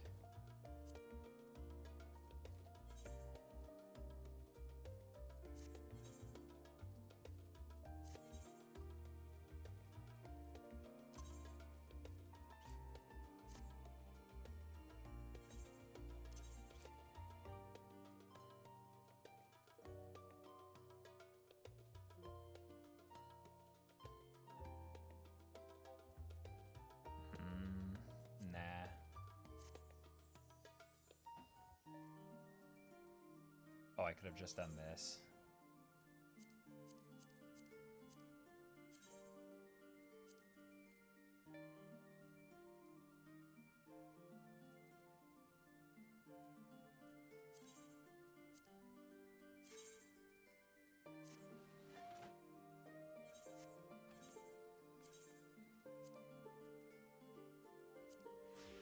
There we go.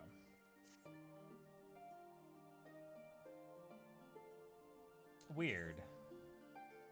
So it still shows this. So in order to have nothing show up, we have to actually, like... We have to actually put something there. Huh. Okay. I guess that's fine.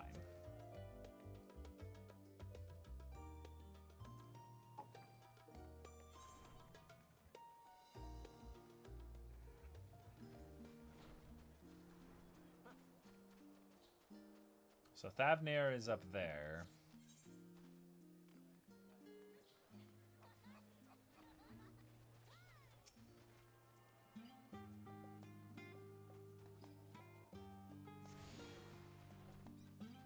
Might as well attune to all the Aetherites, though.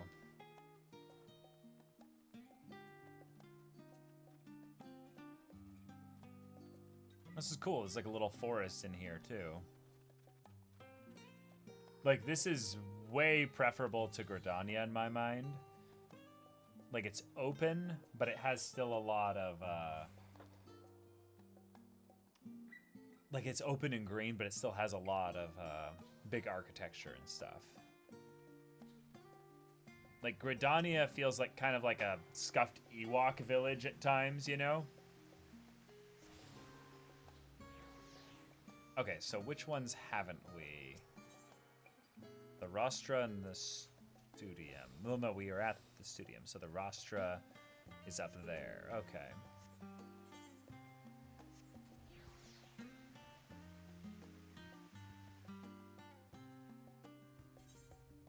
Also, I feel like Gridania is the one area that feels a bit like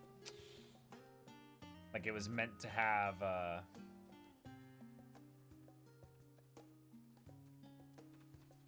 like almost a few more of the places that are on the other sides of it, like in the map and stuff, connected. Like it feels a bit disconnected over there. But then again, I started in Limsa, so and that place is disconnected as all heck.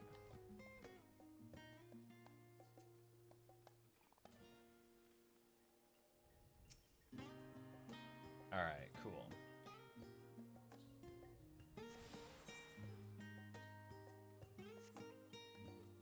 Cool.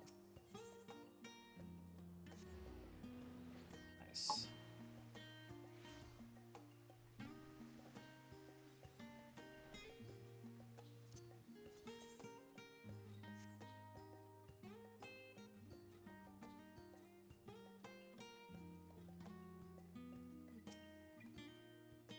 My directions were easy enough to follow, I hope. In any case, you stand now before the doors of Numenon's, Sharlayan's grandest collection of books and tomes.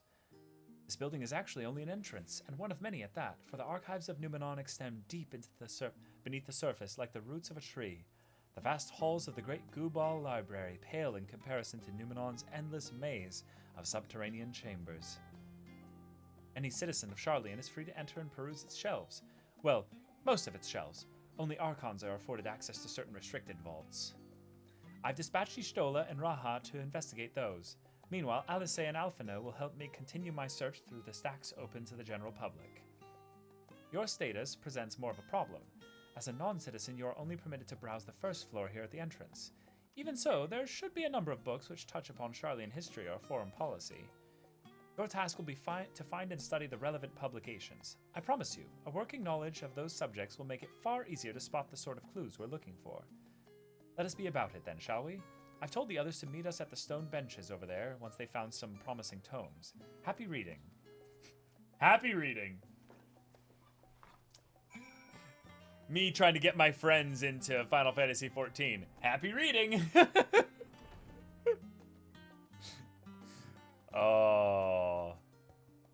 this is cool.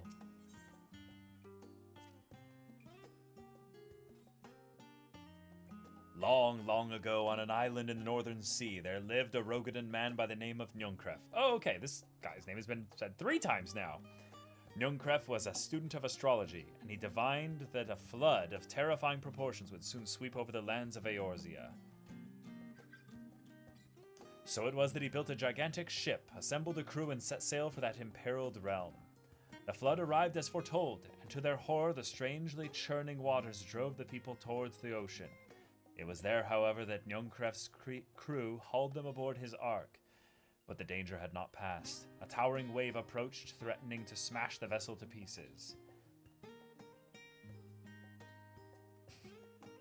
This feels very Noah-esque, but also like the kind of thing where, oh, what could cause a big flood if not the moon acting up, you know? With only moments to spare, Njunkref wove a mighty spell of teleportation and shifted the entire ship to safety atop Abalathia's spine. Refugees from the surrounding regions huddled there alongside them, but it was not long before disputes over the dwindling supply of food led to violence and bloodshed. Saddened by the sight, Njunkref gathered to him his crew and his grateful passengers, and abandoned the ark to those reddened peaks. They journeyed to the coast where they built a new ship, intent upon returning to the northern seas. They landed on the beach of an island and settled upon that very spot. That settlement prospered and grew, and in time it became the city of Sharlayan we live on to this day. Brilliant. Okay. Roads of Old, the colony. Oh, we have lots of choices. Oh, we only need to read 3, but there's a bunch of them. Oh, that's cool. Many years ago, on the banks of the Thaliak in the Dravanian hinterlands, a Sharlayan colony once thrived. This settlement was originally established as a mere outpost to study the ethereal sea in the year 1311 of the 6th Astral Era. Scholars dispatched to Eorzea found the facilities wanting, and their demands encouraged a gradual expansion in structures and services. As rumors spread of a growing community of academics, the area was further inundated with Eorzean students hoping to share in the renowned wisdom of the Sharlayans. 50 years later, the Forum passed a motion to recognize what had become a flourishing town as an official Sharlayan colony. Eorzean residents took to calling the colony itself Sharlayan, which led to no small amount of confusion when discussions turned to the subject of the motherland. Yes, of course it would. In response, some Sharlayan inhabitants, if pressed for a name, would simply refer to it as Emporium. Oh, okay. Following the Great Exodus, however, goblins and treasure hunters claimed for themselves a corner of the abandoned colony and gave it yet another name, Idleshire. Yeah, I was gonna say. Okay. The following chapters go on to introduce the most prominent feature of Idleshire. This book does not appear to contain additional information on the Forum or cover the history of the Sharlayan motherland in greater detail. Oh, okay, so this one we can tell doesn't really tie to relevant stuff there. So based on the titles, we can kind of keep ourselves from, like, not like wasting our time, but like reading the wrong books, effectively. Stewards of Wisdom. This definitely seems like it could be relevant. During the chaos of the 6th Umbral Calamity, Archon Njunkref again, founder of Sharlayan, bore witness to the madness and savagery of men brought to the brink of despair. Upon raising a settlement on an island in the northern empty, he instructed his people thus: "Renounce the ways of war, and pursue enlightenment through knowledge and reason." The Sharlayans took to heart the words of their savior, and thenceforth served as stewards of wisdom. Upon a foundation of accumulated learning, they built a homeland unlike any other, a nation born from strengths of minds rather than strength of arms.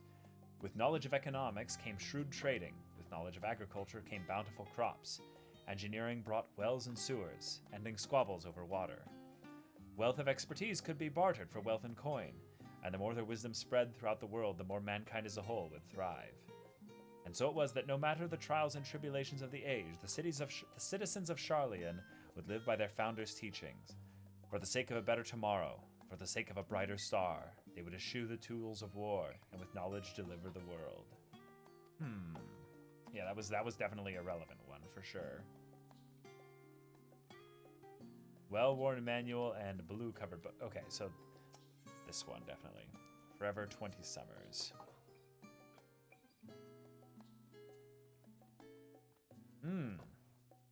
Oh my god.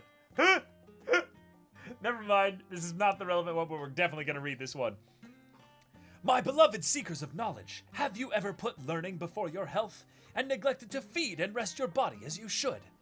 I, too, once engaged in such foolish practices, but one night, engrossed in philosophical study, I had an epiphany. For all the world's mysteries that drive us to reckless abandon, we have so very few years of life in which to achieve our goals. Thus do I share with you this mantra. I am forever 20 summers young. The number itself is unimportant. You could be 19, or 23, or 40. Whatever age you are when you discover this manual, let that be the age you aspire to remain. Through mindful, healthful living, will you extend the time available to spend upon your chosen research, another day, another moon, another summer to grasp the greater truths you pursue. In the pages that follow, we explore the secrets of maintaining one's physical condition from a biological, aetherological, and arcane viewpoint. Not a super helpful book, but rather interesting, to say the least. Introduction to the Heavens. Ooh. This could be curious there, yeah. Have you ever gazed at the skies above and contemplated the mysteries contained therein? I speak not of shifting cloud patterns, but of the vastness beyond, of the sun and the twinkling tapestry of the night. Have you ever yearned to travel? Some think the dome above us to be a finite space. Yet among the leading thinkers of our age, one scholar's depiction of a boundless sea of stars has firmly taken root. Yes, don't fall into the dome conspiracy and all that shit. No. Alas, this heavenly sea remains an unreachable, unknowable destination. There are few indeed who can explain in a satisfactory detail why our own star is believed to revolve around the sun. It was the technologists of Alag who came closest to understanding the laws which govern that starry abyss. It was they who launched Dalamud and sought to expand beyond our earthbound existence. Having read of their ancient ambitions, I wonder, has your interest in this field of study waxed or waned? What if I were to tell you that the eternal constellations were arranged differently in the distant past, that their positions continue to shift almost imperceptibly, but measurably as we journey into the future? Would it shock you to learn that the stars drift further and further apart, and may indeed do so forever? Are you eager to learn more? This book is on the wrong subject. Yes. But still, very, very cool. I think this is what we're on next here. Voice of a Growing City.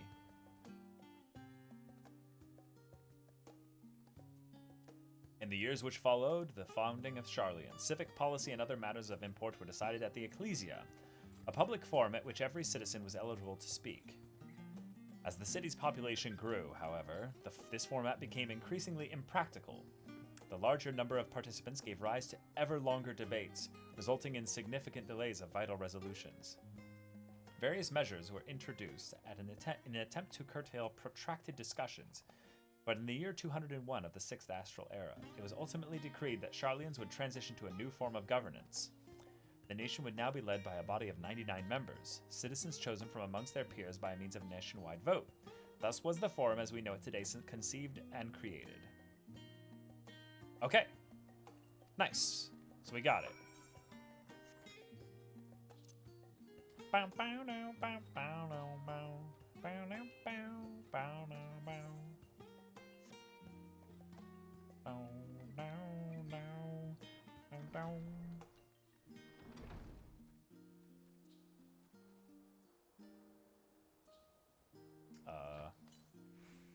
There we go.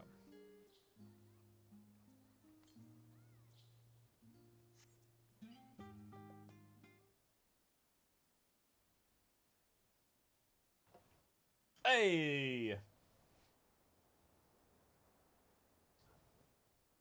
Sorry, you waited long? Actually, Alice is more of like a, oh. I wanted to make sure I'd borrowed at least a few promising volumes. Alphino and Kryl should be along shortly.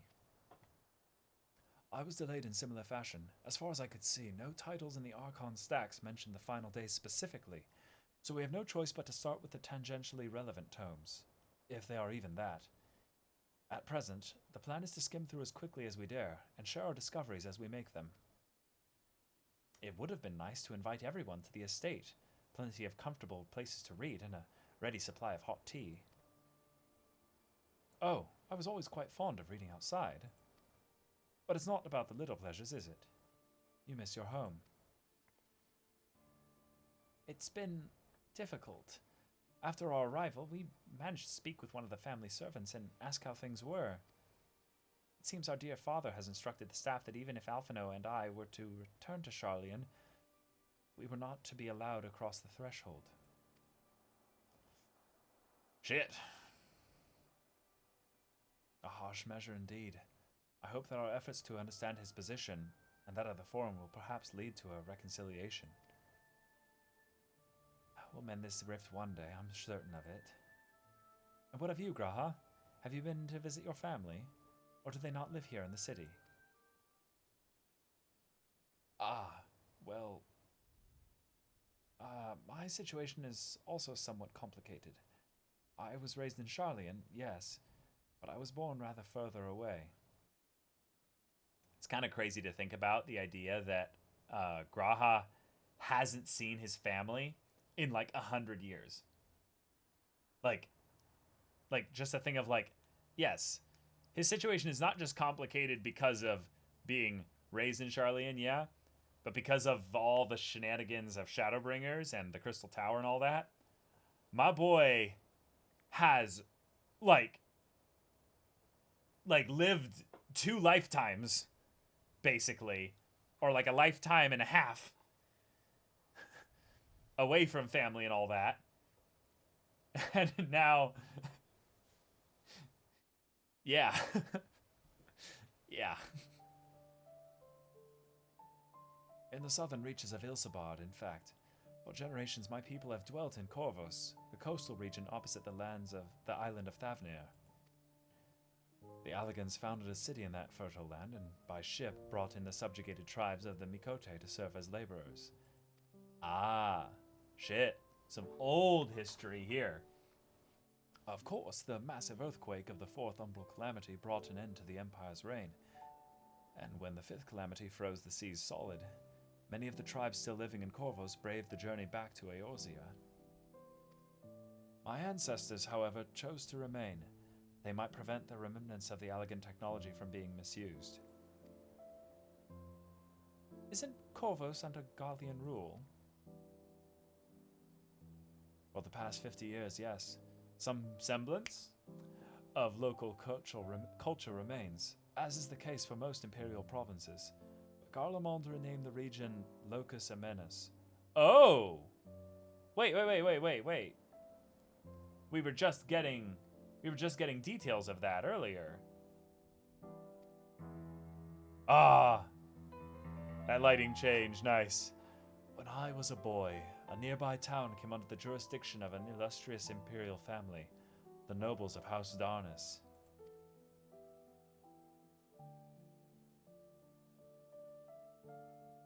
House Darnus demonstrated a singular interest in Allagan civilization, and so my tribe was forced to consider a plan of action. For some time already, voices had been raised in favor of abandoning our ancient customs. After all, the Allagan Eye no longer passed to our eldest children as reliably as it once had. Fear of discovery eventually tipped the scales, and the decision was made to bury our ties to the knowledge and traditions of Allag. As the last child born with the Allagan Eye, I was given over to the custody of friends and the students of Baldician, who had me registered as a Charlian citizen. Yeah. Shit, all kinds of stuff. Wow. I never even considered. Forgive me, it was an unkind question. Even Thancred was taken in by Archon Louisoix, was he not? Stories of adopted waifs and rescued orphans are more common among Charlians than you might think. Yet regardless of our origin, we were all provided with an equal opportunity to learn, and with sufficient perspicacity, we outsiders can even earn the vaunted title of Archon. 'Tis exactly why I have such love for this country, and why I wish it to remain a nation of which its citizens can be proud. Here, here, another good reason to get to the bottom of the forum's stubbornness, aside from the trifling matter of our impending doom. Excuse us while we try to make some headway into these books, Triss. More company should be arriving any moment now. So much history of our friends and such. Like, so much.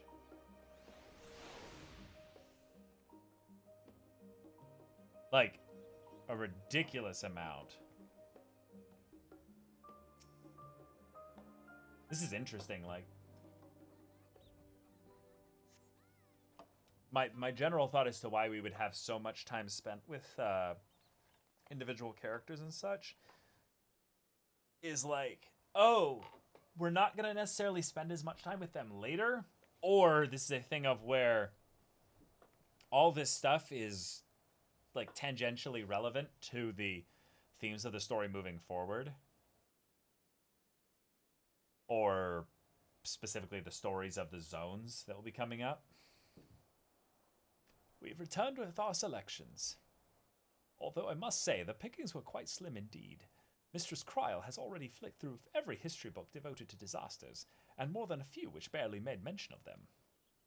As such, we will be looking into research papers on the umbral calamities, as well as articles written by prominent forum members. Perhaps their knowledge of the final days comes from an unexpected source. Yes, that's definitely what I was thinking too. Speaking of which, might I ask you a few questions related to the final days? I'm the only one here who didn't witness the events of Amaro firsthand, and I fear I may be overlooking critical details. I got you. My thanks. Now, where to begin? First things first, what kind of phenomena did the ancients encounter as the final days drew nigh? So it was pretty nutty, but we're just gonna go with the top one for keeping things simple. Yes, the unfolding catastrophe wrought havoc on all manner of life. The chaos extended to the ancients themselves, causing their powers of creation to spiral out of control. Fear and despair manifested in terrible, tangible fashion. Meteors raining from the sky, fire erupting from the ground, indescribable abominations prowling the streets. That more or less aligns with my understanding. If only the arts of creation had survived until the present day, we might have had something substantial to analyze. To the best of our knowledge, however, those techniques were not preserved or passed on. Ishtola surmises that the closest known magic is that of the summoning rituals promulgated by the Asians. Interesting. Was there aught else of note which heralded the approach of the final days? Alphino, you can answer this one! I kind of want to do that. Yeah. Alphino, you're smart. You got this, buddy. Me? Well, as you wish.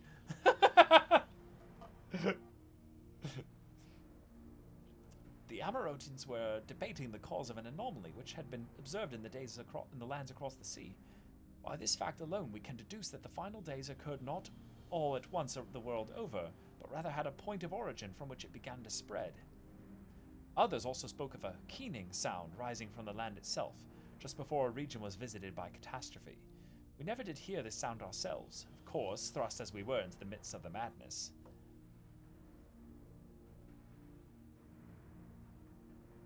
So the ground itself was crying out, you say? To be considered the harbinger of doom, it must have been quite distinctive, and probably quite loud. Well, there's a possibility, and this is something that I've been thinking about, is that Zodiark or Hydaelyn, because I think Hydaelyn is probably in the planet herself, like the crystal stuff and all that, which would make Zodiark then in the moon, and thus we represent the light, the sun and all that. But having possibly being a sound, if there was some kind of resonance of crystals just kind of, having this this constant kind of ringing sound, that could be Hydaelyn essentially screaming in pain, So, I guess we'll have to see. I'll have to speak with one of the Numenon's mammoths and ask after any books which make mention of such a sound. Last but not least, would you describe how the ancients sought to quell this unprecedented calamity? What definitive action did they take? Well, they summoned Zodiark, yeah. And they summoned Hydaelyn. Well, yeah, they summoned Zodiark, yeah.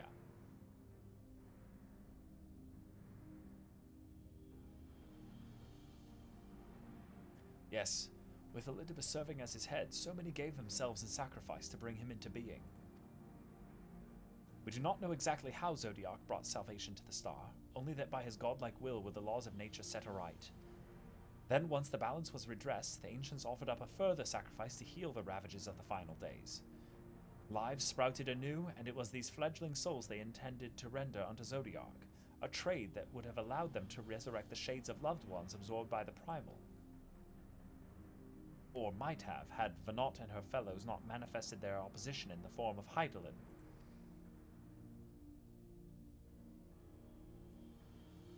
Thank you, both of you, for the detailed review. I feel much more confident now in my understanding of events.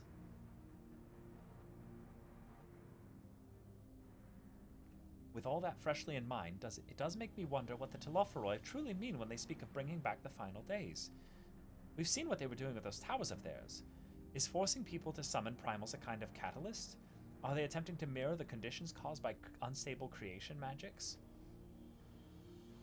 Or are they simply using the final days as a figure of speech, a convenient metaphor for the scale of destruction they plan to unleash? But this is all just pointless conjecture at this stage. Let us return our attention to the forum, shall we? Yeah. We should keep an eye out for Y'shtola, but 'tis time we began studying these research papers. And now we wait for Y'shtola. Oh boy.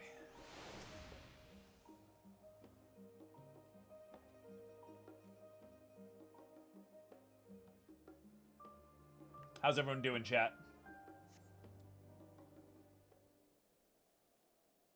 Having quite a lot of info kind of recapped and cycled through and really focused on here, so I'm kind of impressed, like, how much of this is actually, like, making sure that's being emphasized here.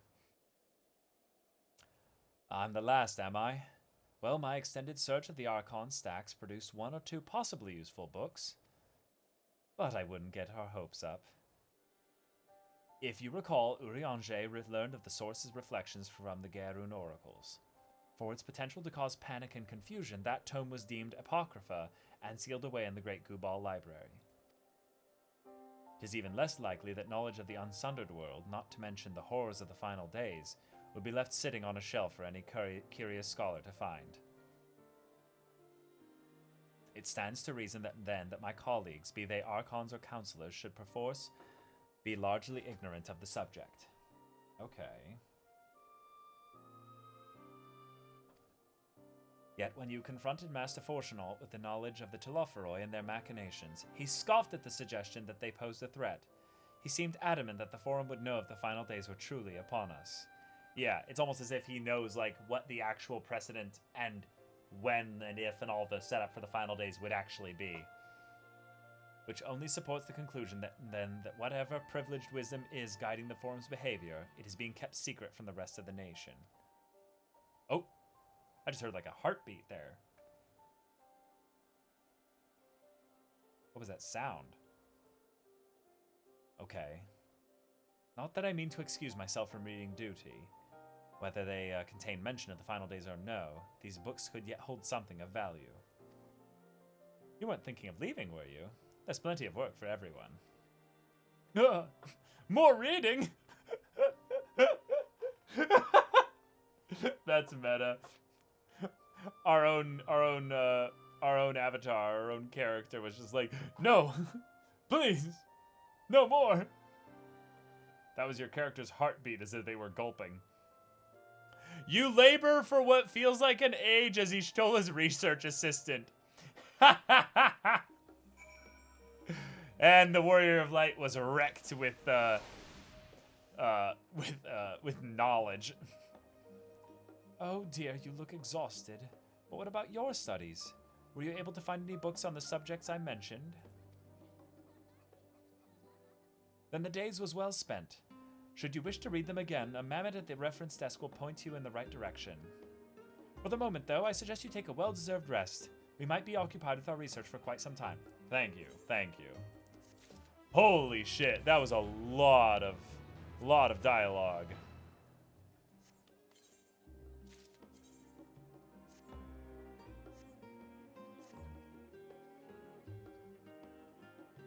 Alice, save me! Yes. Ready for a tea break, Triss? I know I am. Yes. Honestly, my neck and shoulders are going to calcify if I don't stretch my legs and walk around for a bit. You know the last stand down in the harbor, do you? Come and meet me near the outside tables. I'll treat you to their coffee. It's quite good. I know what you're about, Alice. Alice is like, please let me take you on a date. Holy shit.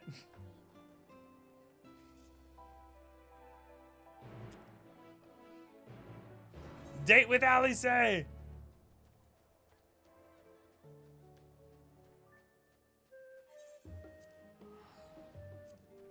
Let's go.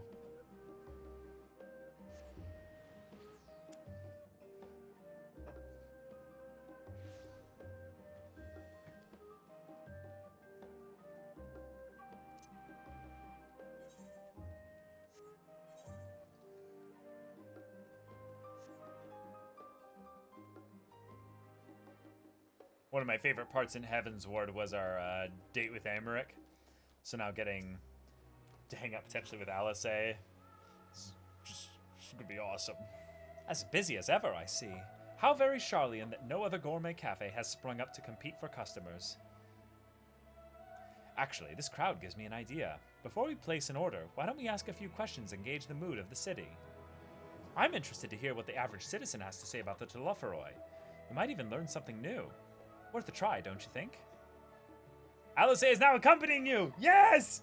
Keep her at your side in order to proceed with quest objectives. You can leave Alice behind. Yep. Cool. Let's go!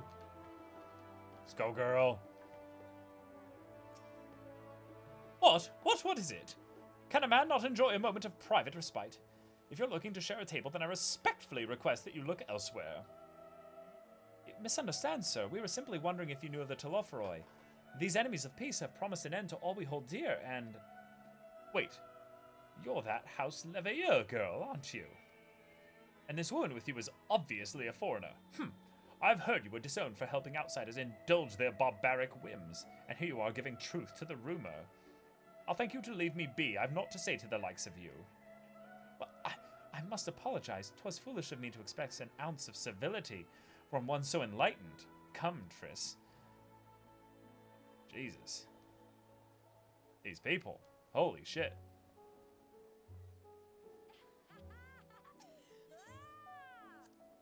Someone here at the cafe should be willing to speak with us. Let's ask around. Okay. Yes. I don't believe I've had the pleasure. Pray excuse the interruption, but we were hoping you might share your thoughts on the Telophoroi and their unconscionable plans. My goodness, if it isn't the young Miss Leveilleur.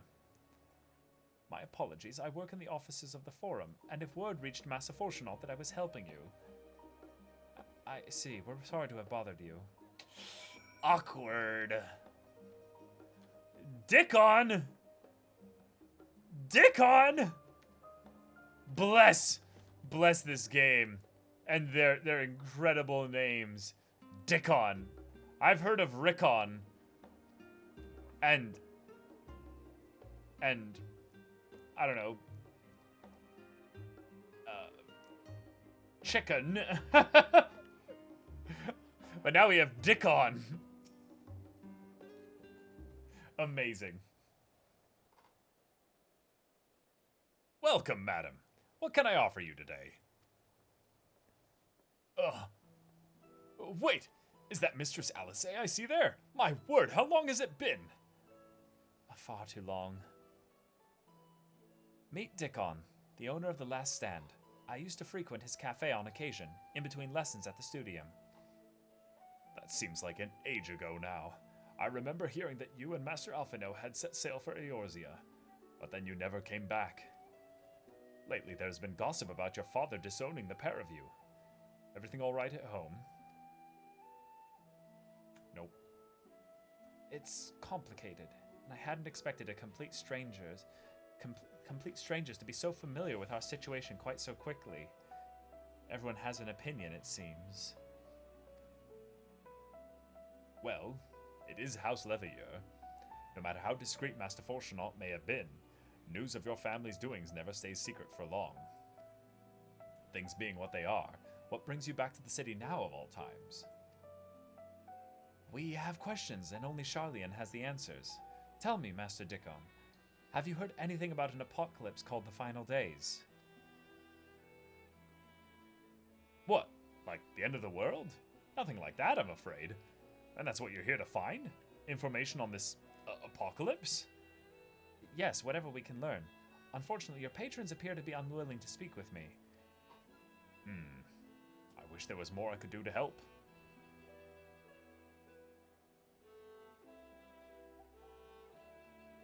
But maybe there is. You're a visitor to Charlian, aren't you? Then few will know your face. We should be able to pass you off as a server with none the wiser. We just finished preparing a few orders. Strike up some friendly conversation while you're settling down the food, and you might just get the answers you're looking for.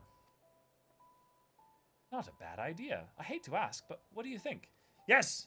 Warrior of Light will be your food waiter! Absolutely! Savior of Eorzea! Let's serve some burgers. Then we can discuss the state of the abysmal minimum wage and tip situation in this country. Yes, it's insufferable. That's the spirit. Pay attention now, and I'll explain where each of these dishes need to go.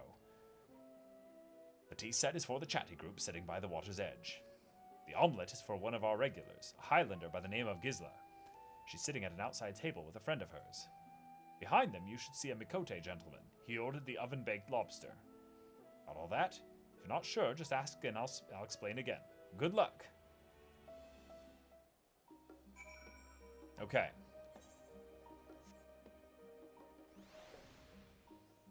So where do we get the dishes? Do we have all of them in our items here?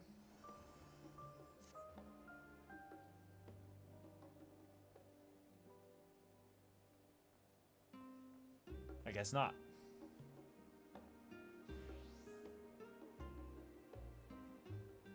So we get the lobster here.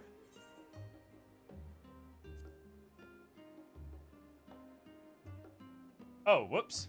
Excuse me, I didn't order this. Where's my tea set? Whoops. Oh, my tea set. Lovely. Thank you. The Talofa who? I'm sorry, I've never heard of them or their final days. My friends and I are somewhat uninformed when it comes to current events. Now, if you want to hear about ritual arcane practices of the 6th Astral Era, common or esoteric, I'd be happy to talk your ear off. Okay. So then this one is the omelet. Ah, finally. 2, 4, 6, 8. Let's dig in. No time to waste.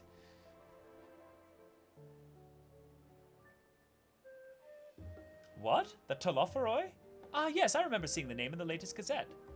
That and some grand claim about the end of days. Same old senseless warmongering. When will these fools grow tired of spilling each other's blood? Best stay out of it, I say. The Forum made the right choice, and I fully support our decision to remain neutral.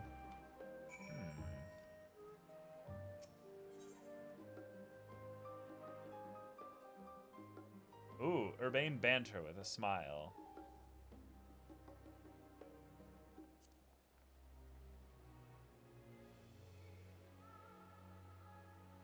You don't need to butter me up, you know. I've already ordered one of the most expensive things on the menu. Nice.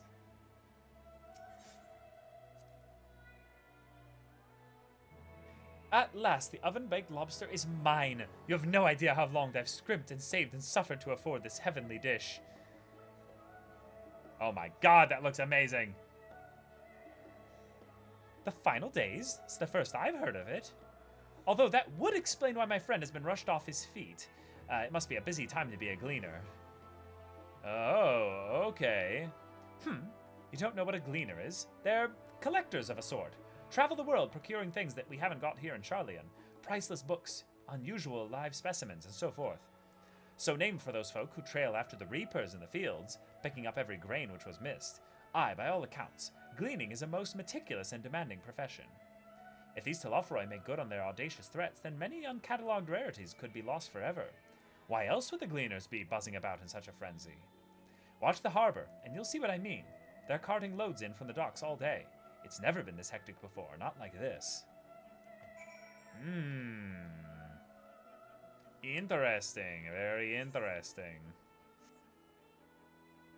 Busy harbors, busy harbors. Any trouble with the customers? Were you able to get anyone talking?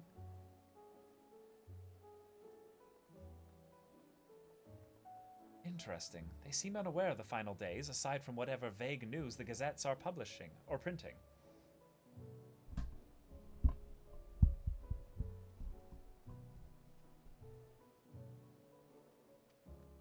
Even Dickon had nothing to offer, and he's the best source of gossip in the city.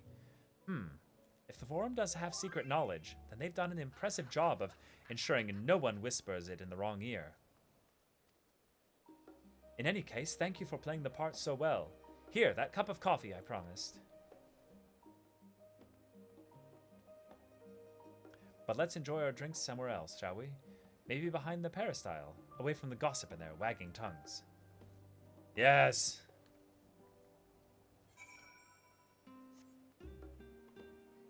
Let's have our little date, Alice. Let's go.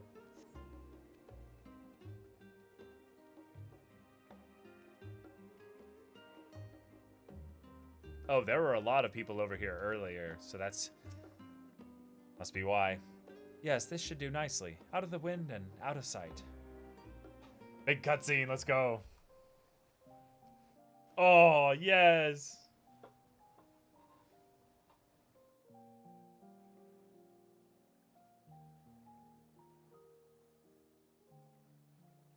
When our father disowned us, I couldn't believe what I was hearing.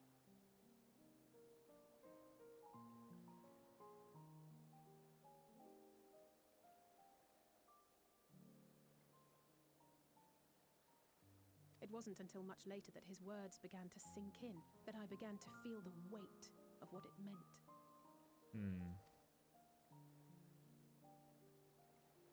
Do you remember when the decision was made to come to Charlian? Grahas said that the Forum was determined to keep us in the dark, and that Father's venomous performance was part of that strategy, to keep us at arm's length. Perhaps it was. Father argued with Grandfather on many occasions, but never with such dismissive contempt. And when he demanded what justifies the sacrifices we make in war, I honestly didn't know what to say. Neither did Alphino, I know, but never for one moment did I believe we had made the wrong choice. So all I could do was fume silently. Aww. It was only afterwards that I realized how childish I had been. How being stubborn and self-righteous must run in the family. I mean, that's true. That's definitely true. If I could have just mustered a civil response, then things might have turned out differently.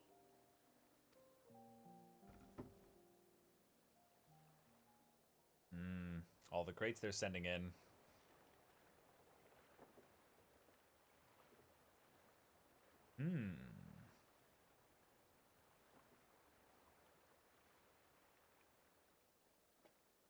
They must be ferrying goods to Labyrinthos.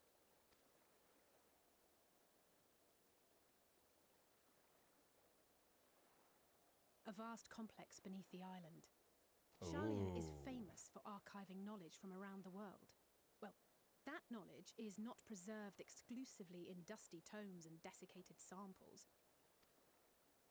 Our living library, comprised of all manner of flora and fauna, is housed and studied within that underground facility. Ooh, are they building something?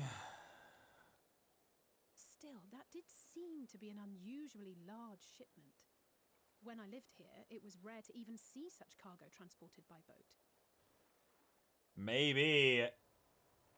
Oh shoot, maybe that's why there's been all this stuff with how Charlian was formed, in that it's not that they're like not preparing for the final days, but they are extremely quickly preparing, and they're building like another arc of sorts to be the ones that would survive the final days that are coming. And thus they're gathering all these supplies to get ready for that.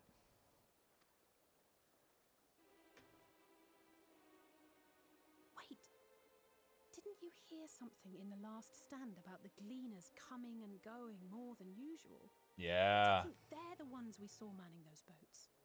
And gleaners answer to the forum. Yeah.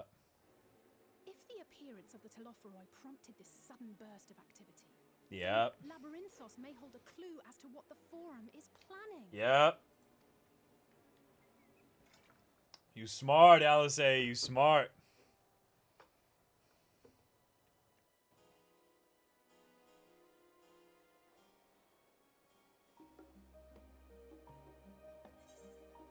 But what are we gonna do about it now?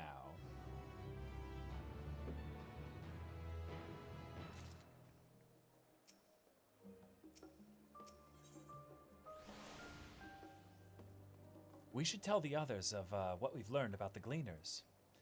Go on ahead to Numenon, and I'll join you in a moment. Master Dickon will want his cups back. Okay. So we get the studium.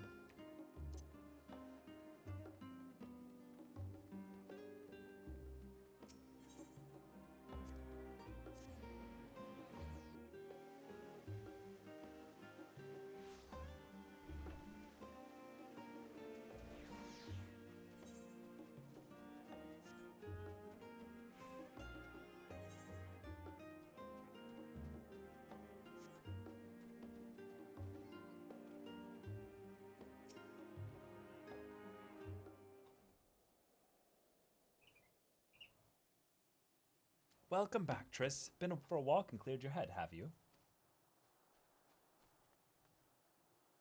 Not exactly. We did some impromptu investigating and turned up information on the Gleaners.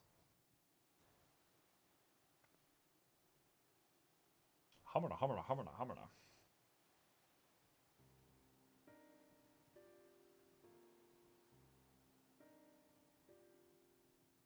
It makes sense. The Gleaners take their requests directly from institutions and bureaucrats, but as you say, they ultimately answer to the Forum. A sudden and significant increase in Gleaner traffic and in cargo, it certainly gives the impression of an overarching plan being put into motion. Let us see what theory we can build from the facts. As Ishtola observed earlier, Numenon's archives appear to contain no information concerning the final days. Coupled with what Triss and Alice learned at the last stand, we can be reasonably sure that most Charlians know nothing of that particular period of ancient history. Yet my father and his colleagues are not only familiar with the final days, but are also somehow certain that the destruction being perpetrated by the Telophoroi is wholly unlike these apocalyptic events. Moreover, the Forum claims to be so occupied by a duty of such pressing importance that they saw fit to unanimously deny Eorzea's request for aid. And now the Gleaners, official agents of the state, have been mobilized on an unprecedented scale. Yeah, so whatever they're working on is the thing that has something to do with the final days, but is not actually correlated necessarily directly to it unless they're trying to keep things secret. I do not think it is a stretch to conclude that the Gleaners' recent activities are in service to the Forum's secretive ends.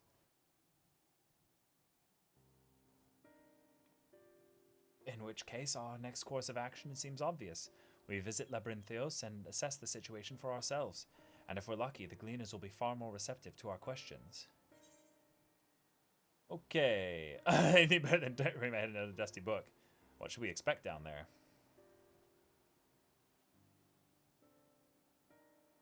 Oh, I would hate to spoil the surprise. As for myself, there are a few more subjects I would like to research. I may join you later, but feel free to leave behind your borrowed books and be on your way.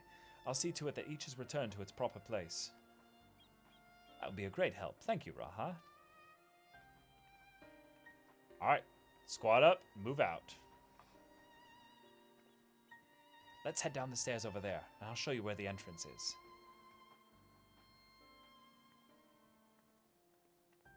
Alright. Let's go.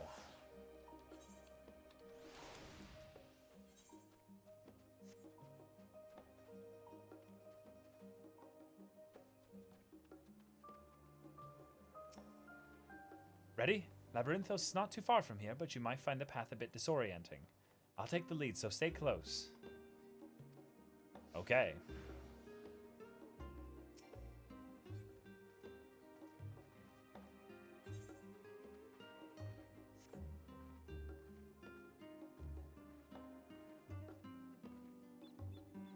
I'll say it's going very slowly. What are you talking about? It's pleasant here among the trees, but we really should move along.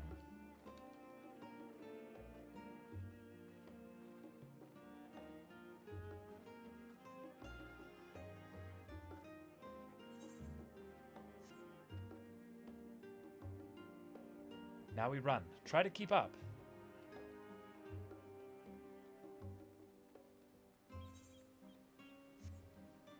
Keep to the path, straight ahead.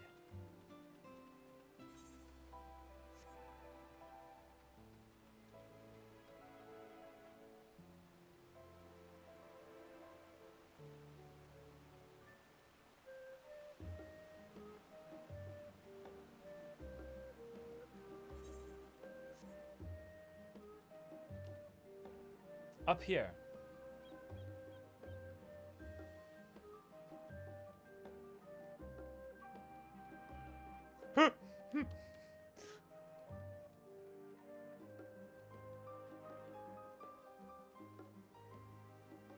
The rostra. Not far now.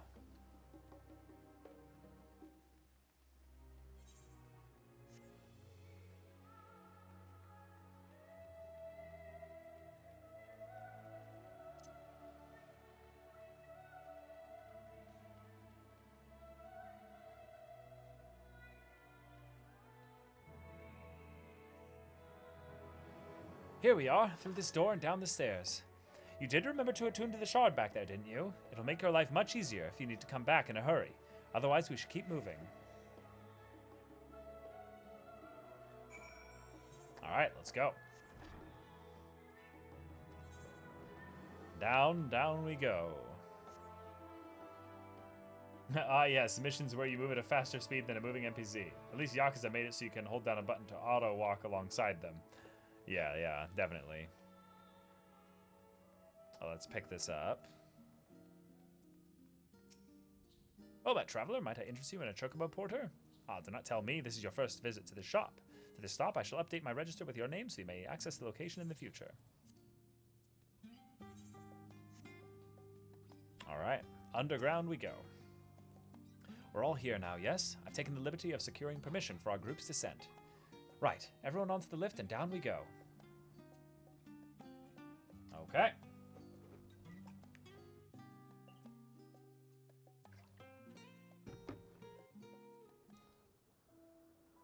Cutscene time. Deep beneath the scholar's city shines a false sun with Emmett. a rotated sky.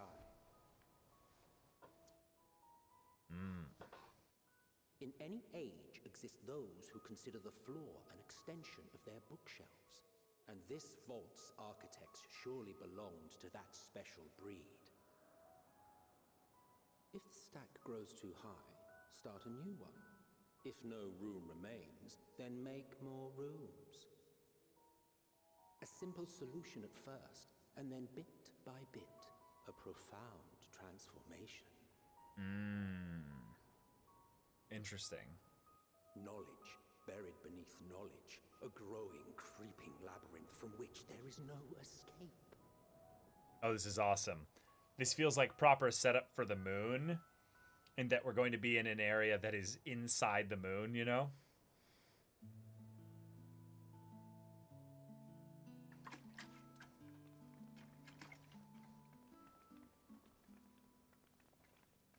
I'm loving all the guitar. Not what you expected. It's been in the new I must admit, that's been in the new artifice music. is very convincing. But I assure you that we are beneath Sharlayan itself. The breeze you feel, the flowing waters you hear, all created by the hand of man. That's awesome. The island is volcanic, you see, and once upon a time this great hollow must have been a reservoir for magma. It was discovered some 400 years ago, at which point it was repurposed as a storage facility for scrolls and samples and such. Renovations have continued, with nigh on no interruption to this day, with the lower levels still undergoing expansion. Digging deeper and deeper. Nice. It's going well, Vid. Yeah. How's your playthrough been going? Aren't those people gleaners? Ask them questions. Aye, judging by their dress. They are said to work alone as a rule, but 'twould seem that rule is being enthusiastically broken today. It may be as you suspected, that they are engaged in a task apart from the norm. Summoner's quite hectic in actual content. Yeah, is it kind of like it's weird to know like at what point you're supposed to like start and stop moving with regards to the kind of the rules of ABC, you know?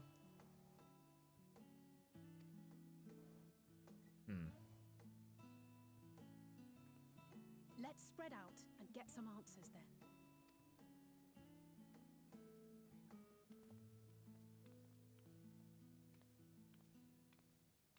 What's up, Kryl? Echo?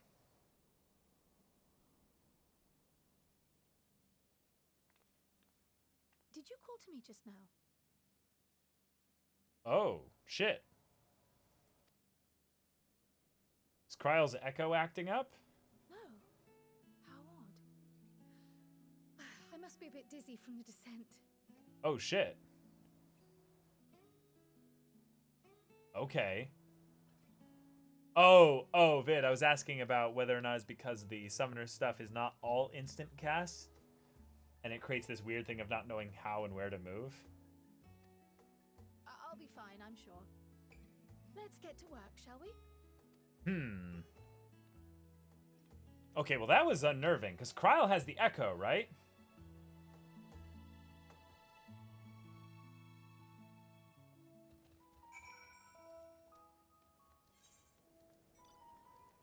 Yeah.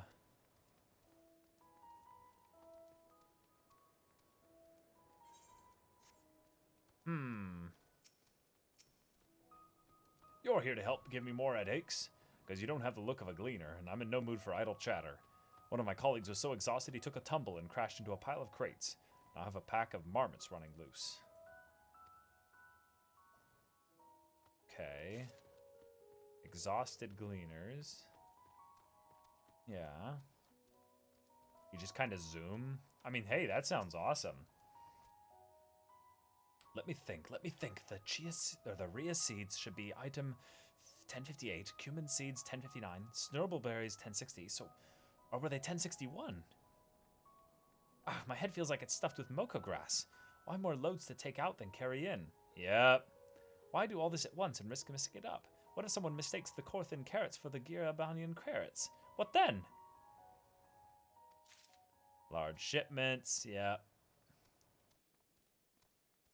Yeah, I think we're getting ready for another arc of sorts.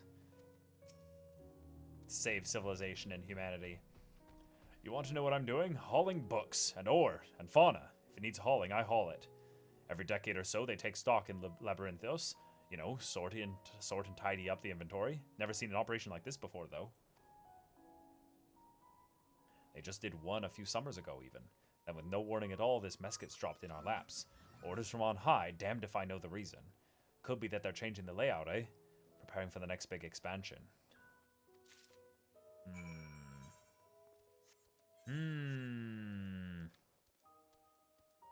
Very curious. Any luck, Triss? What tales did the Gleaners have to tell?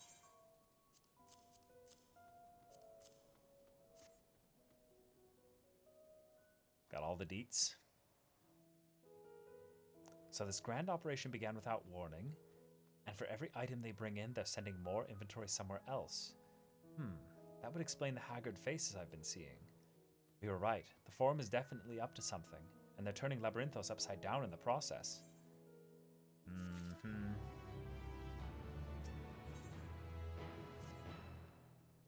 We would do well to learn more of what, specifically, the Gleaners are being tasked to do, as well as who has tasked them to do it. For a game, Triss, I have an idea. Alright, what are we doing? Didn't one of the Gleaners you questioned say something about escaped marmots? Perhaps you have to help him capture said creatures. He might be inclined towards a more friendly and enlightening conversation. In the meantime, I will turn my charms upon this Gleaner here. We can compare notes afterwards. Happy hunting.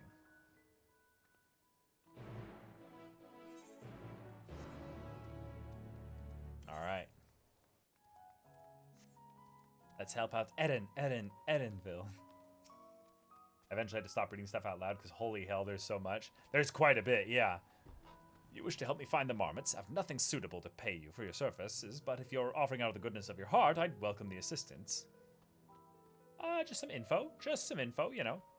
The name is Erenville, friend. Specialist in the collection of live specimens. That said, the capture of these Naxian marmots is a trial I've no desire to repeat. Grizzled mice, they call them. For a mercy, there are no other marmot species on this tier to present. So there should be no mistaking our little fugitives. If you happen to catch any, stuff them in this sack. Gently, of course. Okay, I won't kill them, I promise. Where to begin, you wonder? I've not seen any scampering around here, so we'll need to widen our search into the surrounding forest. Be on your guard. There are beasts out there that won't hesitate to prey on a marmot or you. Okay. I'll search the trees to the west. The eastern part of the forest is all yours. Good luck. Alright, let's head out.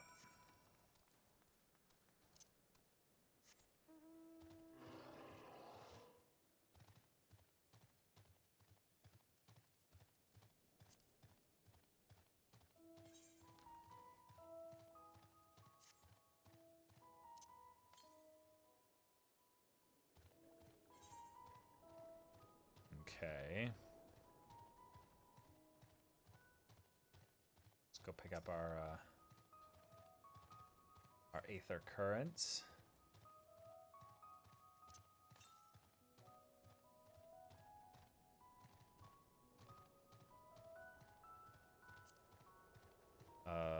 Shit. We gotta go up here.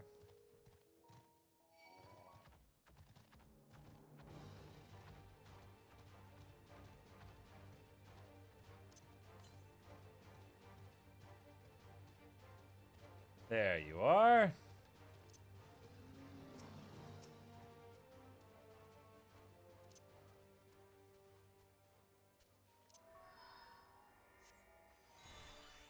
All right, let's see here.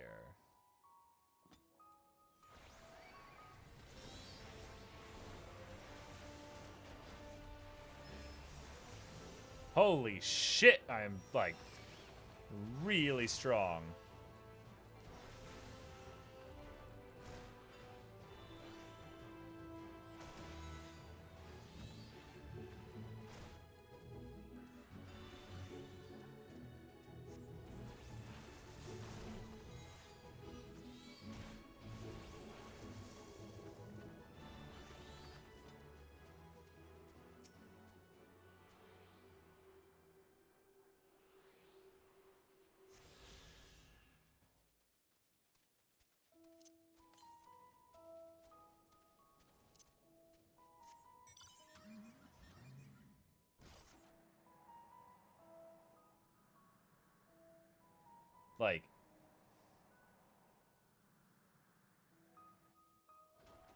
Like it just feels so bursty, you know? All right, so let's see this here. So we go 8 here, 4 there, 5 here, 5 there.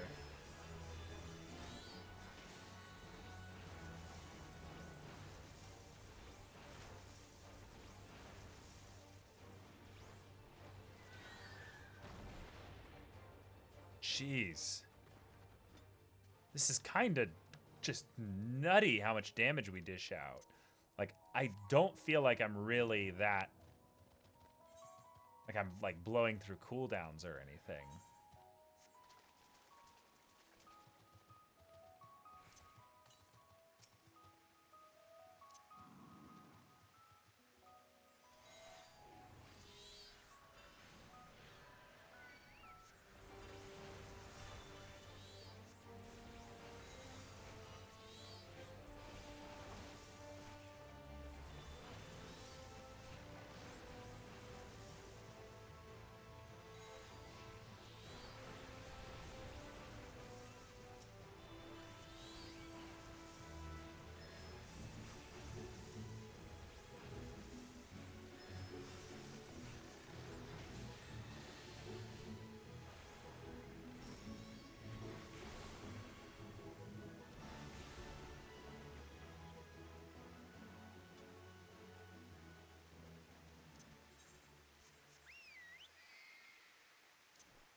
Okay, so we can't drop down from here. That's unfortunate.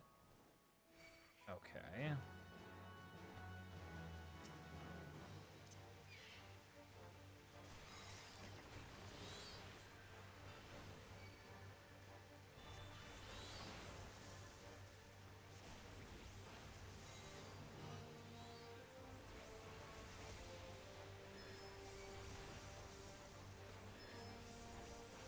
Jeez, yeah.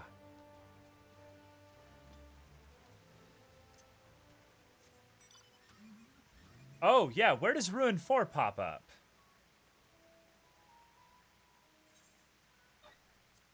Ruin 4, I don't think I can select it to go anywhere. Oh, no, I can. Can only be activated when under the effects of Further Ruin. So what triggers Further Ruin?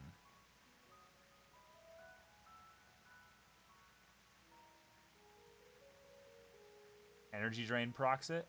Oh, shit. Okay, so then hold on here. I'm going to pop it here. And then I'm going to put...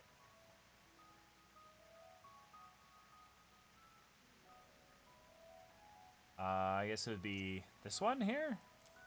Try Disaster, yeah. So we'll put Try Disaster...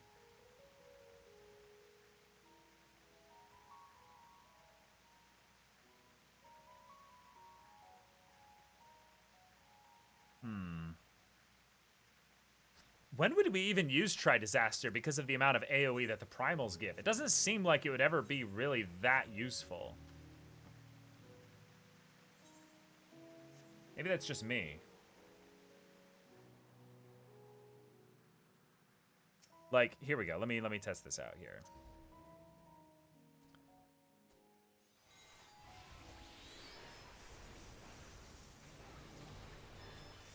Okay, the DPS is quite meaningful in general.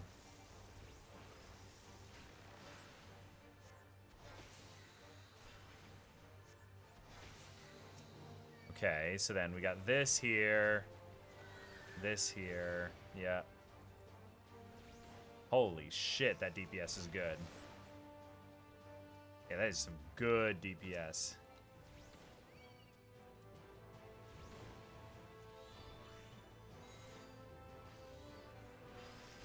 So then we cast our big fire equivalent here. We get 2 casts of that. And then we go big earth cast here.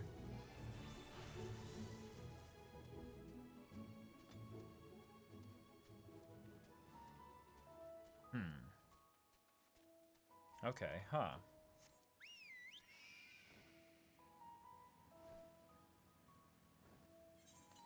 Yeah, I guess it would be part of an AoE rotation, yeah. Okay, meanwhile, we'll just do this quest.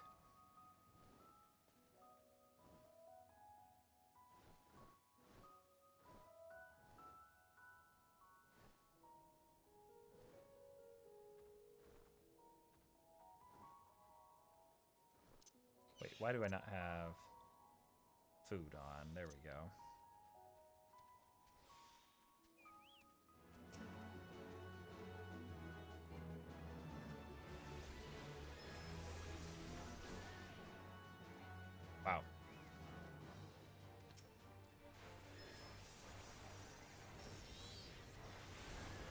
Jeez, this poor coyote just getting obliterated by a...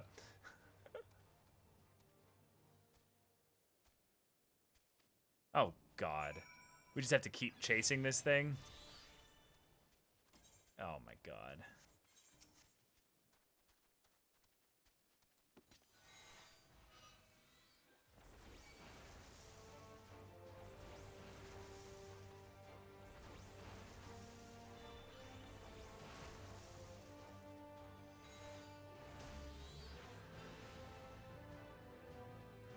My slide cast was too early.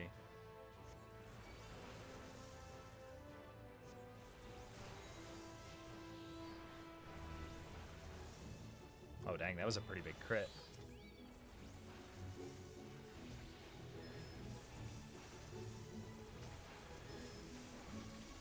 Yeah, I feel very bursty.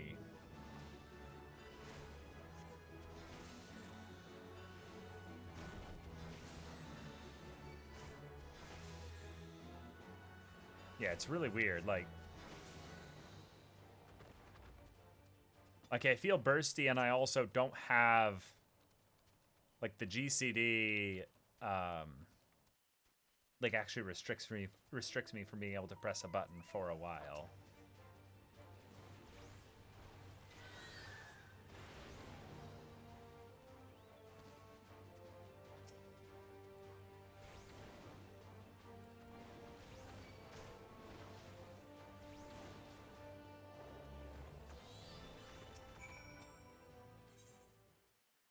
Okay.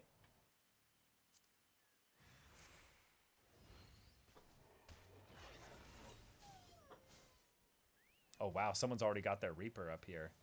Oh, my God. We got to chase this thing down again.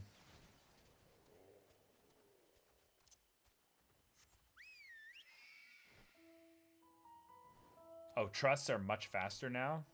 Shit. Okay, that's really good for MSQ leveling then.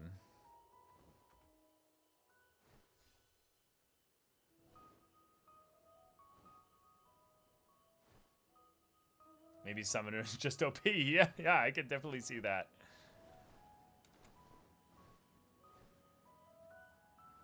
In that it's just going to be Summoner, like, number 2 behind, like, Black Mage or something.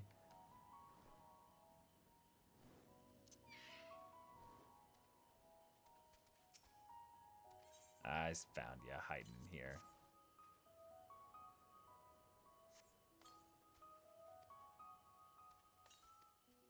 All right, cool.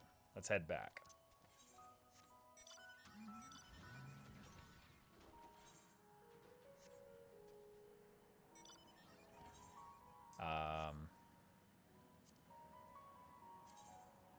Where's the thing that's like it shows your mount? Here we go.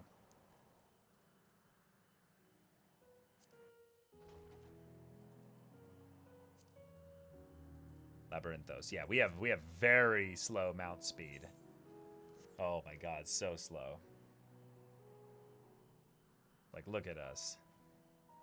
Is there any mount even in like the store or something that makes you just faster? How did you fare? I tracked down 3 of the pack, which leaves 1 unaccounted for. Gotcha. This reminds me of like the Gizka from KOTOR. Ah, there's the old marmot out. Or the odd marmot out. Wait here a moment while I put our friends in a holding cage.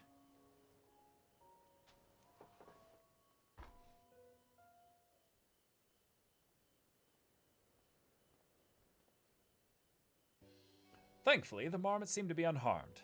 They've held up well in isolation, but it's much too soon to release them into the habitat. It's a good thing we were able to recapture them so swiftly. You have my thanks. Ah, yeah. Who tasked you there? What was the deal with all that? You know, like, give me some deets. Why, the authority in charge of the Labyrinthos, now in perpetuity. The same officials who've had us working day and night of late. The honorable members of the Forum. Who else? Suitable for consumption and easy to breed. Those are the 2 conditions I was given for the stock I was instructed to procure. I don't know what the forum was planned for these creatures, but at the very least, I doubt they'll be served for dinner today or tomorrow. So a food supply. Yeah. Ah, there you are, Triss. Is this the gleaner you mentioned? The one who was looking for lost marmots? Interesting company you keep, friend. Who are you folk, anyway? I'm Kryl of the Students of Baldician. These others are my associates. Truth be told, the forum's decisions of late have not sat entirely well with us. That is why we made the descent into Labyrinthos. We hope that by seeing those decisions put into action, we might more fully understand their reasoning. Wise and practical. Never hurts to try and gain a broader perspective, does it?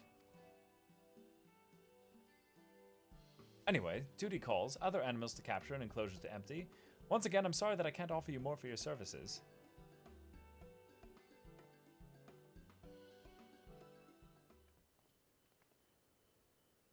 Did you learn anything new from your friend there?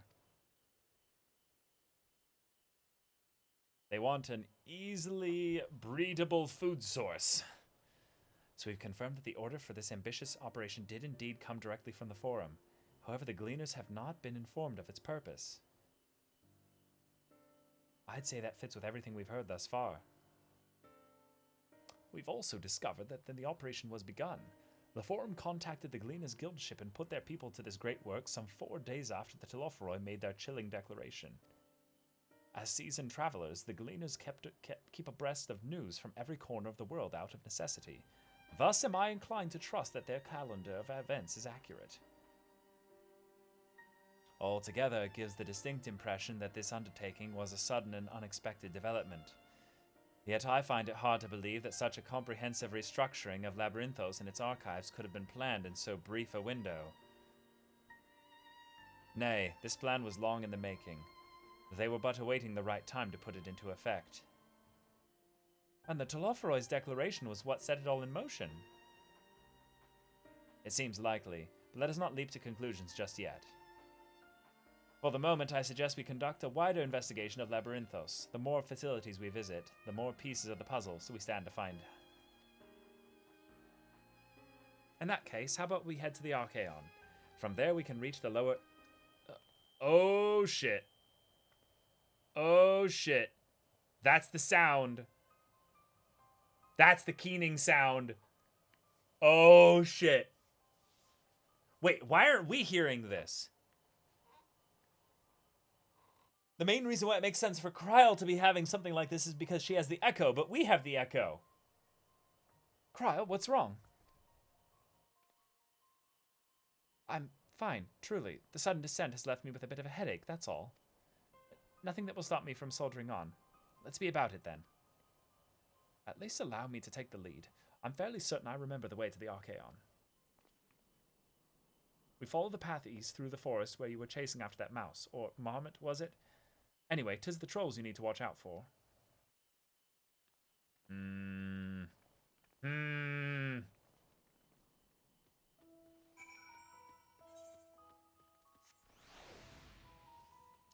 This is very suspicious. Okay. Unfortunately, I didn't find the way down there to attune to the Archaeon, so I'm going to have to go about this the slow way.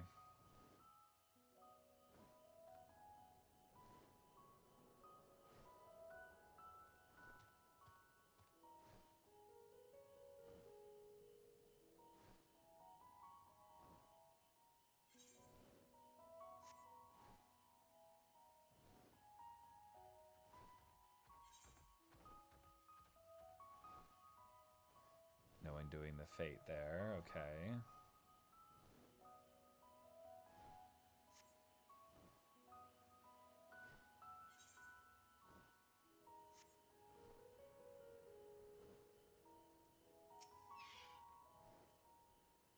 Behold, the Archaeon. As Numenon serves as Sharlayan's literary archive, so does this structure house the city's wealth of material data. The architecture, too, is similar. This building you see is merely the upper entrance, an access point to the vaults carved into the cliffside itself. Within those vast rooms are stored countless samples and specimens, as well as the detailed records which describe them. In a manner of speaking, the Archaeon contains a physical history of Sharlayan's unwavering dedication to the accumulation of knowledge. Alright. Halfway. Halfway to our first level up. Well, we won't learn anything of value standing out here. Let us proceed into the main building and speak with the custodian.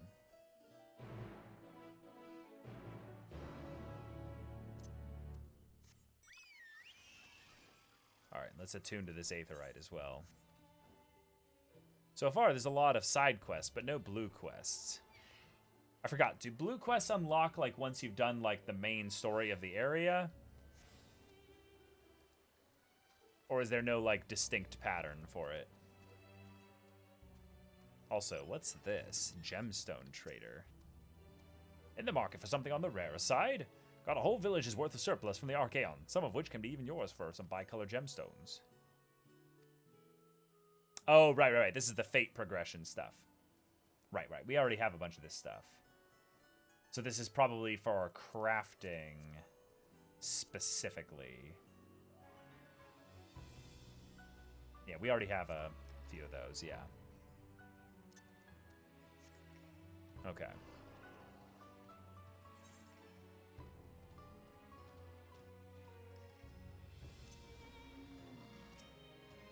Okay. Checkpoints at the MSQ. Yeah, that makes sense.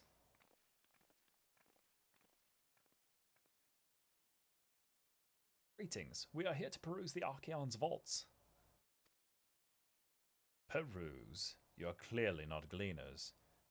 Then, may I ask your affiliation? We belong to the students of Baldessian, but is that relevant? I was given to believe that the vaults, those open to the public at least, were open to the public. Ordinarily, yes, that would be the case. At present, however, access is restricted. Only persons directly involved in the reorganization efforts are permitted to enter. The Ishtola shrug of like, this is some sussy bullshit right here. Not us, then. I suppose we had better move along to another facility. This building has a lift which connects to the middle tier, yes? Might we at least make use of that? That service has also been suspended, I'm afraid. For the time being, priority has been given over to the conveyance of inventory. What? So this is as far as we can go? I apologize for the inconvenience. Please come again after our restructuring operation is concluded. By that time, it will be too late, and we were so close to getting answers. We need to rethink our approach. Let us step outside for the moment, shall we?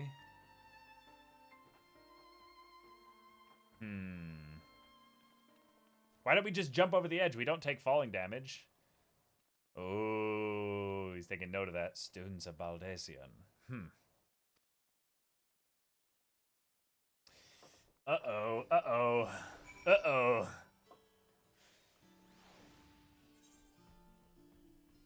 This is not good. We are at an impasse. As we have no other leads, I should like to pursue this one further. But I doubt that our stone-faced custodian will be swayed by heartfelt pleas. We must seek another means to access the lower levels. We jump! 'Tis likely that the people in this area are involved in the restructuring in one way or another. If we were to ingratiate ourselves, they might allow us to accompany them on the lift. Let us ask around. Surely someone is in need of a few strong backs to lighten the load. Alright. Let's be helpful.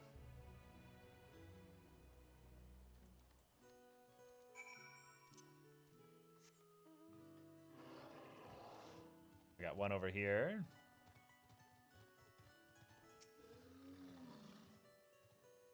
Am I taking the lift? Oh no, we're just students. They won't let us into the Archaeon even though we found... actually, we have no idea what it is we found. There's no record of such a creature anywhere, but it was wandering around tranquility, and so we thought to donate it to the vaults. Well, oddest little squeal, don't you think? Anyway, I suppose we'll have to take care of it until the Archaeon is open again. Nani? Now we zoom in and break the cap. Damn it, it won't show us. Okay. It's worth a shot.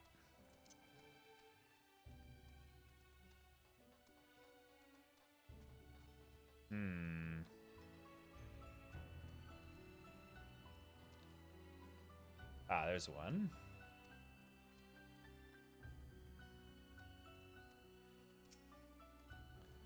What's that?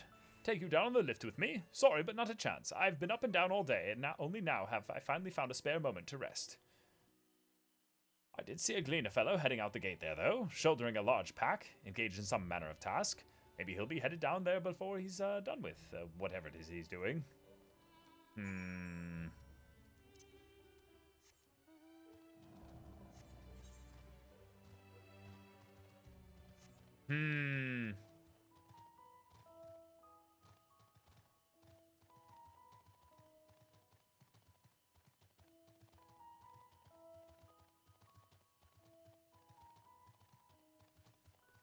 Very interesting.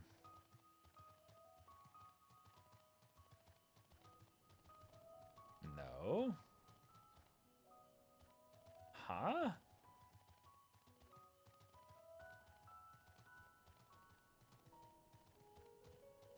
Did I miss them or something? Oh, here we go. Wait, this is Aaronville. Hey, you! Quiet, you'll frighten it away. Ah, it's you again.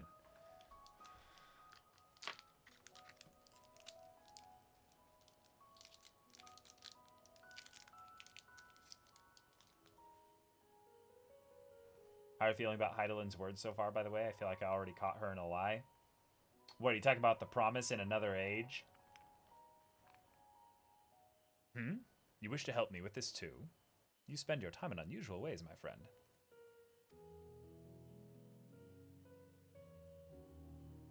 Still, 2 hunters are generally better than 1. Very well.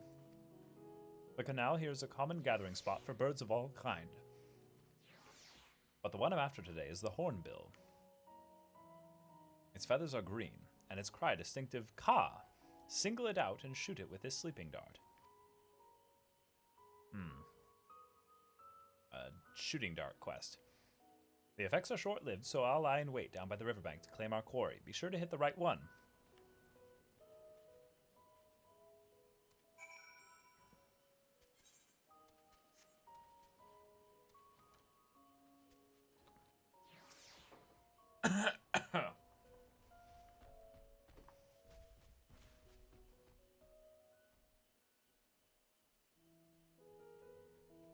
Search your surroundings for the hornbill. You may move the camera. Yep.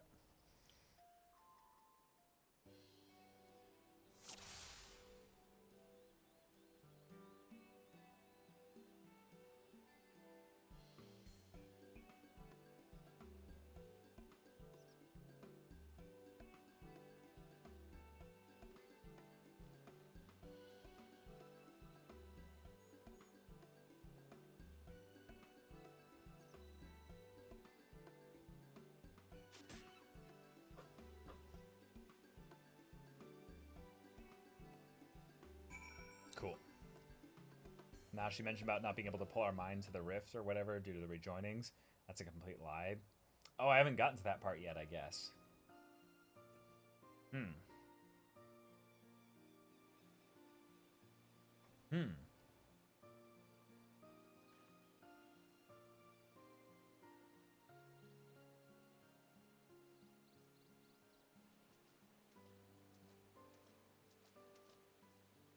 Fair shot. Nicely done. Let me truss this one up, and I'll make my way over to you.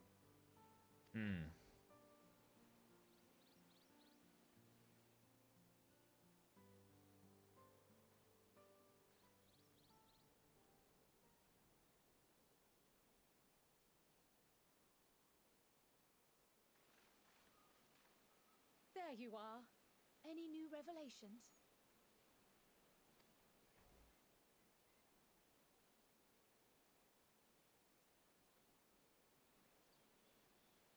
So you met with that gleaner again, this time to capture a hornbill.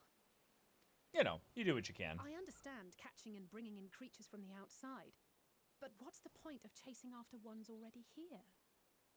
Mm-hmm. Oh, it's a simple thing, really.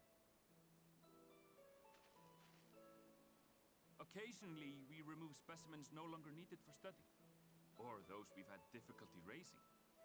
But we can't simply turn them loose. Okay. Safely returning such creatures to their native habitats is another facet of a cleaner's duties. But not in this case, I'm afraid. I've been asked to bring the bird below. Oh.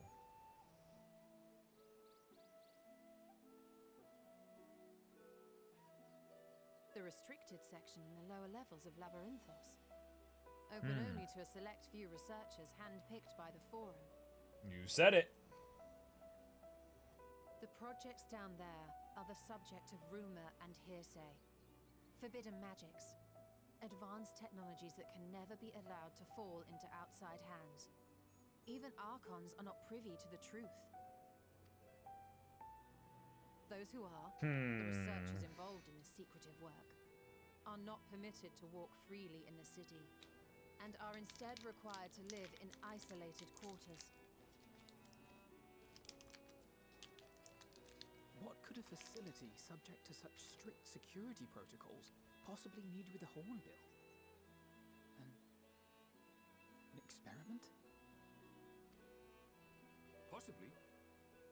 I wasn't afforded an explanation. Yeah, exactly, Vid. Some kind of arc to keep what they can preserved through the calamity that's coming. But judging by the requisition list given to me and my colleagues, I doubt it's for any kind of advanced research. I'd be more inclined to believe we were making preparations to migrate to the south. Mericidia or thereabouts. What? Why would you say that? Much of the flora and fauna we were asked to procure could serve as reliable sources of sustenance. Yep, here we go. They're comparatively hardy species too, able to endure harsh climates. And among them are specimens known to be effective in improving soil quality and purifying water. Yep. Terraforming, yep. When you put it that way, migration does sound like a reasonable assumption. That's all it is, though. An assumption. Through our tasks, we gleaners glimpse only bits and pieces of the Forum's plans. Our prime concern is that our requisitions, be they living or otherwise, are properly preserved for the knowledge of future generations. Yep, future generations, yep. Now, I really must be going. I regret that I cannot reward you as you deserve. Perhaps you might reward us after a fashion then. It is imperative that we reach the lower levels. And seeing as you are already set to descend with your assigned cargo, mayhap we could accompany you as your assistants. I'm afraid that won't be possible. Once the animals have been prepared for transport, we send them down separately via the lift. I will of course follow after to make my report, but I can hardly pass you off as porters when there's nothing left to carry.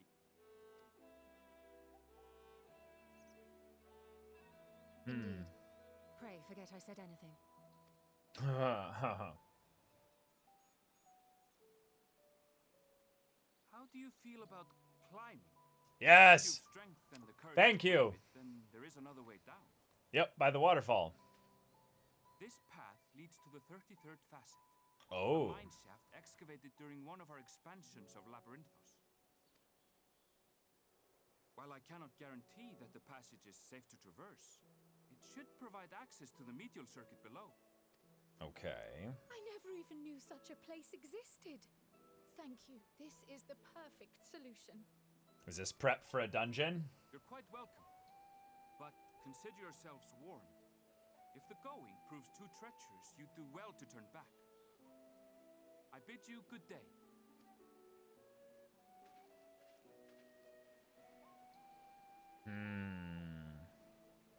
Well, turning back is hardly an option, not when we've come this far. Let's go and take a look at this mine shaft.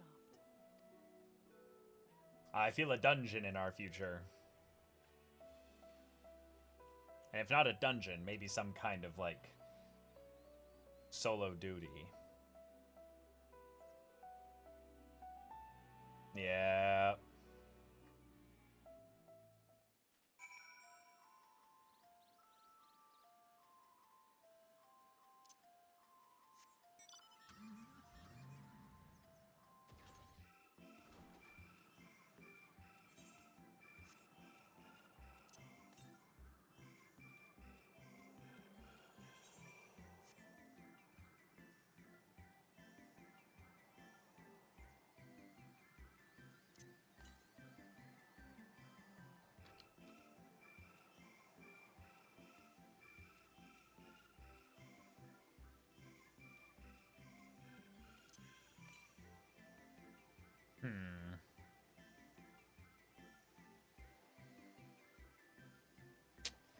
Damn it. I don't think I can get to wherever it is.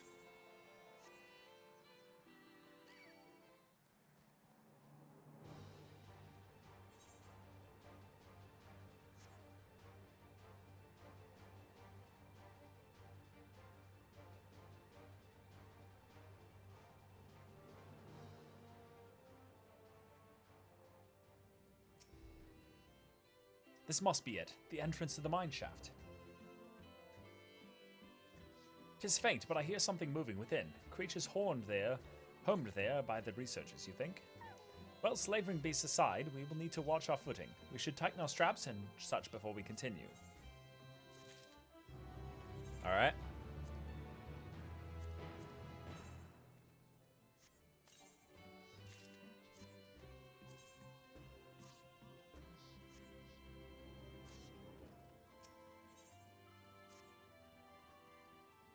Assuming everyone's tightened their straps and checked their gear, then I say we head on in. Given the terrain ahead, though, it might be wise to leave some distance between us. We don't want to be stumbling over each other if it comes to a fight. Take it slow and don't forget to check your surroundings from time to time. We can meet up again at the other end of the tunnel. Okay, so no, this is not some kind of duty then. We are just traversing through, yeah.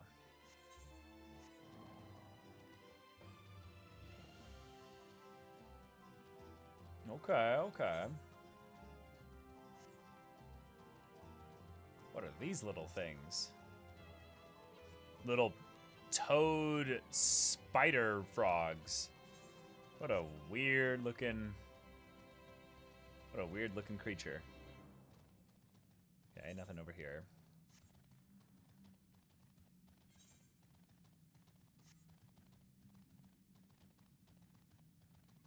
Not bother with currents until done with MSQ. That makes sense, yeah.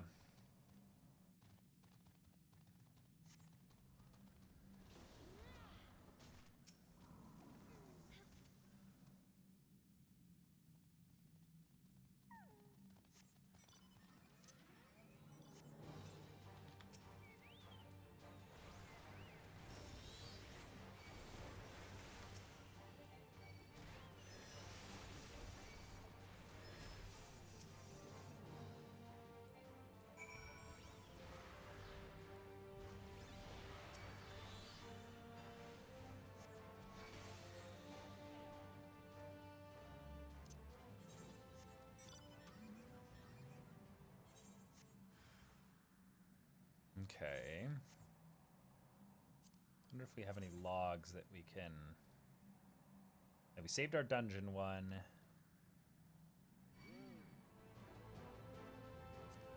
And our accommodations one. So we can turn those in as Reapers, I guess. Because we're definitely going to get plenty of main story quest XP just from doing our basic quest here.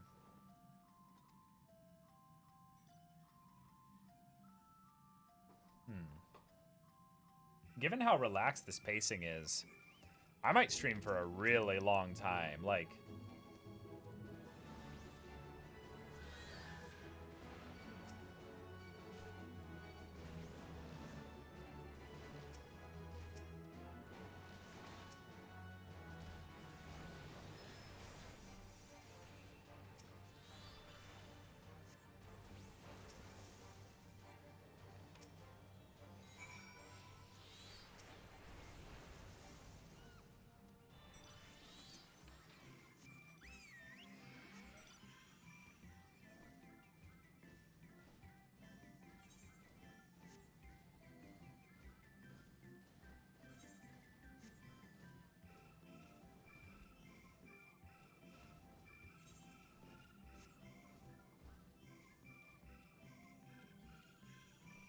I'm loving that since I'm seeing all these players now, I get to see what all the other mounts are in game. Because I don't think I've seen that many mounts, like, over the course of my playthrough, like, you know, for the base game and the other expansions. Everyone seems to have made it through without incident. Nothing of consequence, at least. And as promised, the tunnel has delivered us into the medial circuit. As I recall, this tier is where they keep a wide variety of samples for agricultural production. If Aaronville's subsumption holds true, that specimens are being collected in preparation for a great migration, then we should see evidence of such plans in the area's research projects. Let's follow the path to the nearest farming facility and see what we see.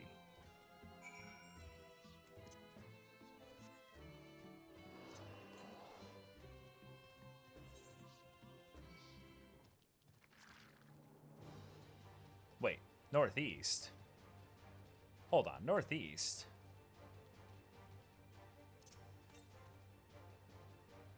You mean up here? Did I miss an eighth current?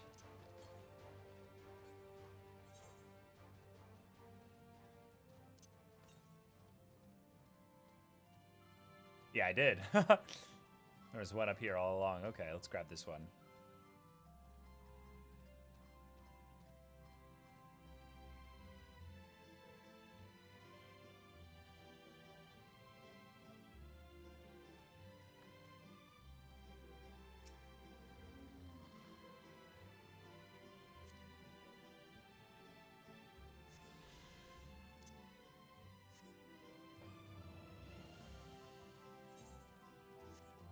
Yes, Hairless. Yeah, I am definitely enjoying having a more refined setup for the class. And also I feel way more excited about having my summons out, because they feel really punchy and impactful. So, yeah, I would say in general, I'm pretty positive about the way things are set up.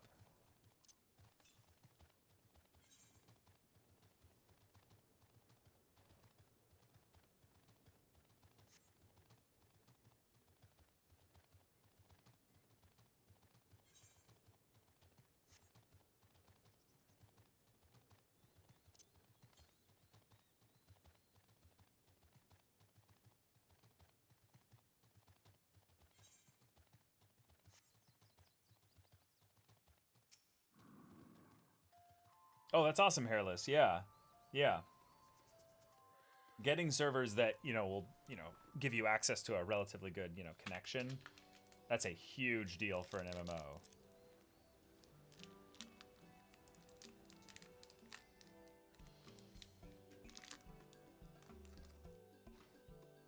Aha, now I know where we are. This is Mariol Agronomics.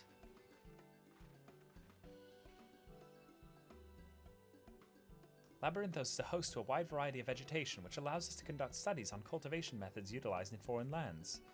And it's this facility which coordinates and oversees those efforts. The fruits of their research go to feed their Labyrinthos colleagues, or so I hear.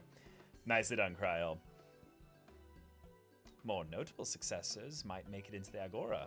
Food so exotic you'd be hard-pressed to guess their origin, let alone how they might taste. Indeed, mystery vegetables without a name. Only a list of nutritional benefits scribbled on a card. I see no gleaners hereabouts. Yet these workers seem to share that same sense of urgency. 'Tis possible they know something of the Forum's plans and their underlying motivations. Worth looking into, wouldn't you say? See what you can coax from the workers. The rest of us will do the same or cast about for the useful clues.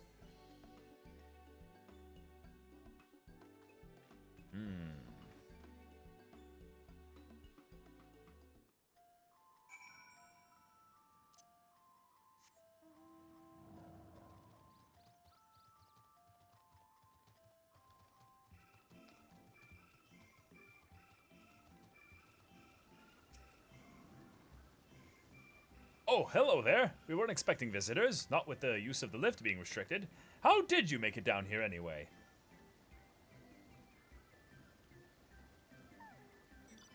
The mine shaft, you say? Well, you're a much hardier soul than I. Under normal circumstances, I'd reward such tenacity with a guided tour of the fields, but I'm afraid the Forum has us filling orders lists a mile long. Massive yet detailed requests, literal wagon loads of crop samples, and hardly any time to put them together. When I first heard of this grand reorganization, I assumed we would be shuffling around old stock to make room for the new. Then came the orders for ridiculous quantities of seeds we've already thoroughly researched. Yeah, it's so obvious at this point. We get it. They're getting ready for the end of time and have to store everything in preparation. Passing strange, eh? I pressed for an explanation and was met with vague assurances that all would be revealed in due course. Not the most satisfying answer. Yep,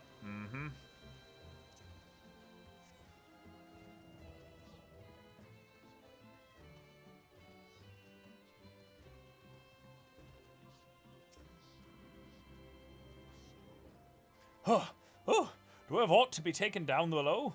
More than I can carry, and then some. Most of our stock is sent off via the cargo lift, but some have been earmarked for aerial transport. Hence the stack of crates atop that hill over there. Gods! Hauling the lot up that slope was a job and a half.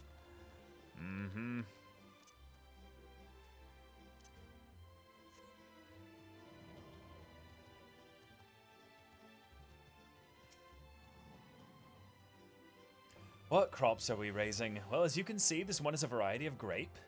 Only needs a good source of sunlight to grow, and the conditions here are nothing short of perfect. Hardly surprising, given that it's native to a particular local in the very place upon which Labyrinthos was modeled, a region in the south of Ilsabard. It boasts remarkable habitat diversity, allowing for myriad flora and fauna to thrive. Chilly peaks in the north give way to swaths of temperate plains, which in turn transition to a hot, humid coastline. Such bountiful territories, ever contested, as you might expect, used to be called Corvos before the Imperials renamed it Locus Amenas. Yeah, it's all tied together. The Forum saw it not as a prize, however, but as a researcher's ideal environment, one whose climates we strove to recreate within the confines of Labyrinthos. It's since provided a rich foundation for countless experiments and cultivation.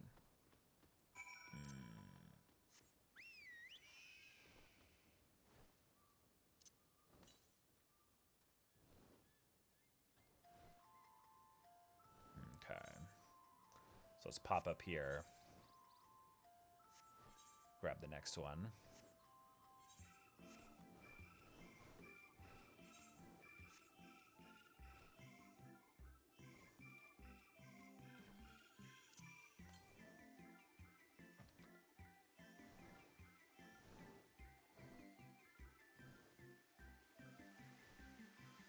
Ah, there you are.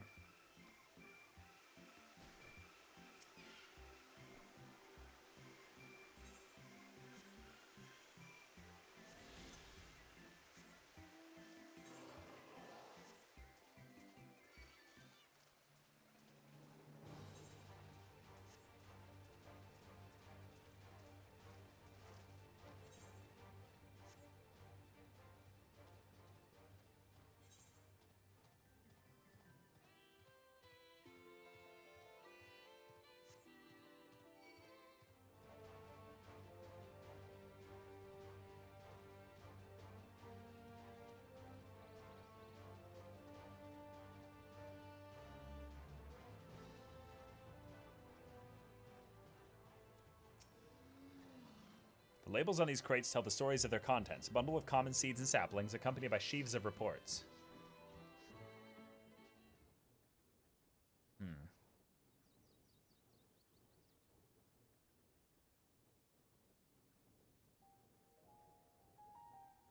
Oh?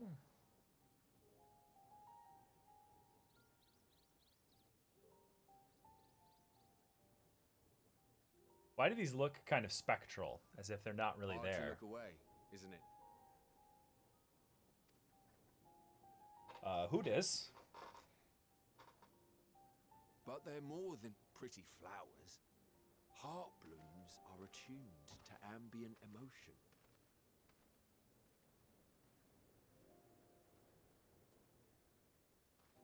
Heart balloons.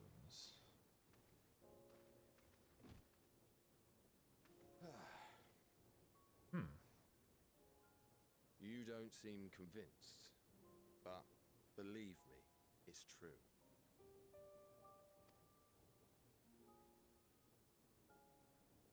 This ashen grey, for instance, it mirrors the anxiety and urgency of those working nearby. as they rush to fulfill sudden orders. Intense feelings like those spur the petals to change color. Bright glowing hues in the presence of joy, dark subdued shades for frustration or despair.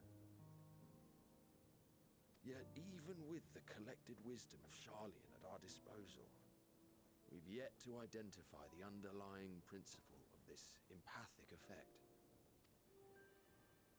And there are other mysteries besides. Although the flower is extraordinarily long-lived, its low reproductive rate has made it difficult to find younger populations growing in the wild. With too few sightings to map its distribution, and no closely related species to track, we've been unable to pinpoint its land of origin. Okay. To further complicate matters, every culture, even dimly aware of its existence, has given it a different name and mythos. Our attempts to study it via the historical record have been an exercise in frustration. As an avid botanist myself, I should one day like to unravel the Heartbloom's secrets. But I'm afraid other duties must take precedence. I will leave you to your thoughts. Well, if that's not a symbol for something in the story, I don't know what is.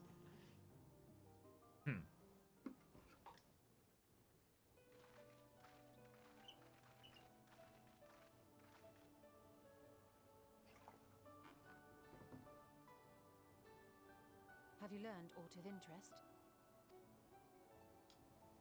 Flowers. A flower that reacts to one's feelings? Strange. I must say, I have never heard of such a thing. Kryl has. This is all very fascinating. But as it stands, we fail to gain any significant insight into the Forum's undertaking. Indeed. While there is certainly enough activity to support Erenville's supposition that a priority has been placed on improving food production, unfortunately for our investigation, these workers were never informed as to how their duties serve the master plan. If only we could interrogate the Forum members directly.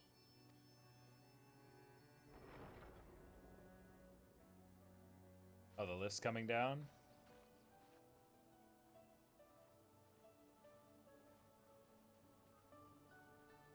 Isn't that the entrance to the Archaeum? Oh. Erenville. Yeah. Our bunny boy. Look, there. I think that's Erenville. A little difficult to tell from here, but I think you're right. He did say he was coming down to make his report. Let's follow him. Erenville receives his orders from the Forum. Would it not follow, then, that the superior to whom he reports is a Forum member, or at least a close associate? Indeed. You mean to eavesdrop on their conversation? What of the risks? I cast invisibility on myself. Ours alone, Easy. Bear. We won't interfere with Erenville's work, nor will he be implicated as an accomplice. Very, very straightforward, very If simple. you're not comfortable taking part, I can do this alone. Nay. I said myself that I wished to know Father's intentions. And no answers will be forthcoming should we simply ask nicely.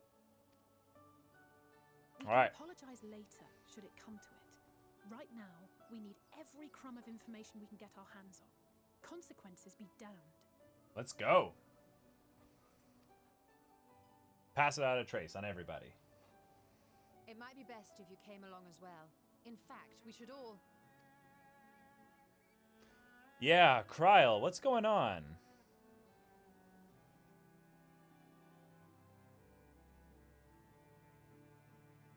Kryl?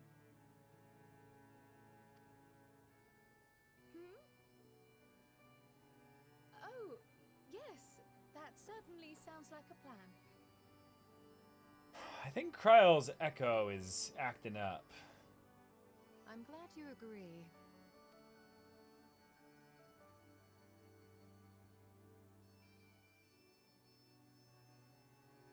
Welcome, Mike. Quickly. Erenville is on the move. We need to get closer before we lose him.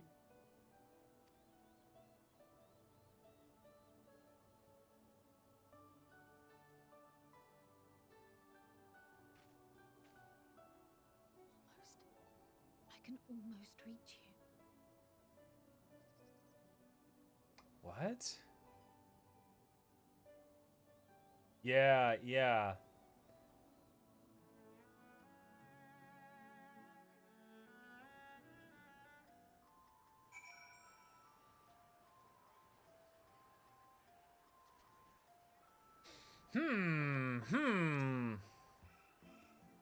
Is Kryl still feeling unwell? I've never seen her so distracted. Keep an eye on her, but keep moving too. We cannot let our quarry slip away. Yeah, this is really odd. Alice is not about to let Erenville slip out of sight. Erenville was heading westward along the path outside the Archaeon. Come, we can still catch him.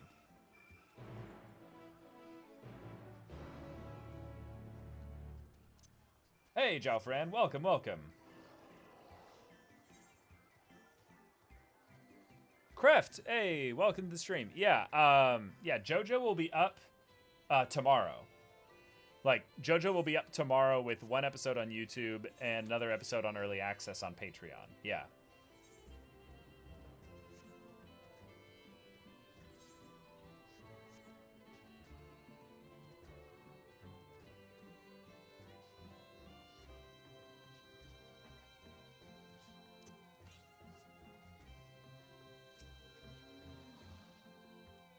Yeah, for sure. Thanks for popping by. Hold a moment, I have an idea. If memory serves, that colossal wall-like structure is Logisticon Beta, one of Labyrinthos' climate control centers. It should have its own lifts, with which one could access the upper or lower tiers. If I were an agent of the Forum, it would make for a convenient meeting place. But even if we happen to find Erenville in the company of said agent, we cannot expect them to reveal issues of importance as we nonchalantly stroll past. Nay, we shall have to remain undetected. Stealth mission! If only Graha and his vanish spell were here. Oh, but there are other ways of turning invisible. Yes! Let's go, Ishtola! Hippity hop, my little toads. Yes, we're gonna become frogs! Goodness! Yes!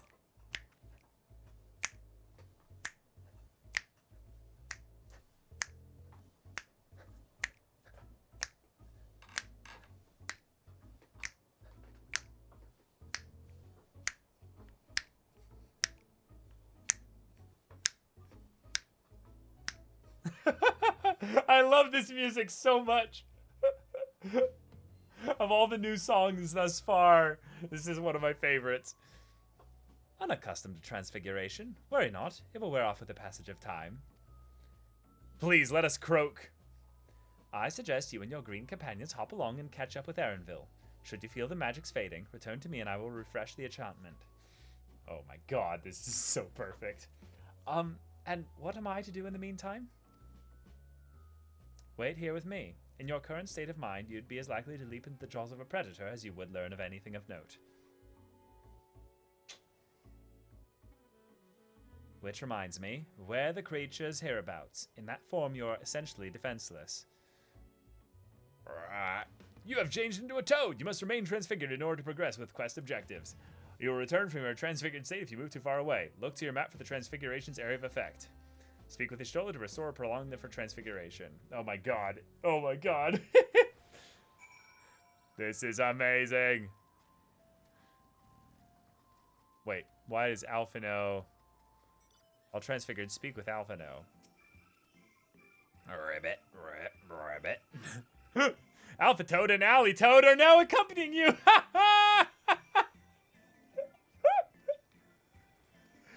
Alpha Node... Alpha Toad. Holy shit. Yes. Let's go. Kermit the Frog here. Let's see if we can use an Aether Compass. Nope, cannot.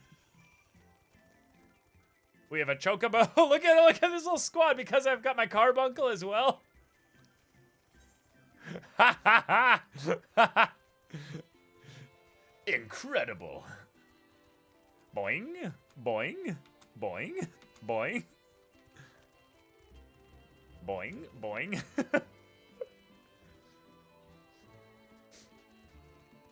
Oh my god. This is too good.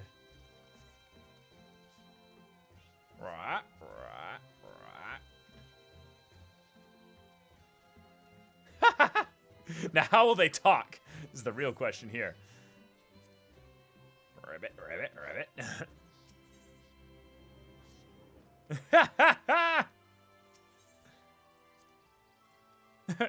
They give questions though. And Alpha Toad attempts and fails to shake his head, but you nevertheless understand that he's telling you this is the wrong way. Oh my god. What does Alice say? Ribbit, ribbit, ribbit, ribbit. Alley Toad turns to face the north. Perhaps she's suggesting you cross the bridge.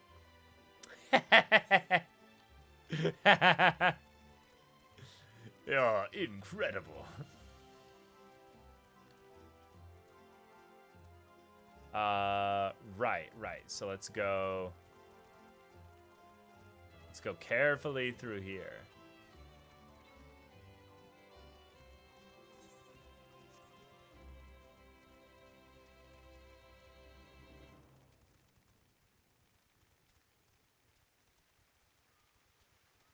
Boing. Boing, boing, boing. Boing. Perfect.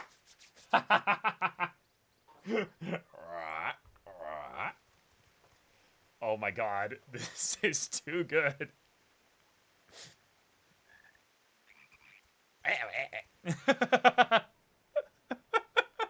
This is such a D&D adventure, basically.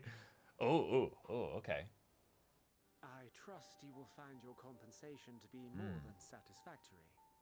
We wish to make clear that we are pleased with the efficiency and thoroughness of your work. So much so that we have come bearing new tasks in need of your competent hand.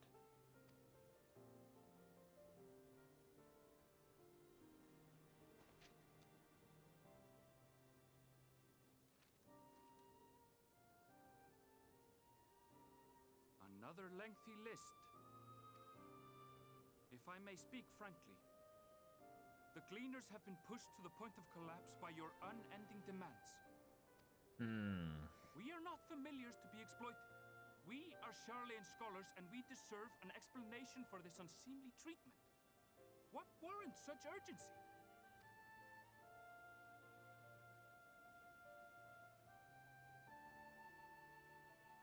In an age long past, Charlian Here we go. was charged with a momentous duty. Here we go. And now that word of the final days hangs heavy in the air, the time has come for us to fulfill that charge. I can say no more. But I promise you this. All will be revealed in due course. And when it has, you will understand that your toil was in service to the greatest good. The greatest good. I like that distinction. Most people will say the greater good because it's a comparison to a direct singular thing, whereas this is saying there is no good that could surpass this, meaning it is literally tied to the survival of all peoples. Yeah. Yep. We prepping an arc. I will do your bidding. For now. But unless you wish the Gleaners to rise up in protest, Oh shit. I advise you to offer tangible improvements for our working conditions. Your promised revelation does nothing to address present circumstances. A fair point. Your concerns will be conveyed to the forum. Management has listened to what you have said, but we'll do nothing to change anything of this here. He's like, wait a minute. He's like, wait.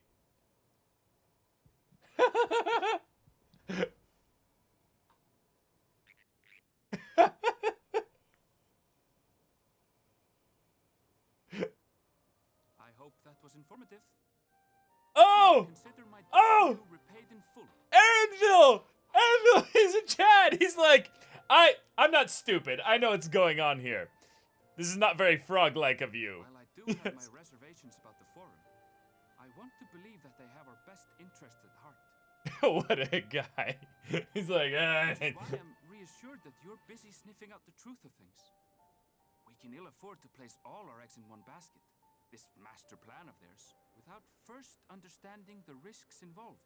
I cannot get over just the fact that we got these frogs just chilling here being like, yep. And there it is. How did you know it was us? How? How? If you mean to impersonate a toad, try studying the real thing. Yep. And don't try to fool an expert. Perfect.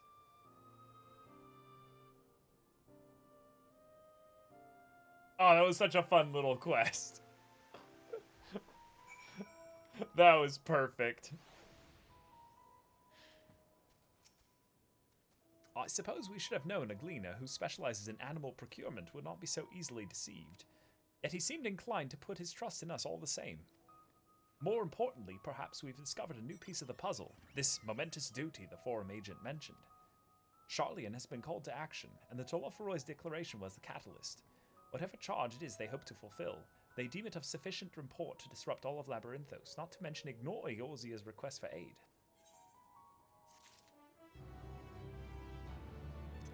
Oh.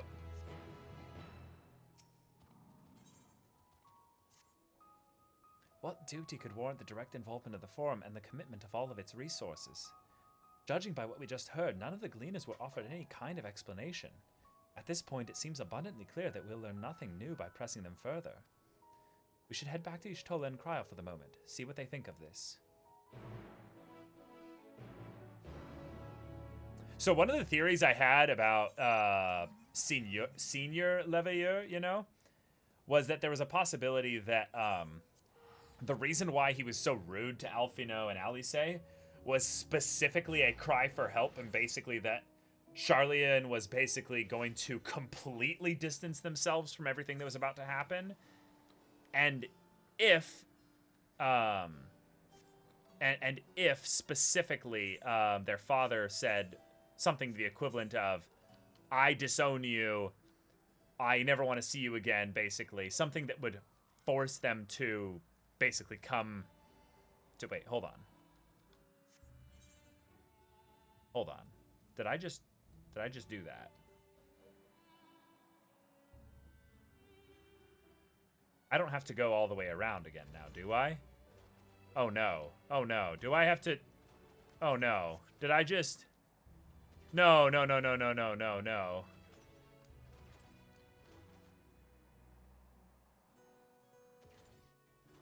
Come on. One, let me get over. Forgot. Please, please, please, please let me go down. Oh no, it's not gonna let me. I literally did that thinking it was closer. But now I'm gonna have to go all the way down here on that corner bit there again. Oh no! What have I done? What have I done? And there's no... I don't think I got the... There was a chocobo keep. No, there's not. Yeah, I can't. Oh my god, I did go... Ah! Why? Oh, this is... This is like that one area in Stormblood that you had to loop around kind of for almost no reason. Ah. I should have known better and just explored it. Yeah. Lady Lati, I'm enjoying it a lot. I think the biggest thing that I'm enjoying is the building of dread. They're doing a really good job of drip feeding us the details of how things are going to get royally just absolutely just boned by the end of the expansion. Like a lot of buildup is happening. And thus it feels like I've started like a new RPG as well.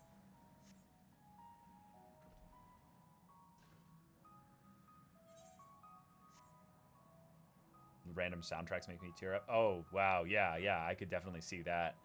The biggest thing for me is I'm decently versed in story tropes. So when I see a lot of these characters that are the Scions giving details about their lives and their pasts, it really worries me. Like, it really worries me. And it's all like really new, detailed, emotional info about things usually regarding their family, like the people that they care the most about. But all those people also have some tie-in through like a direction of of something with regards to the seventh Umbral Calamity. Or was it? Hold on. Was the seventh Calamity, you know, with everything with Louis Swan and all that, was that the Umbral or Astral Calamity? I forgot. Oh, dearie me. I want to fly here so badly. I'm just going to take this blue quest so that I can do it now. My sweetest Shaggles. One of the Archaeon's precious samples has fled. You have no idea what I'm talking about, do you? My apologies. I'm Noel Hitia, an archivist. The Archaeon is home to various samples collected from all across the star, and one such specimen has just escaped. A young troll, to be specific. Oh, I hope he hasn't been set upon by the local predators. Listen, I promise to compensate you, so could you please help me retrieve the specimen? Yep. My thanks. I will continue my search of this area. I'd like you to check the 33rd facet. Oh, I have to go back there. Okay. Once you've had a comprehensive look about, please meet me at the Archaeon to report your findings. Sure, I'll go back. I guess. I don't even know. I'm running on fumes because I've played since release and had little sleep. There seems to be a lot of people that were like that. That were like, yep, I have been playing for the last, 12 to 15 hours. It's like, that's why you bring food, you bring all the liquids and everything, and then you take it very relaxed at a slow pace.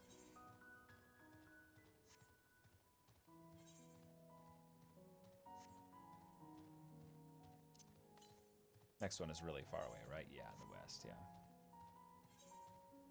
5 or 6 hours in queue in total. Wow. That's brutal. Although that sounds actually pretty similar to what I had before I started streaming.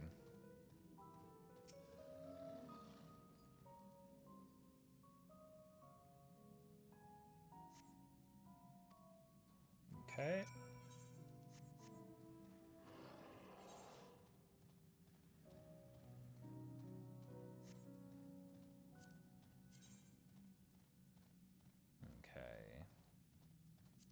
So yeah, we have quite a few to go before we can go here. Hey, Jonathan. Does this game require a good PC? And if it does, what would you say? Would you say $1,000 is a good price range for decent PC for most high-end games? I would say $1,000 is plenty if you know how to use your money properly for a for this game specifically. But I wouldn't know if I wouldn't know necessarily about other high-end games.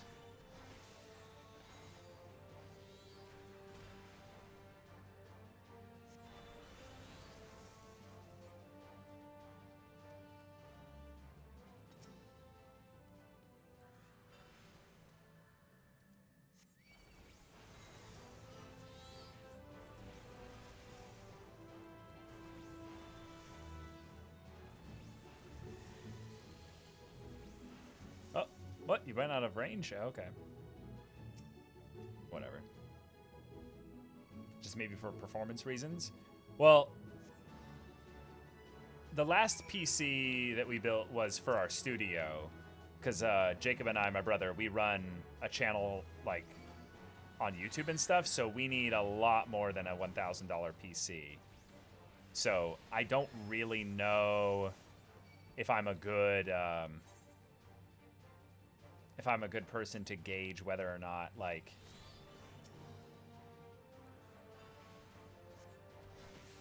a certain PC is good enough for playing this game. But to be fair, I would say that most MMOs you can get by without using a really big computer.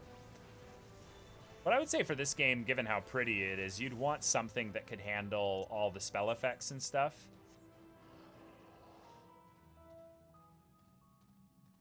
But yeah, your biggest priority with an MMO is having good internet, more so than having a... I might as well just teleport back here at this point. Yeah.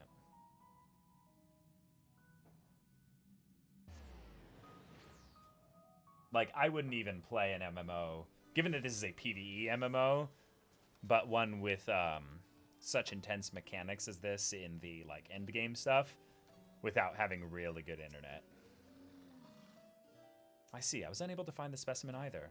However, I did meet someone who claimed to have seen it in Mornvale Forest. Let us head there and see if we can track it down. Oh shit, where are we going now? Oh no.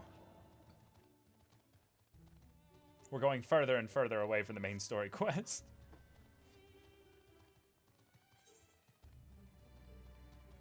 There's probably... Oh, jeez. This has now happened quite a few times. My headphones have been freaking out with, like, big static bursts at times. This is so weird. Hold on, guys. I'm gonna mute myself real quick as I try and figure out what's going on with my headphones.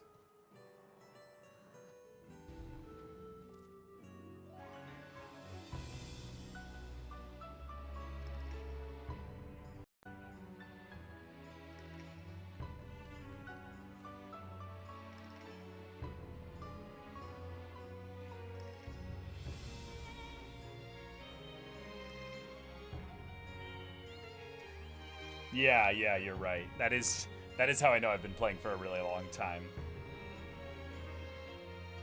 Hold on. My sound is a lot louder now, actually. That's interesting.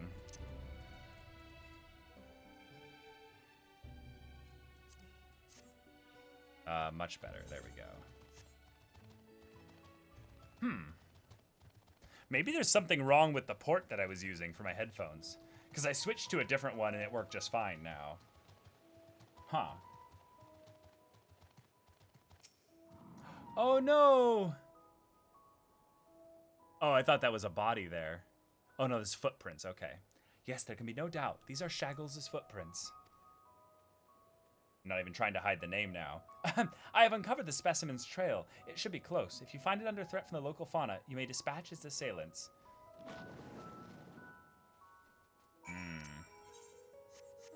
Someone's gotten a bit attached to their specimen.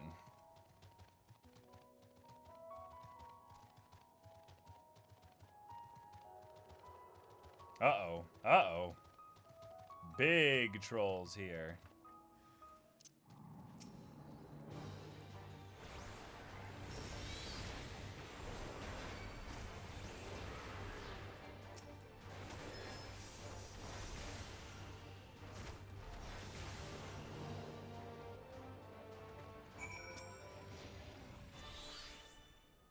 I got you, Shaggles.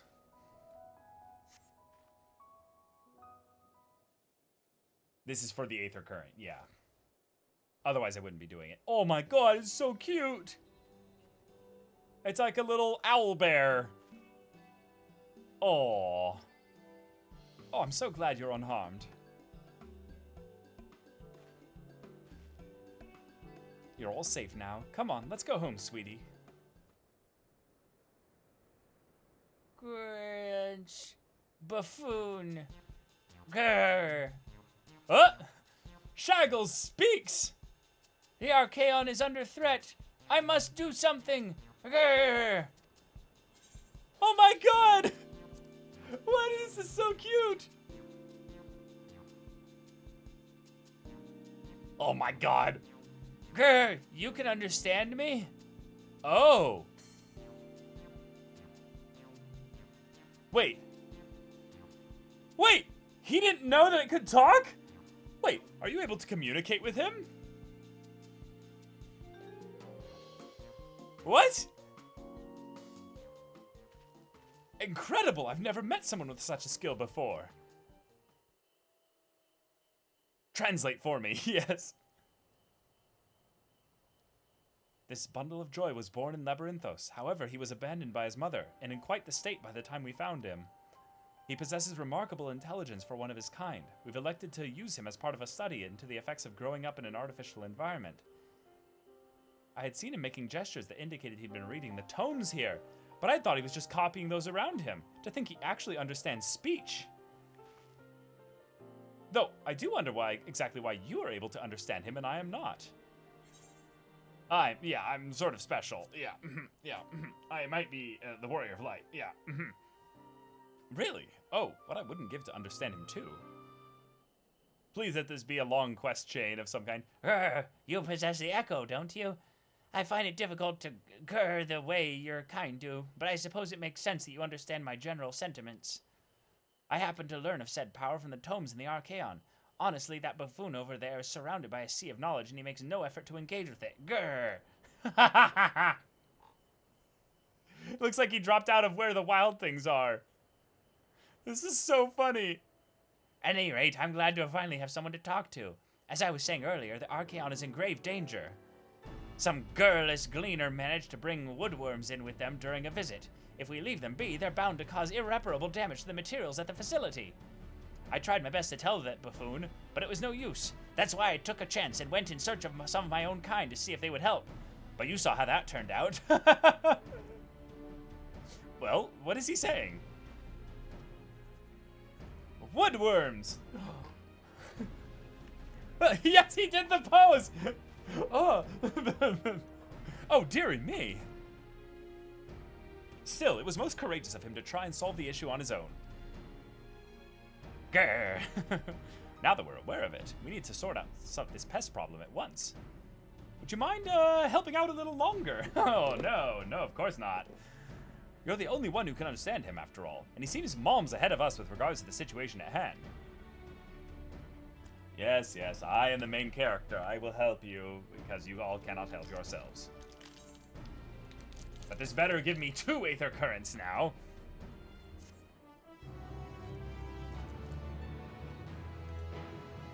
Bum, bum, bum, bum. Damn it. It's just a regular quest. No. And we'll never see Shaggles again. Bye.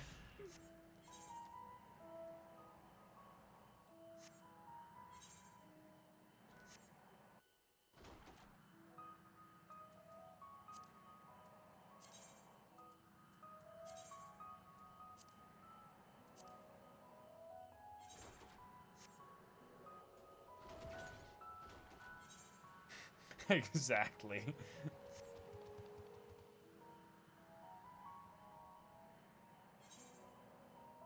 It's as it must be.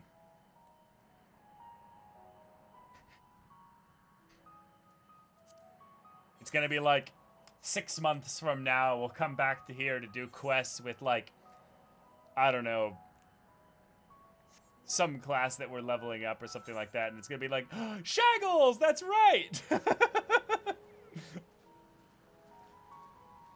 Oh, man.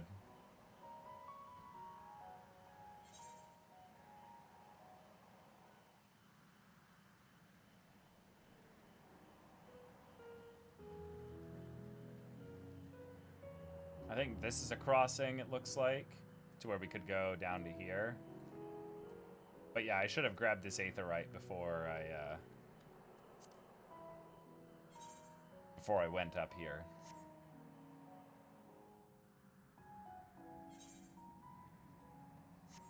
Which quest did we take first? Oh, I took this quest first. The one with,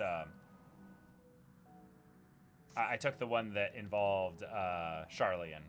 Not going to, what is it? Thavnir? Thavnir, yeah. So instead of going with the bro squad to the tower, I'm sticking with the book smart folk. Because it seemed like the most natural one to do. At least to me. So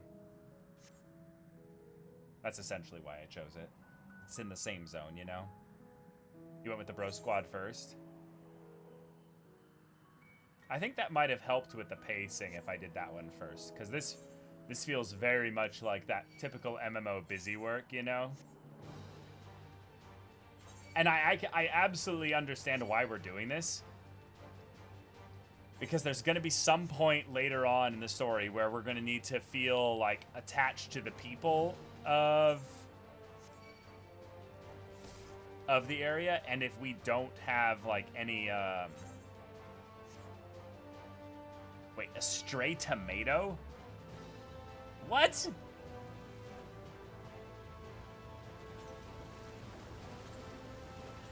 Wait.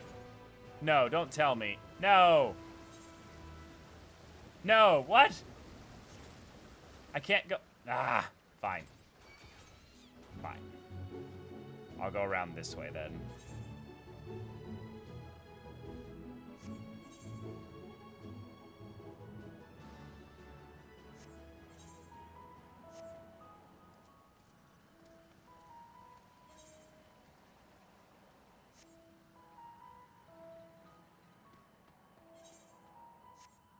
You already attached yourself to random NPCs, and I'm sad that they're gonna be cruelly taken from us. Yeah.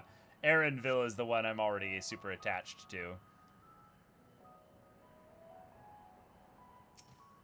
Oh, that's a cool mount.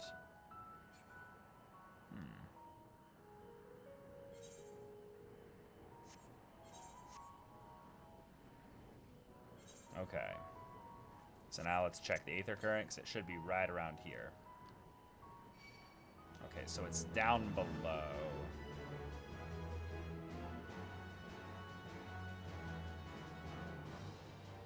Somewhere over there. Okay. Whoops. I went to the wrong gate, or bridge.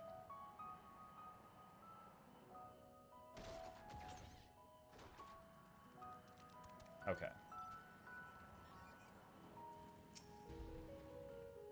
Welcome back. I trust you found Aaronville, then? Indeed, indeed. Interesting. I had a feeling you would learn something important, even if that something was simply a confirmation that no one knows much of anything. We should share this with Kryl, then discuss how we'd like to proceed. Assuming we find her back at the farm. She was still behaving oddly, so I bade her return and rest there. No! Why leave Kryl alone? Oh no! Oh no! Perhaps not the best decision, in hindsight. Would you mind checking near these flowers she was so entranced by? The rest of us can survey the more distant areas, just in case she decided to wander. Why did we send someone off alone? Ishtola, you just mentioned how we should keep an eye on her. Clearly something is going on here.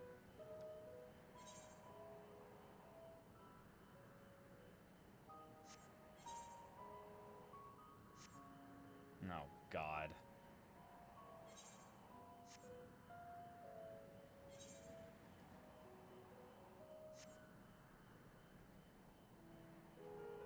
Yeah, no shot she's over here. Just meant it makes sense to check.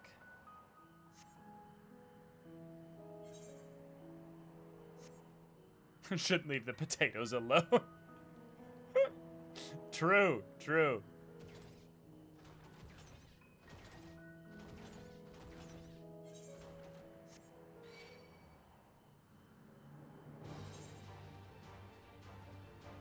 All potatoes need to be looked after. Come on.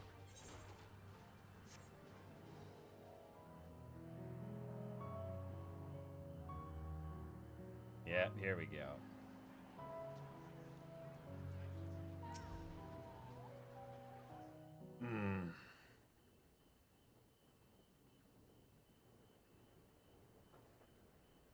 Kryl?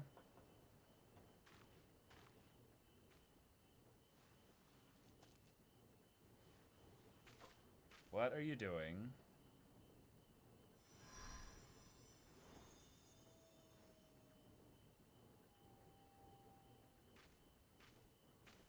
For you. The spell will keep it from wilting. Oh shit, an eternal flower? Okay. She said you would need it for the journey ahead. Oh shit! Heidelin's been talking to her too. Okay. Yeah, it kind of is like a lunar tear. You're right, One Gamer. Yeah. Will you speak with her now? I cannot hope to match Minfilia's clarity, of course, but... Yeah.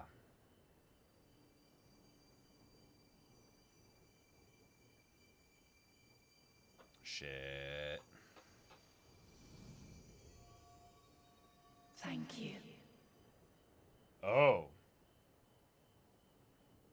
Whoa. Do not worry. She has lent me her body for only a moment.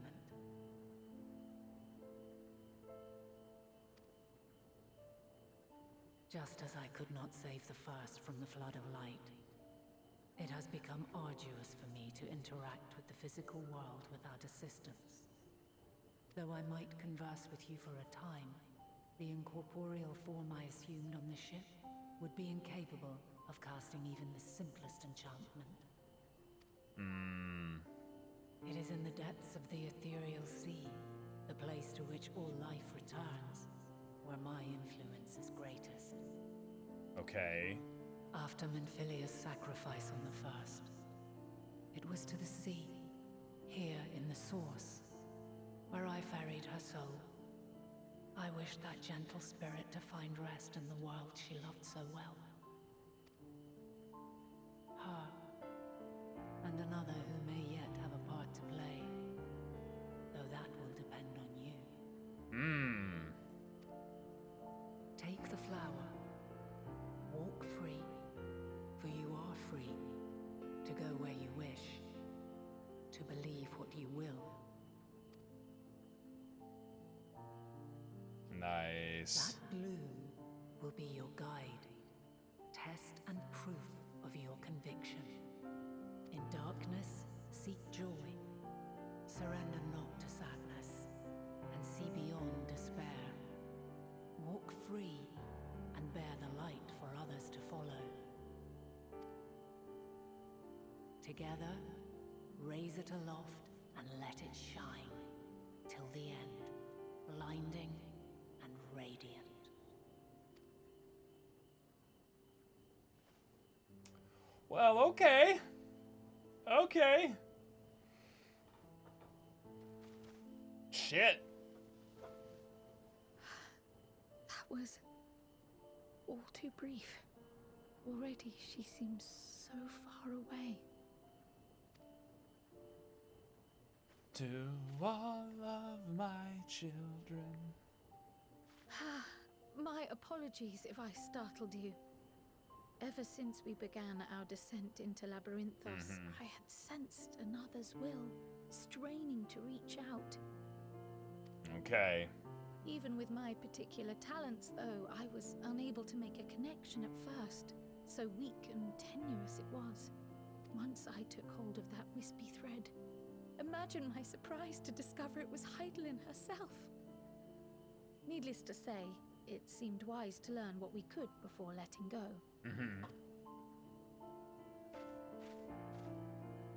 Her answers were more cryptic than I would have liked, but at least she left us with a guide of sorts, that unusual flower. Yeah. Yes, we are definitely making progress.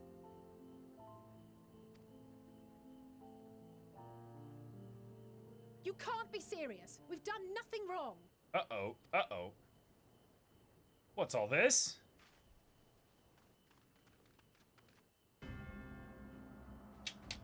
Uh-oh. You've been seen asking a lot of questions down here. Oh! Oh, it's Daddy. Oh, it's Daddy. Master Fortuno, what business has the Forum with us? Oh boy. Obstruction and suppression, apparently. Mistress Baldessian, our records show you facilitated the Scions' entrance into Sharlayan by claiming them as assistants for your organization. Ah, yes. Yes. We are aware of your investigations. After alerting the major institutions to the presence of potential troublemakers, we received word from an Archean custodian. A group operating under the auspices of the students, skulking about Labyrinthos and engaging in clandestine behavior. Yep, that's us. Clandestine? Can confirm. We may not have entered Charlian as scions, but we did naught to conceal our identities. Okay, that is true too. Our only purpose in this city is to seek the truth. I can think of no reason why our actions should warrant the Forum's intervention. 'Tis not our way to discourage the pursuit of knowledge, but the timing of such pursuits must be considered, not to mention their potential impact. With the world in chaos, we, the true caretakers of wisdom, have committed ourselves to an undertaking that demands the utmost discretion. Yep, here we go. And we will not risk its success by turning a blind eye to disruptive foreign elements in our midst. What then is to be our fate? Will you put us on a ship back to Eorzea? The Forum will convene to examine your case. The results of said inquiry will determine your future in this city. I think Dad wants us to stay. Absent companion, he has already been detained. Wait, absent companion. Graha? Graha! Why? Yeah. Why? Is reading a crime now, too? Reading is encouraged, celebrated even. Not, however, of the volumes shelved in the restricted section of the library. Oh, we gave him the restricted stuff. That's right, to look over. Well, I mean, yeah.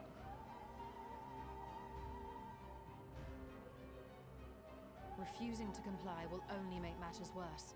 Let us instead treat this as an opportunity to open a dialogue with the Forum.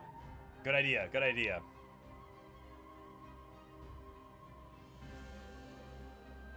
Silence is often one's best defense. I would advise against prolonging the proceedings with frivolous discourse. But enough. This is not the place for debate. The rostra await.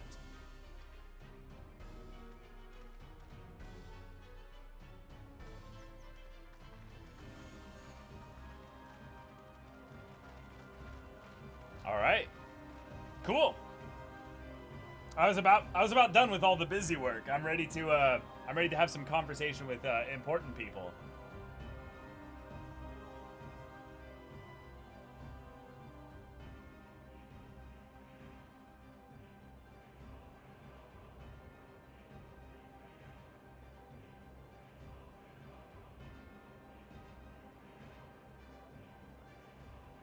Dude, if they just started asking Graha questions, they'd be like, holy shit, wait. Who are you? Like, all kinds of shit they could learn from him. I was careless. We would have been detained regardless. This way, at least, we managed to stay together. Are their voices like auto-boosted in some way? I trust your time within the Forbidden Archives. Like the echo is like huge, but it seems like they're whispering.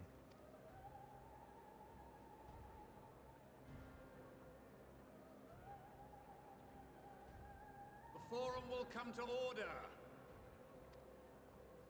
This inquiry is now in session. As Speaker-elect, I will be presiding over the day's proceedings. Okay, Barnier. Master Fortuner, would you be so kind as to restate the matter which compelled you to summon your colleagues with such urgency?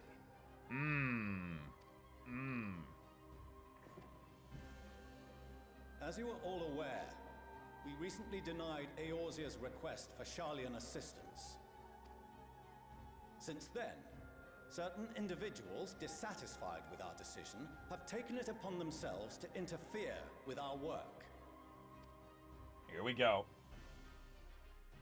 They entered our nation masquerading as associates of the students of Baldessian. But these malcontents are better known as the Scions of the Seventh Dawn. These militants wield influence with both the Eorzean and Eastern alliances, and are inextricably involved with the crises presently afflicting the world at large. Loose in our city, these warmongers sought to meddle with and expose matters of state secret. What are they, if not a dire threat to be expelled? Okay, maybe he doesn't want us here.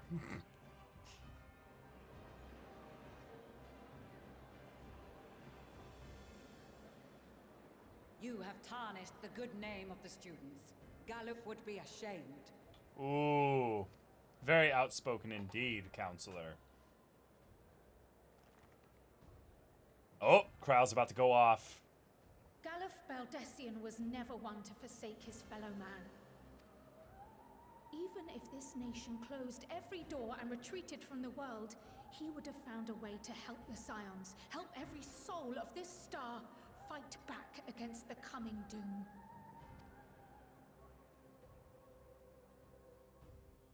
Oh, they shut up from that. A terrible enemy stands poised to lay waste to all we hold dear.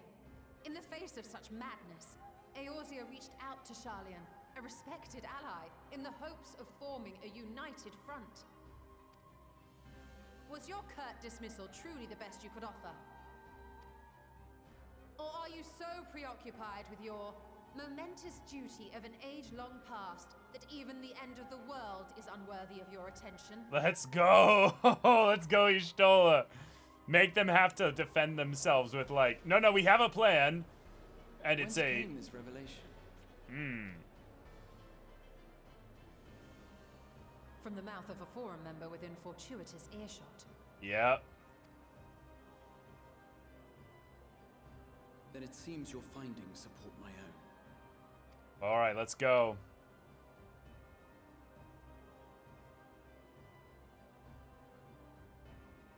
The reason I visited the restricted shelves was to study records of the Forum's policy-making process, to better understand the historical trends underlying their most major decisions. At first glance, the positions of neutrality in war and the accumulation of knowledge above all else appear constant and consistent, the unchanging pillars of Sharlayan society. And once upon a time, I might have left it at that. These days, however, I am more attuned to the subtleties of governance, and so I noticed something odd. All right. Yeah, step it up, Graha. Let's go. From a particular point in time, the purpose of these policies shifted. No longer was knowledge preserved for the benefit of society. Rather, society was to be gradually reshaped to ensure the preservation of knowledge. That's a very specific difference. The most conspicuous and telling change was the one which befell Labyrinthos. Once little more than an oversized storehouse, an enormous allocation of funds saw it transformed into an advanced research and archival facility. I also discovered a fascinating account on the finances of our Dravanian colony. Oh. The settlement attracted students from far and wide, and the connections and tuition fees thus acquired were funneled into further improvements for the archives. Well. Now, there is no question that our nation's progress is tied to the acquisition of wisdom. Nevertheless, the vast resources diverted for this purpose borders on the obscene. I can't believe they're still letting him talk. But returning to the matter of when, our change in course appears to have been made some 270 years ago. 270. Sixth calamity? The very same period when Sharlayan scholars in the hinterlands began a formal study of the ethereal sea. You found something, did you not? And whatever it was, gave rise to your oh-so-important duty. Oh. Mind your tongue, Archon. if you had seen... Oh, whoa, whoa. Whoa, whoa.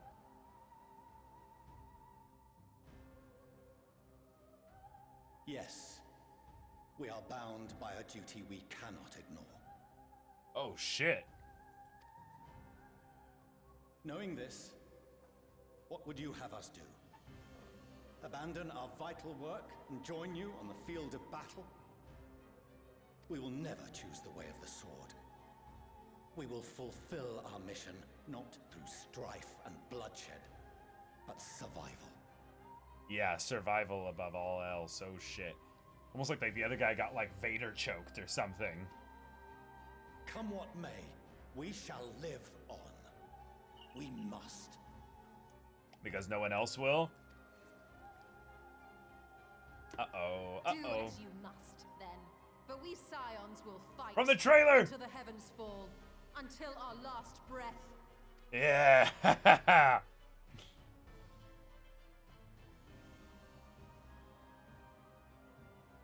Such misguided zeal.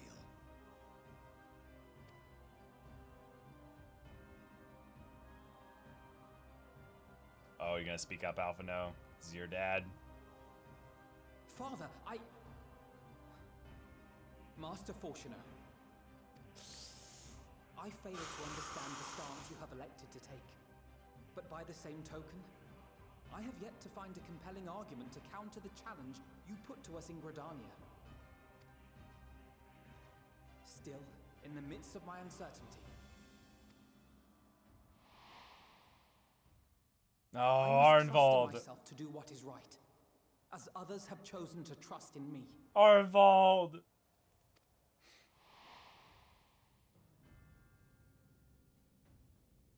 So I will continue, as I always have, weighing the consequences of my every action, and allowing my hope for the future to inform my decisions.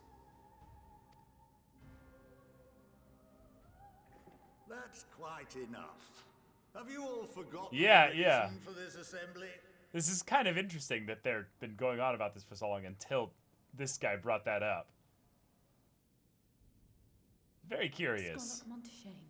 He's the head of the studium and an old friend of my grandfather's. Oh, Louisoix ally, Honestly, perhaps? every discussion devolves into some interminable debate. Terrible habit. Let's return to the topic at hand,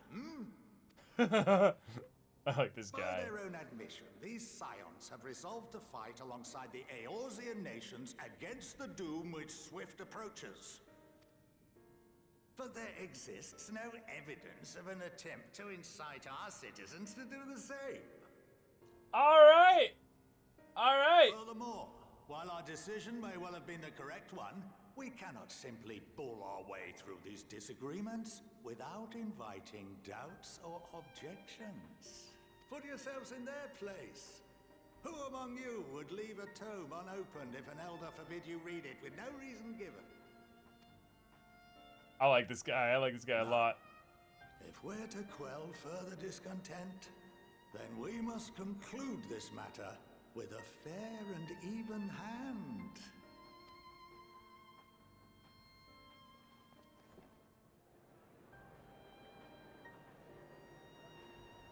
Yep, facts. Order! We will have order! Master Monteshane raises some valid points. Keeping such concerns in mind, I propose we enforce the following measures. Until further notice, the students of Baldessian are to cease any and all activities within the domain of Sharlayan. Whoa. You will also refrain from any further investigation into the Forum's decisions and duties. Failure to comply with these restrictions will result in the immediate expulsion of your Scion associates. Let us put this judgment to a vote. All in favor, raise your hand. That's it. Oh. Not that many people voted yes.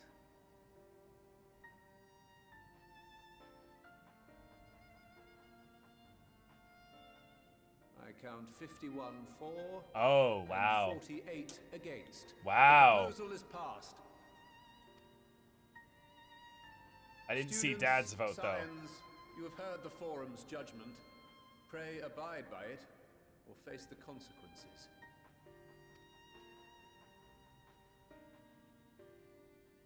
Yeah, I'm surprised how close it was. Honored members, I thank you for your time. This inquiry is concluded.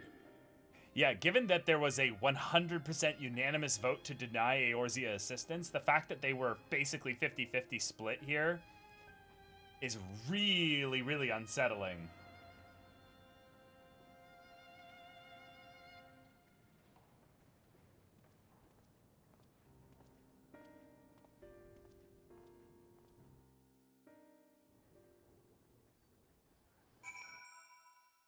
So the question is, did they encounter basically a form of Zodiarch or something like that in the Ethereal Sea, and the coming collapse being something that we'll have to deal with then, or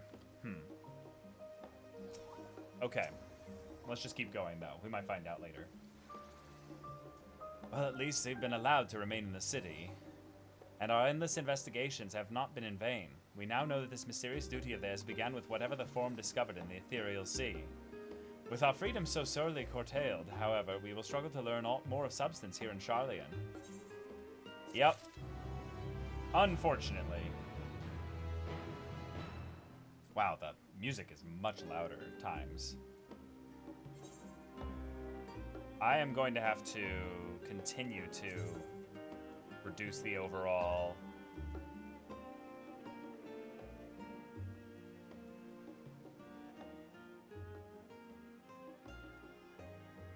Let's do about this. There we go. Alright, Alice, what's up? Let's talk. The overall picture has grown clearer, yes, but that's in spite of the Forum being so maddeningly vague about this duty of theirs. Why are they so reluctant to explain their actions in plain words? Survival, come what may. Is Father's work so vital that it takes precedence over his own family? Alphino, Alice, it is you. Oh, Mom! Oh shit! This is Mom! When I heard you'd been dragged before the Forum, I came as swiftly as I could. I'm so very glad they allowed you to stay. Mother? Aww.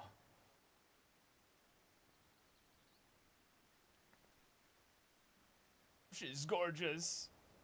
Amelie and Slevier at your service. And you fine people must be the Scions of the Seventh Dawn. How lovely it is to finally meet you. She's so amiable and nice! And her theme is wonderful! Mother, please, we don't wish to make things difficult for you. If word reaches Father that you are here... Oh, bother that. Am I to be chastised for speaking with my own children? I am well aware that you and Master Fortunault are not on the best of terms at the moment, but I've been absolutely desperate to see my darlings again. Oh, you will come by the house, won't you? I have gifts waiting. The timing couldn't be better. As matters stand, we shan't be going anywhere until we discuss matters with Thancred's group and reconsider our options. Go visit your home. We will be back to the annex so when you're ready to rejoin us. I'm not sure we... Triss, what do you think? Of course, Alice has to ask her girlfriend. Triss? The Triss Illis? What a splendid day this has turned out to be. Champion of Eorzea, I insist that you join us. Dinner with the Leviers! Yes, please. But we must be quick about it. Not for my own benefit, but should my husband return and find you enjoying our hospitality, the servants will be made to suffer the consequences. Triss, if you would be so kind as to escort my children to the estate. This is gonna be amazing! We're gonna get to say Alice in like Alphino's rooms and stuff, and they're gonna be like, oh my god, Mom, why? And then she was gone, and with her any opportunity to protest. And Kryle's just like, yep. Indeed, the matter is settled. Enjoy yourselves, you three. This is such glorious fan service, and I am here for it. You twins will now bear the full might of my sisterly wrath as I investigate your house. I'm sure Alphino thinks nothing of it. He invited classmates over all the time, but I wasn't the most... It was a different time for me, all right? Yes, you weren't much of a character back then, Alice. I apologize. My mother is not one to take no for an answer. Still, I am glad, relieved even, to see her in such high spirits. What say you, Triss? Though it seems we have little time to enjoy it. Will you accompany us on our visit home? Of course I will. Let us give Alice a push then, and be on our way. Yes, Alice needs a little push. Yeah. Fine. If we're going, then let's get it over with. But be sure to stay in the entrance hall. No peeking into our private chambers. Thank you very much. I knew it! I knew it! Why ever not? Oh, your room was always perfectly neat and tidy. Everyone has things they'd rather keep to themselves, don't they? Cherished mementos you couldn't bring yourself to throw away. Childhood toys. Yeah, never mind. Levy, your estate is that way, straight down the stairs. Come on. Let's go.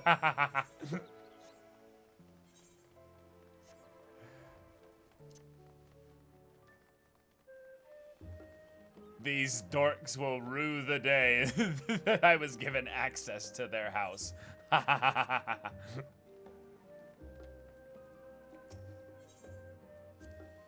When Alice and I were little, this bridge was as far as we were permitted to wander alone. I say alone, but my mother or servant was always somewhere nearby, keeping a watchful eye. And now look at us, traveling to different continents, different worlds even. As children, Alphino and I would often wait here for our father to come home from work. It must have been a day when his meeting ran long, because I remember growing restless and leaning out over the railing to watch the water rush by. Father, of course, arrived at that exact moment, came pounding down the path in a panic, crying out my name. Yes, of course he did. Guile, hey! Yep, still going. I mean, it's Endwalker. I'm loving it, yeah! Oh, and now we go into their house, yes. And here you are at last. Please do come in. Yes. Show me everything. Show me everything. Oh, wow. Welcome home, my lady.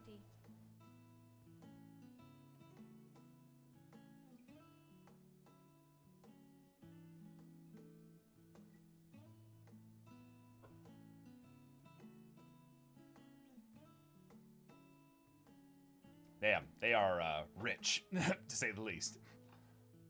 Gold on the architecture. What? What are you gawping at? What do you think? Your house is huge.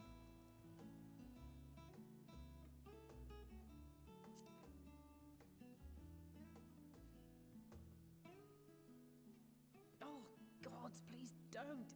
It makes me feel like a spoiled princess. She's so cute. Oh my god, she's so cute. Lord Fortuneau is not to hear of this visit. Oh.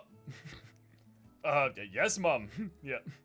And I should also like the children to have their gifts, ere my husband makes his return. Well, this is all good.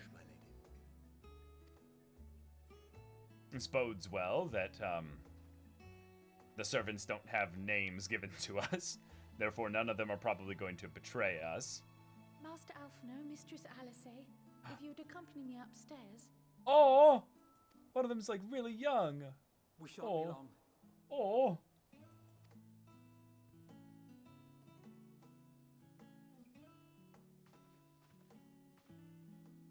God, I just dig these vibes so much. All right, now let's gossip about them while they're not here. Quick. Twins have been sending letters home from time to time, recounting their latest adventures. Ah, yes, and hence Alice's letters about us, I'm guessing. I'm sure they withhold certain details, of course, if only to keep me from worrying. Yet a mother worries all the same. In the early days especially, I tried to support them as best I could, sending the Scion's coin and other such donations. Whoa! Oh, okay, so Tataru's probably like best friends with Mama Levier. Fortunately, they have found the strength to overcome adversity time and time again. Their words grow more confident with every letter, their depictions more vivid. Yeah, they've gone on quite the journey, those two. The triumphs and defeats, the joys and sorrows. It is clear that they have come to find value in every experience. But of those they treasure most, it would seem that meeting you might be the most impactful. Why, since that fateful day, I do believe there has not been a single missive in which you were not mentioned by name. Wow. Wow.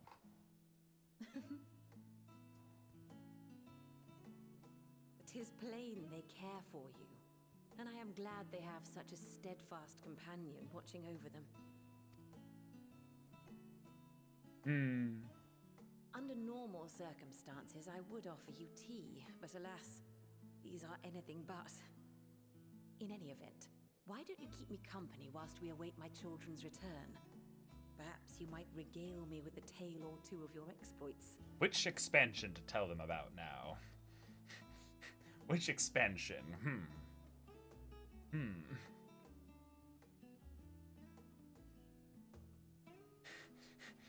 Well, in Heaven's Ward, we barely saw Alice. Stormblood, probably the best one then? But that one had a lot of violence and conflict. And Shadowbringers was full on crazy, so... Oh! The trailer outfit! I wasn't sure what to expect. Oh! Nice! Mother. Cool! Yes! Oh, look how well it fits you. Oh my god. Stylish to your liking? It's finally her time. Yeah, exactly. She got her character development. Yeah. Exactly what I would have chosen. But please, tell me you had something different made for Alphino. Don't worry. He's got something nice and blue.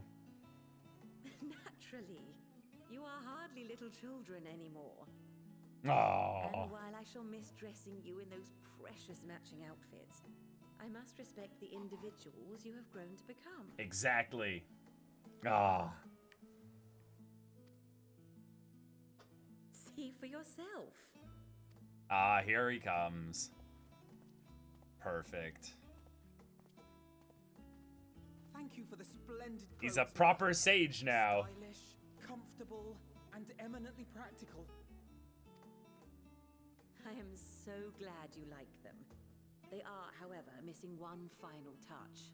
Oh? Oh? If you would allow me, Master Alphino. Yeah?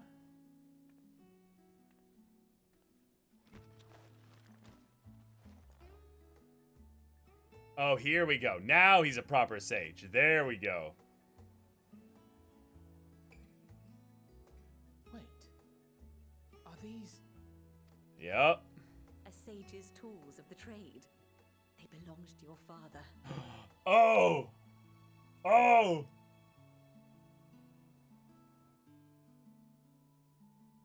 Though he may as well be chained to his desk these days, as a student he was often called upon to venture into the field.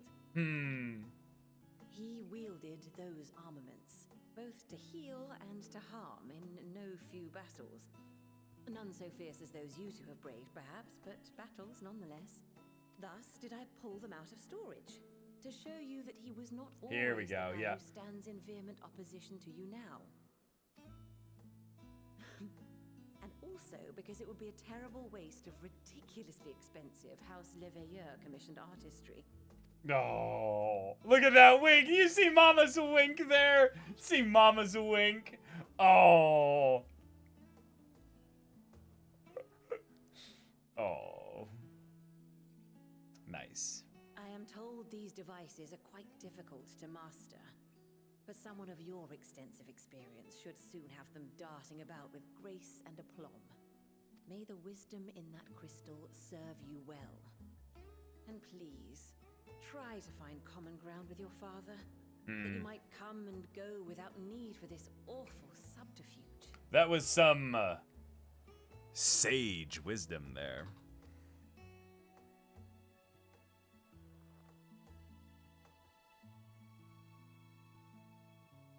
We will, Mother.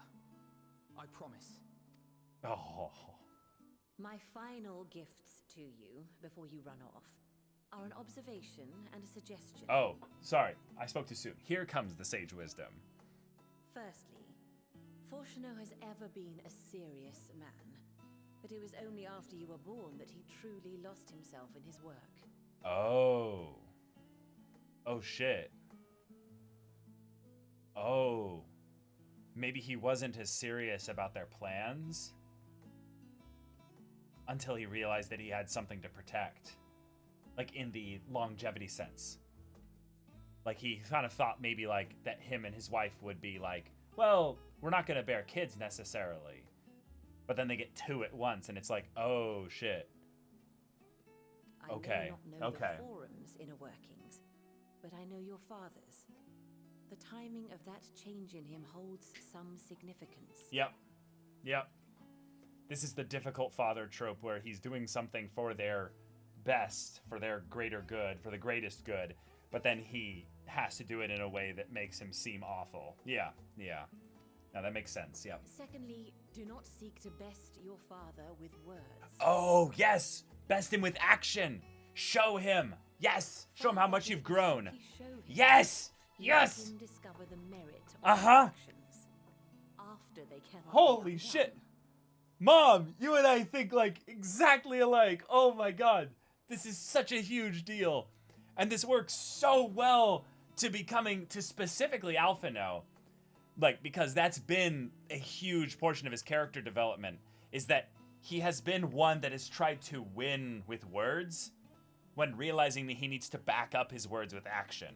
And then Alice being one that was constantly going in and trying to figure out the ways to do action, but doing it as something that would be primarily for herself. And now she does it truly for others. So it's, this is so good, Mom! You're amazing!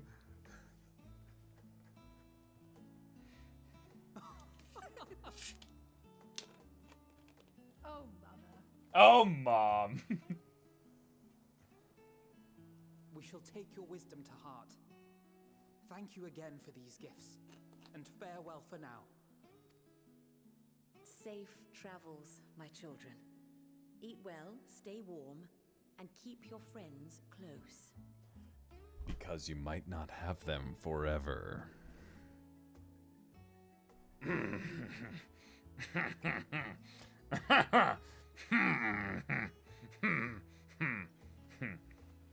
Yeah.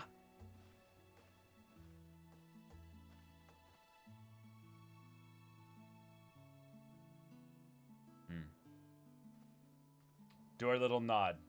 Now she's gonna say something cryptic and sad as we leave. Nope, never mind, never mind. Okay. Okay. That was so good! Oh my gosh!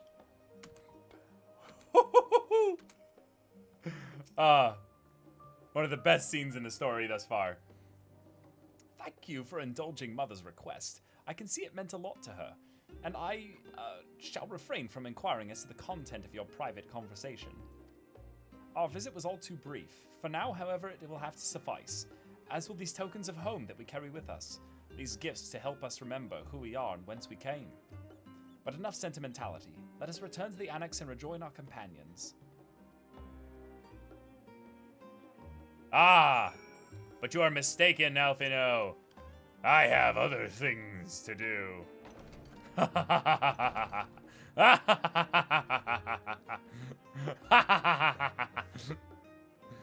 Now, where is it? Where are their rooms? No! You're telling me I can't go into any of them? No! Damn it. It was worth a shot.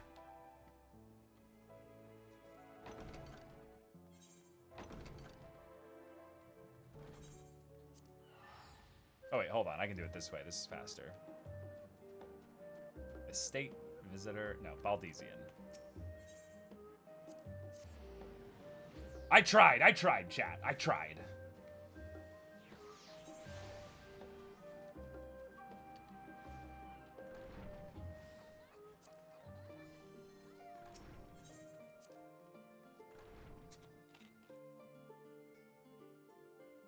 Oh, you know Alisaie's bed would be full of stuffed animals. Absolutely. And Alphino would have had a big desk by his bed that was impractically sized, tons of books on it, and, like, a really gaudy old lamp that he, like, should have gotten rid of a long time ago, but he never did because, like, his dad gave it to him so that he could read late at night. Oh, that's absolutely why she seemed embarrassed. I agree. Enjoyed your time with the Leviers, I hope. I would ask how the twins fared, but their new outfits tell the tale. I only hope we can help them to reconcile with their father, that they might return home one day with their heads held high. In the meantime, we edge ever closer to the secret the Forum strives to hide, and the flower bequeathed to you by Hydaelyn is sure to guide us going forward. I'm confident that once you've scouted out the situation in Thavnir, we'll be well equipped to plot our next move. Okay, we're going to Thavnir then. Yeah, exactly, Besser. Yes, exactly.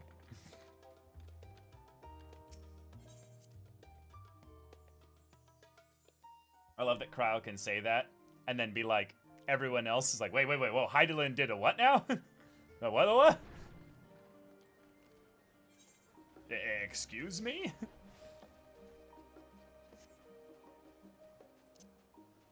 Time to chill with the bros. Oh, you know it's not going to be like a chill thing. It's going to be like, oh, no, we're going to go hang out with the bros. And then suddenly, like, crazy events happen and everything. Okay, now we have to find out if this is Kite or Kite. We shall see. All right, bro squad, let's go. Well, now, this is rather a lot of stern faces. Are my library books overdue again? Not to our knowledge. We're associates of Kryle, the students of Baldesian. We seek passage to Thavnir and understand that you can assist us. Ah, the test subjects. Welcome. Uh-oh. What? Test subjects? Oh, you hadn't heard. Well then, allow me to explain. So in order to travel to an aetheryte, you ordinarily need to be attuned to it beforehand. Otherwise, you can't use it as a beacon to seek out while you're a mess of ether hurtling along the live stream. Oh no. Oh no. Oh no. We're gonna get turned into something that can be teleported. An inconvenient but incontrovertible limitation of aetheryte teleportation. But what if I were to tell you that there's a way to travel to an aetheryte without being attuned to it? The community would thank you tremendously if that was the case.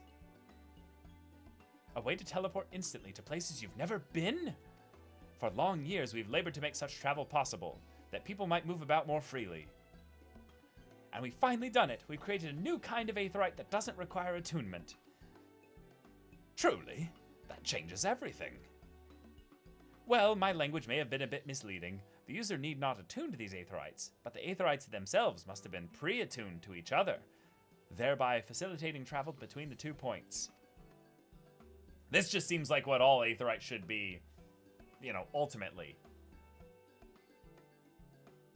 But it just so happens that of our first test pair of aetherites, one has been installed here in Sharlayan, and the other over in Yedlamad, a port town in Thavnir.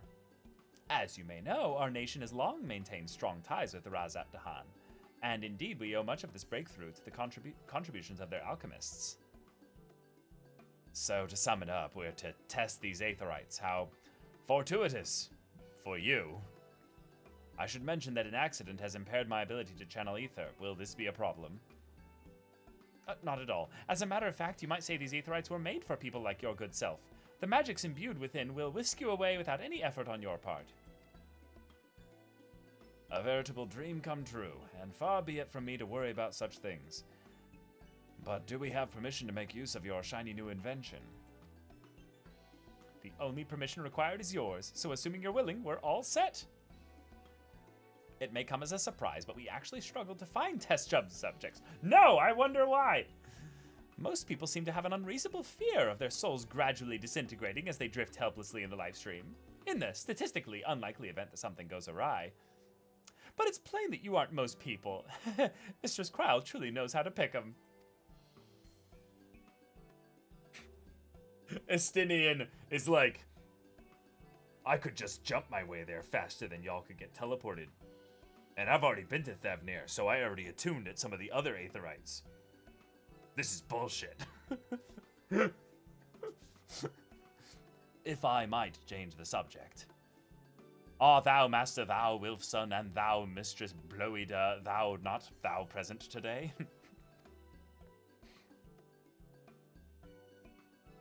Oh, you didn't hear. They've recently resigned their posts. Their expertise was needed elsewhere. A large-scale project held by the forum itself, as I understand, but I'm not privy to the details. Yeah, that thing. Yeah. I see. Any other questions? No? Then let's get going before you change your minds. Please see to your preparations and head outside to the Aetherite Plaza. I'll be along shortly.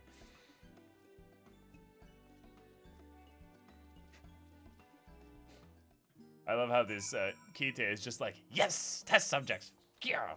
Oh wait, for some reason, people just don't usually want to do this. I have no idea why. So strange, yeah.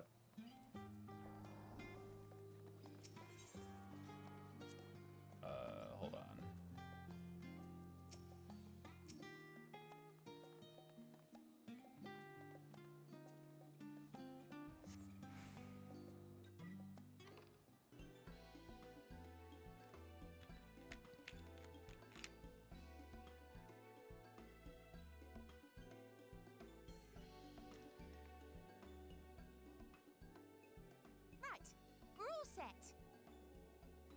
I completely misjudged this character's voice. Just the four of you, was it? I love her earrings, though. I'm already attuned to the crystal in Thavnir. Called it! Called it! Estinian's like, fuck that. I already went there. I will see you guys later. Estinian, get me in a party and take me with you!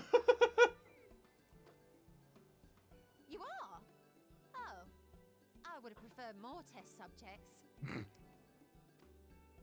Oh, well, never mind. If our three travelers could line up here, please. Steady be like, nope, deuces, I'm out. Oh, that's cool, Vid, yeah.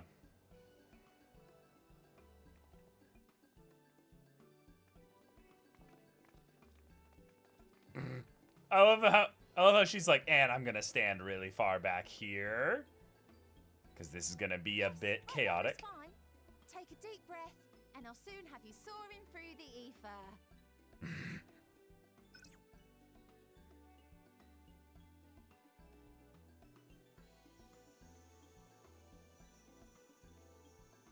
Oh, and one last thing. Oh, right, the last second. You might experience a teensy-weensy touch of violent ethereal sickness. Good luck! Always say that right at the last second. Yep. What? Yep.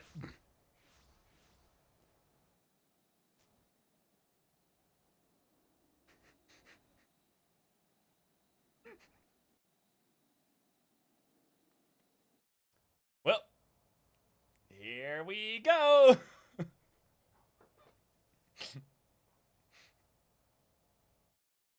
Please let us appear without our clothes on.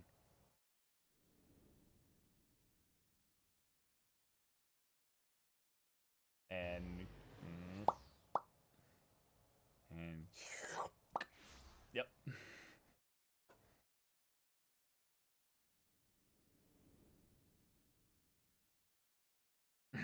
Rip. Thavnir, home to city-state Rads at Han. Rising from the southeast waters of the Bounty, this Isle of Plenty served as the battleground for a conflict between two peoples. Their cultures bled into one another until a unique amalgamation was distilled from the chaos, in a process not unlike their precious alchemy. Ooh, music's. Once solidified as a single nation, an adamant stance of neutrality would hold invaders at bay. For a time.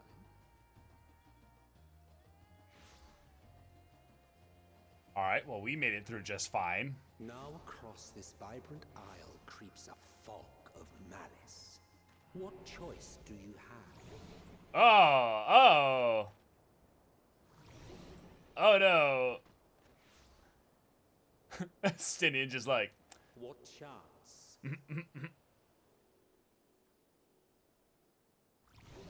Oh, and it hit him too. Oh.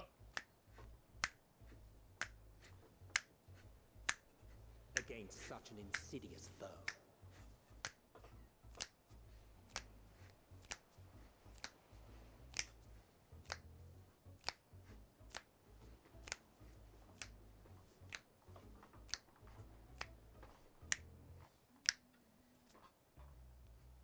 God, I love that music.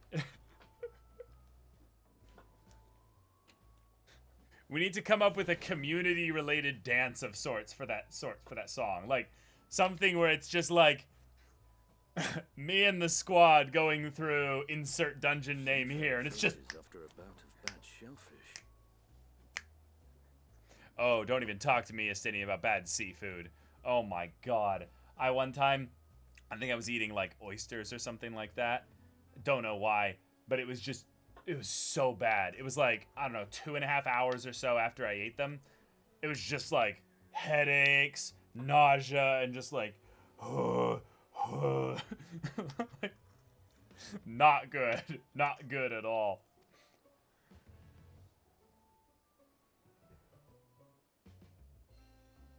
Let me bring you something to drink.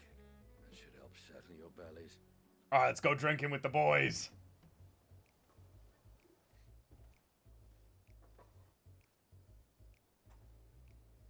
You'd think Estinian would be very, you know, used to the feeling of vertigo. Like, just, you know, constant going up and down, hitting the ground really hard. Estinian's probably like, I got an immunity to that shit. Faces. Don't let Estinian roam the markets alone. Oh no! He's alarmingly bad with coin. Oh shit! Oh no! Quick, get him back! Oh no! Oh my god, this is amazing. We must. Yes! We can do it! Stand! Please let us have like a drunk effect as we're walking, and then we keep like turning to the left and right. You managed to will yourself to your feet, but given your condition, will you be able to reach Estinian in time? Oh no! Estinian! Where are you? Oh! Shit! I see him, I see him!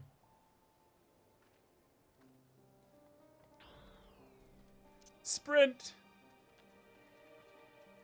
Ah! No!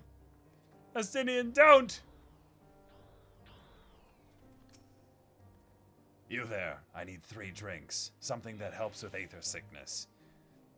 But by the Manusia, a traveler. Greetings. Greetings and welcome.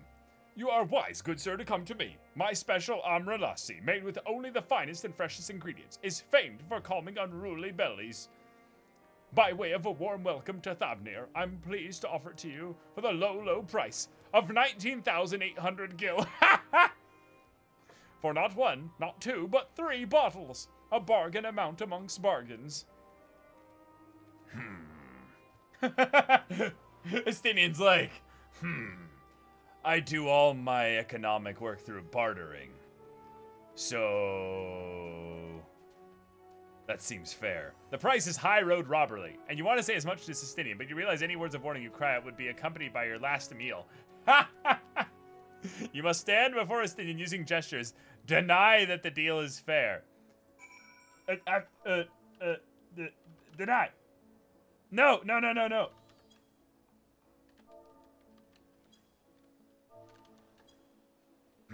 I thought you could barely stand. What do you need to tell me that's so urgent? No. Wait, I shouldn't buy the lassie. This merchant is swindling me. Yes, exactly. Oh! Serious apologies, sir. I appear to have my prices confused. It's actually 1,890 gil for the 3 bottles of Lassie. That confusion would have been quite costly. For both of us. Very well then. Your coin.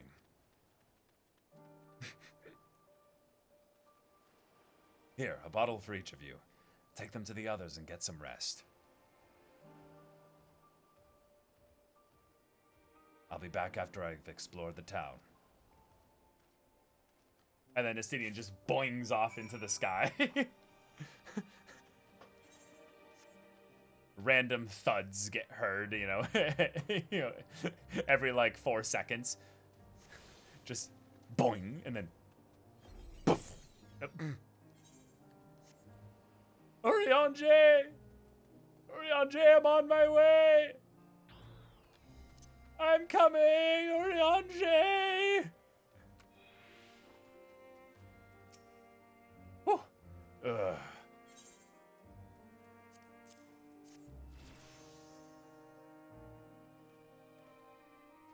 Praise be to the 12. My stomach doth loosen its death grip.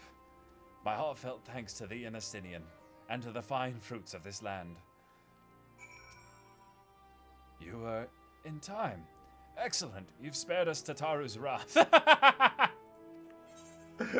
love these characters so much. Sweet, sweet release. If you haven't already, you should have yours too. Oh, this is... God, this music.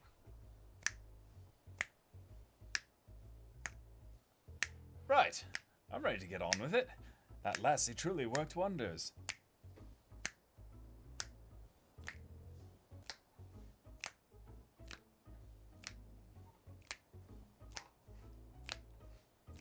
I'm just practicing to be Roy Mustang. That's all it is. Back on your feet, I see.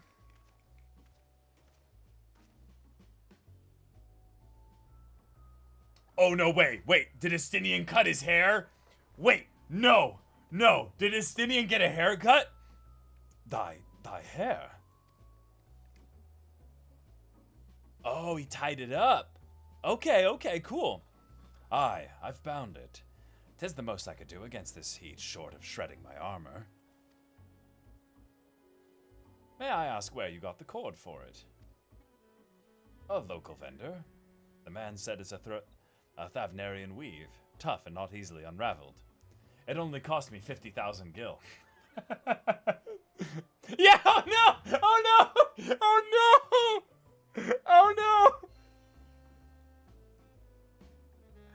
Oh my god. Oh, is it too quiet for y'all? I can turn up the audio. You guys hear it now? You guys hear the music? The music is playing right now.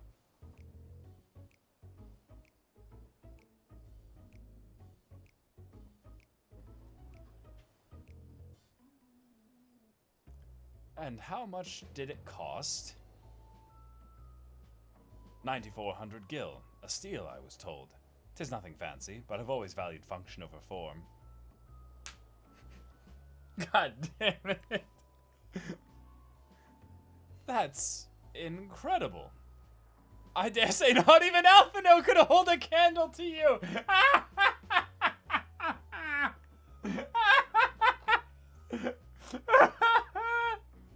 Yeah, we have the 5 million gil katana. And we have the, 4,900 gil string. Yeah, I'm pretty sure the string would cost like 1 or 2 gil at most. So, like, a multiplication by the thousands versus a multiplication by the hundreds. Yeah, I'm pretty sure Estinian takes the cake here.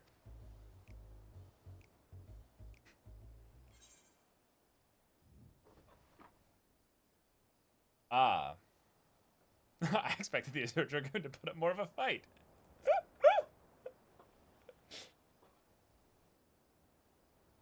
On that subject, I shall refrain from making comment. Yet I cannot help but observe that the merchants seem overzealous in their pursuit of profit. Claiming Thavnir as its dominion, the nations of Radzat Han hath long thrived as a hub of commerce. Estinian's like, I still don't know what we're talking about with regards to the money thing. In the beginning, there were the Arkasodara, a Matanga tribe indigenous to this island. Over time, they came to be joined by other races, and through their intermingling, a culture rich and distinct did emerge.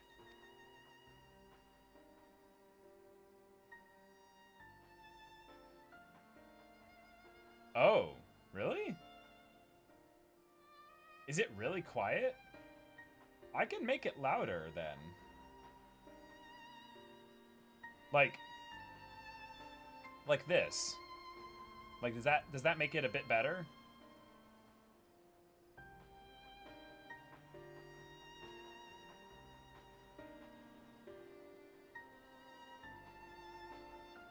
Okay. Yeah. I mean, it does, because this is the kind of stuff that does nothing to me. It's still the same volume for me. But yeah, okay, let's do that then. From alchemy to textiles, the products of Hannish culture have come to be celebrated and coveted the world over. A development only aided by the nation's prime location as a waypoint betwixt east and west. All of this hath combined to make a trading power of Radzat Han, yet such a status cannot be taken for granted. Nay, it must needs be maintained through judicious governance and stringent regulation. Okay, if it still sounds that quiet, I'll just make it go to normal then. This should make things much better. There we go. Neither of which I see any evidence, given that merchants at a gateway town are free to fleece hapless travelers and tarnish the reputation of the nation at large. Just so, that opportunistic pricing is rampant doth suggest an oversight is much weakened, or mayhap that the people have fallen upon hard times. Hey, IBG, welcome, welcome! Whatever the truth may be, 'twould be prudent to ascertain the current state of affairs. Prudent and practical. Aye, we've not to lose by learning more. So ere we seek out Kryle's acquaintance, shall we see what information we can gather here in Yeddelmad? Excellent. We didn't exactly get off to a flying start, but we'll make up for it. It was still wonderful, though.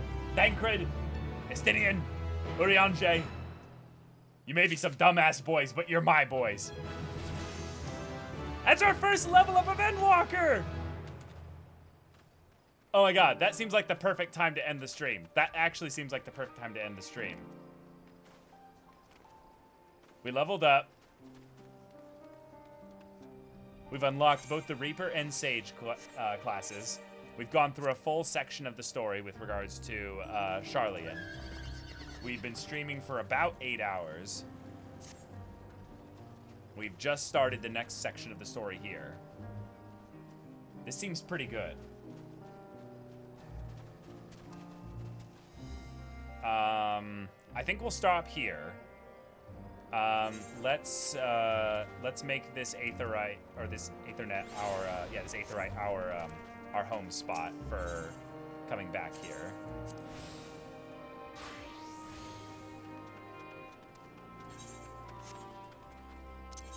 And then let's teleport to the Gold Saucer. Teleport to the Gold Saucer. No, the 8-hour dream. You were gonna surpass post-game Yakuza 0 Jacob. Oh, I can do longer streams. It's just that for this one, I have to wake up super early. I mean, super early tomorrow for an Ultimate Frisbee tournament.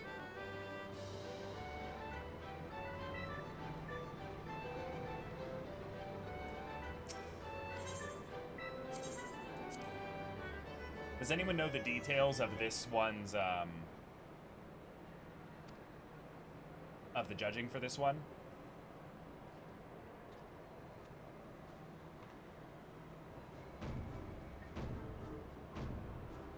Uh-oh, we didn't do that well.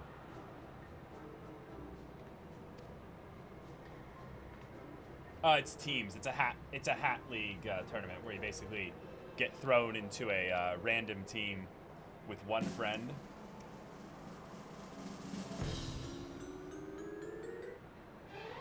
Oh, 71. That's actually pretty good then. As opposed to 68, which is the standard thing there. Yeah, usually 68 is as high as you go with doing random. All right, so we got 10,000. We have nothing on the docket yet.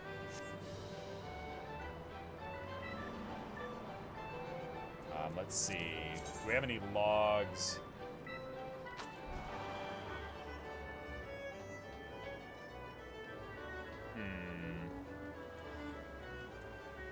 I believe I've already done the mini cact broker for today. Yep. Is there any new stuff to get on the prize exchanges that you guys know about?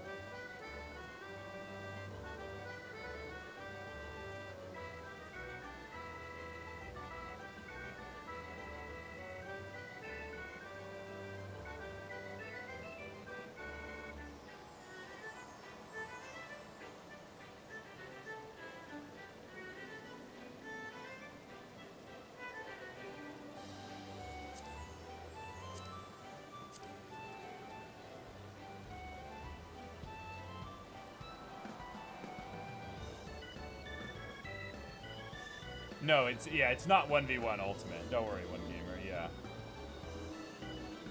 This all looks the same. Yeah, they didn't add new weapons for the new jobs or anything. No, it looks the same.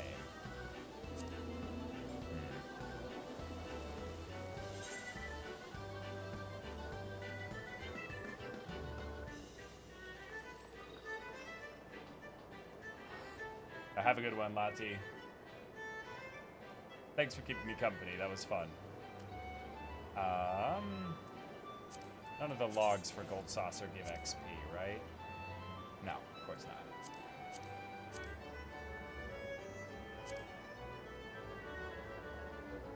Save all those for Reaper. That one doesn't give XP.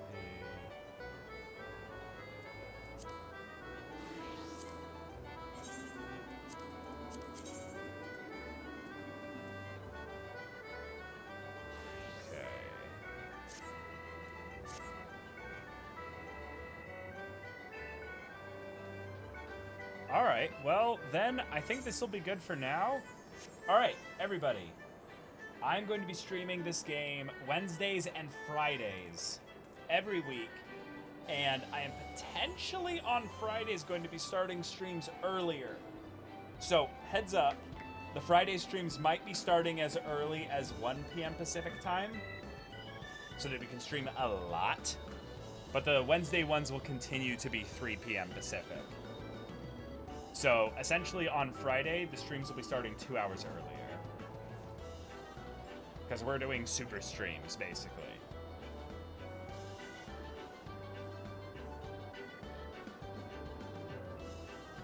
And that 1 p.m. Pacific time is, it's going to be around that time. It's not going to be exactly that amount, though. It could be something as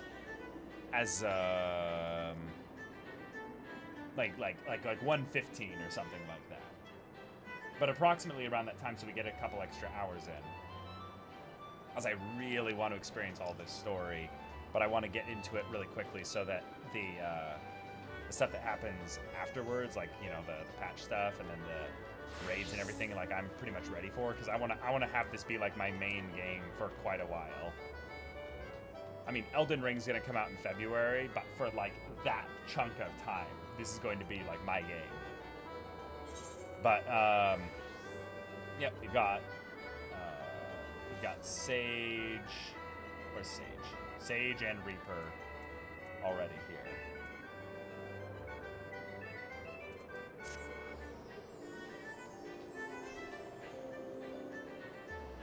If you're wondering where Jacob is, Medusa has joined the group, and his aversion to grinding is starting to catch up to him. Oh, right. Yeah.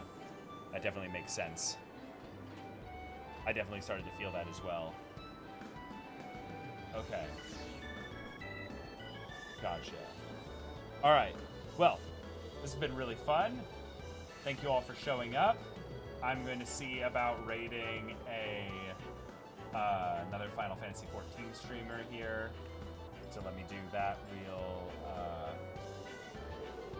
quick here.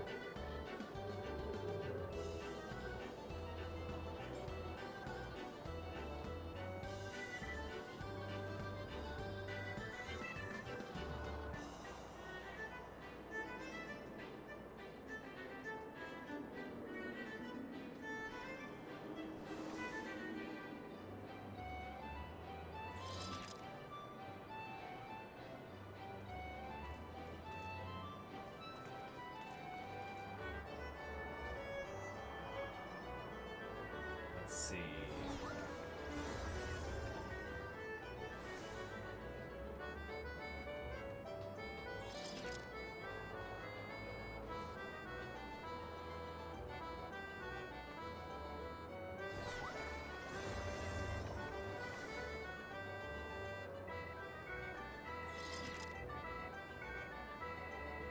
Trying to find someone that doesn't have potentially something spoilery in what they're doing.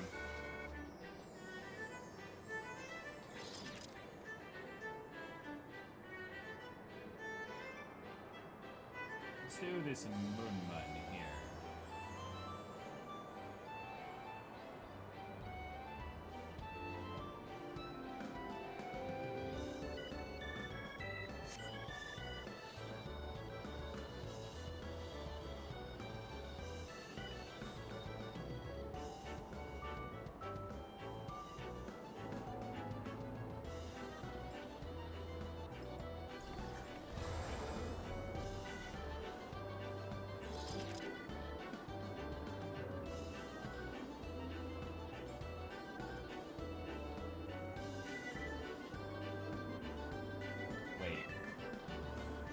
Weird. It's not showing the option to raid.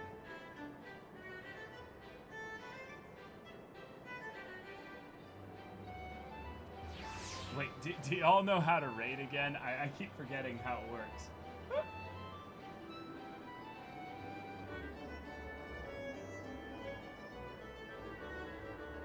Oh no. Is it a command?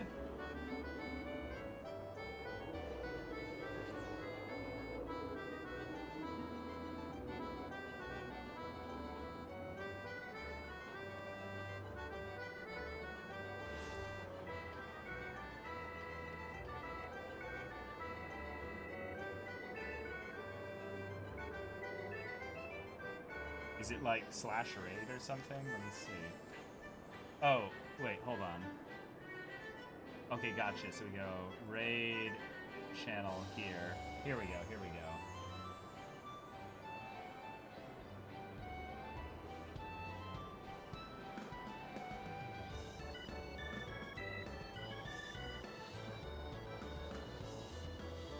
Oh, hold on. Okay.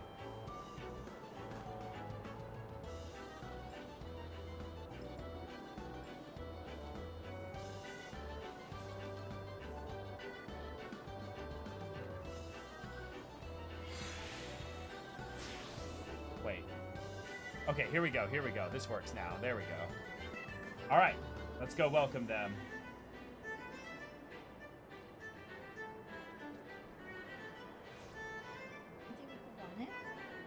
Yeah. No, it's Chris. Are you? Well, 70? I'm staring at the armor right now. Really? It's All right. There's Okay. one. Everyone ready? There's also in rankers. Okay, there's a lot. All right, here we go. Gotcha.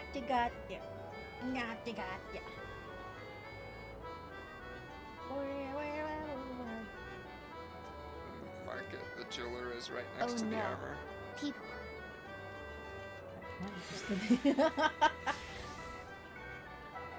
this one. Oh, hello! Semblance of Sanity! Someone was moon-gazing hello, with us. hello! Thank you so much for the raid! Yeah, Thank you for so sure. much for the raid, and thank you for giving them a shout out. Welcome, everybody. Hello, hello. Also, thank you for the follow becoming a Yes in the Witch's house. Welcome. Oh my god. I hope your stream was fun. I hope your stream love was okay. their emotes. Oh my god.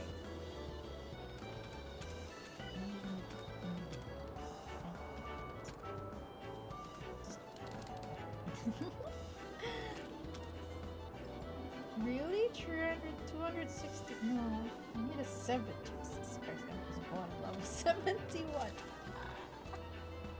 Where is it?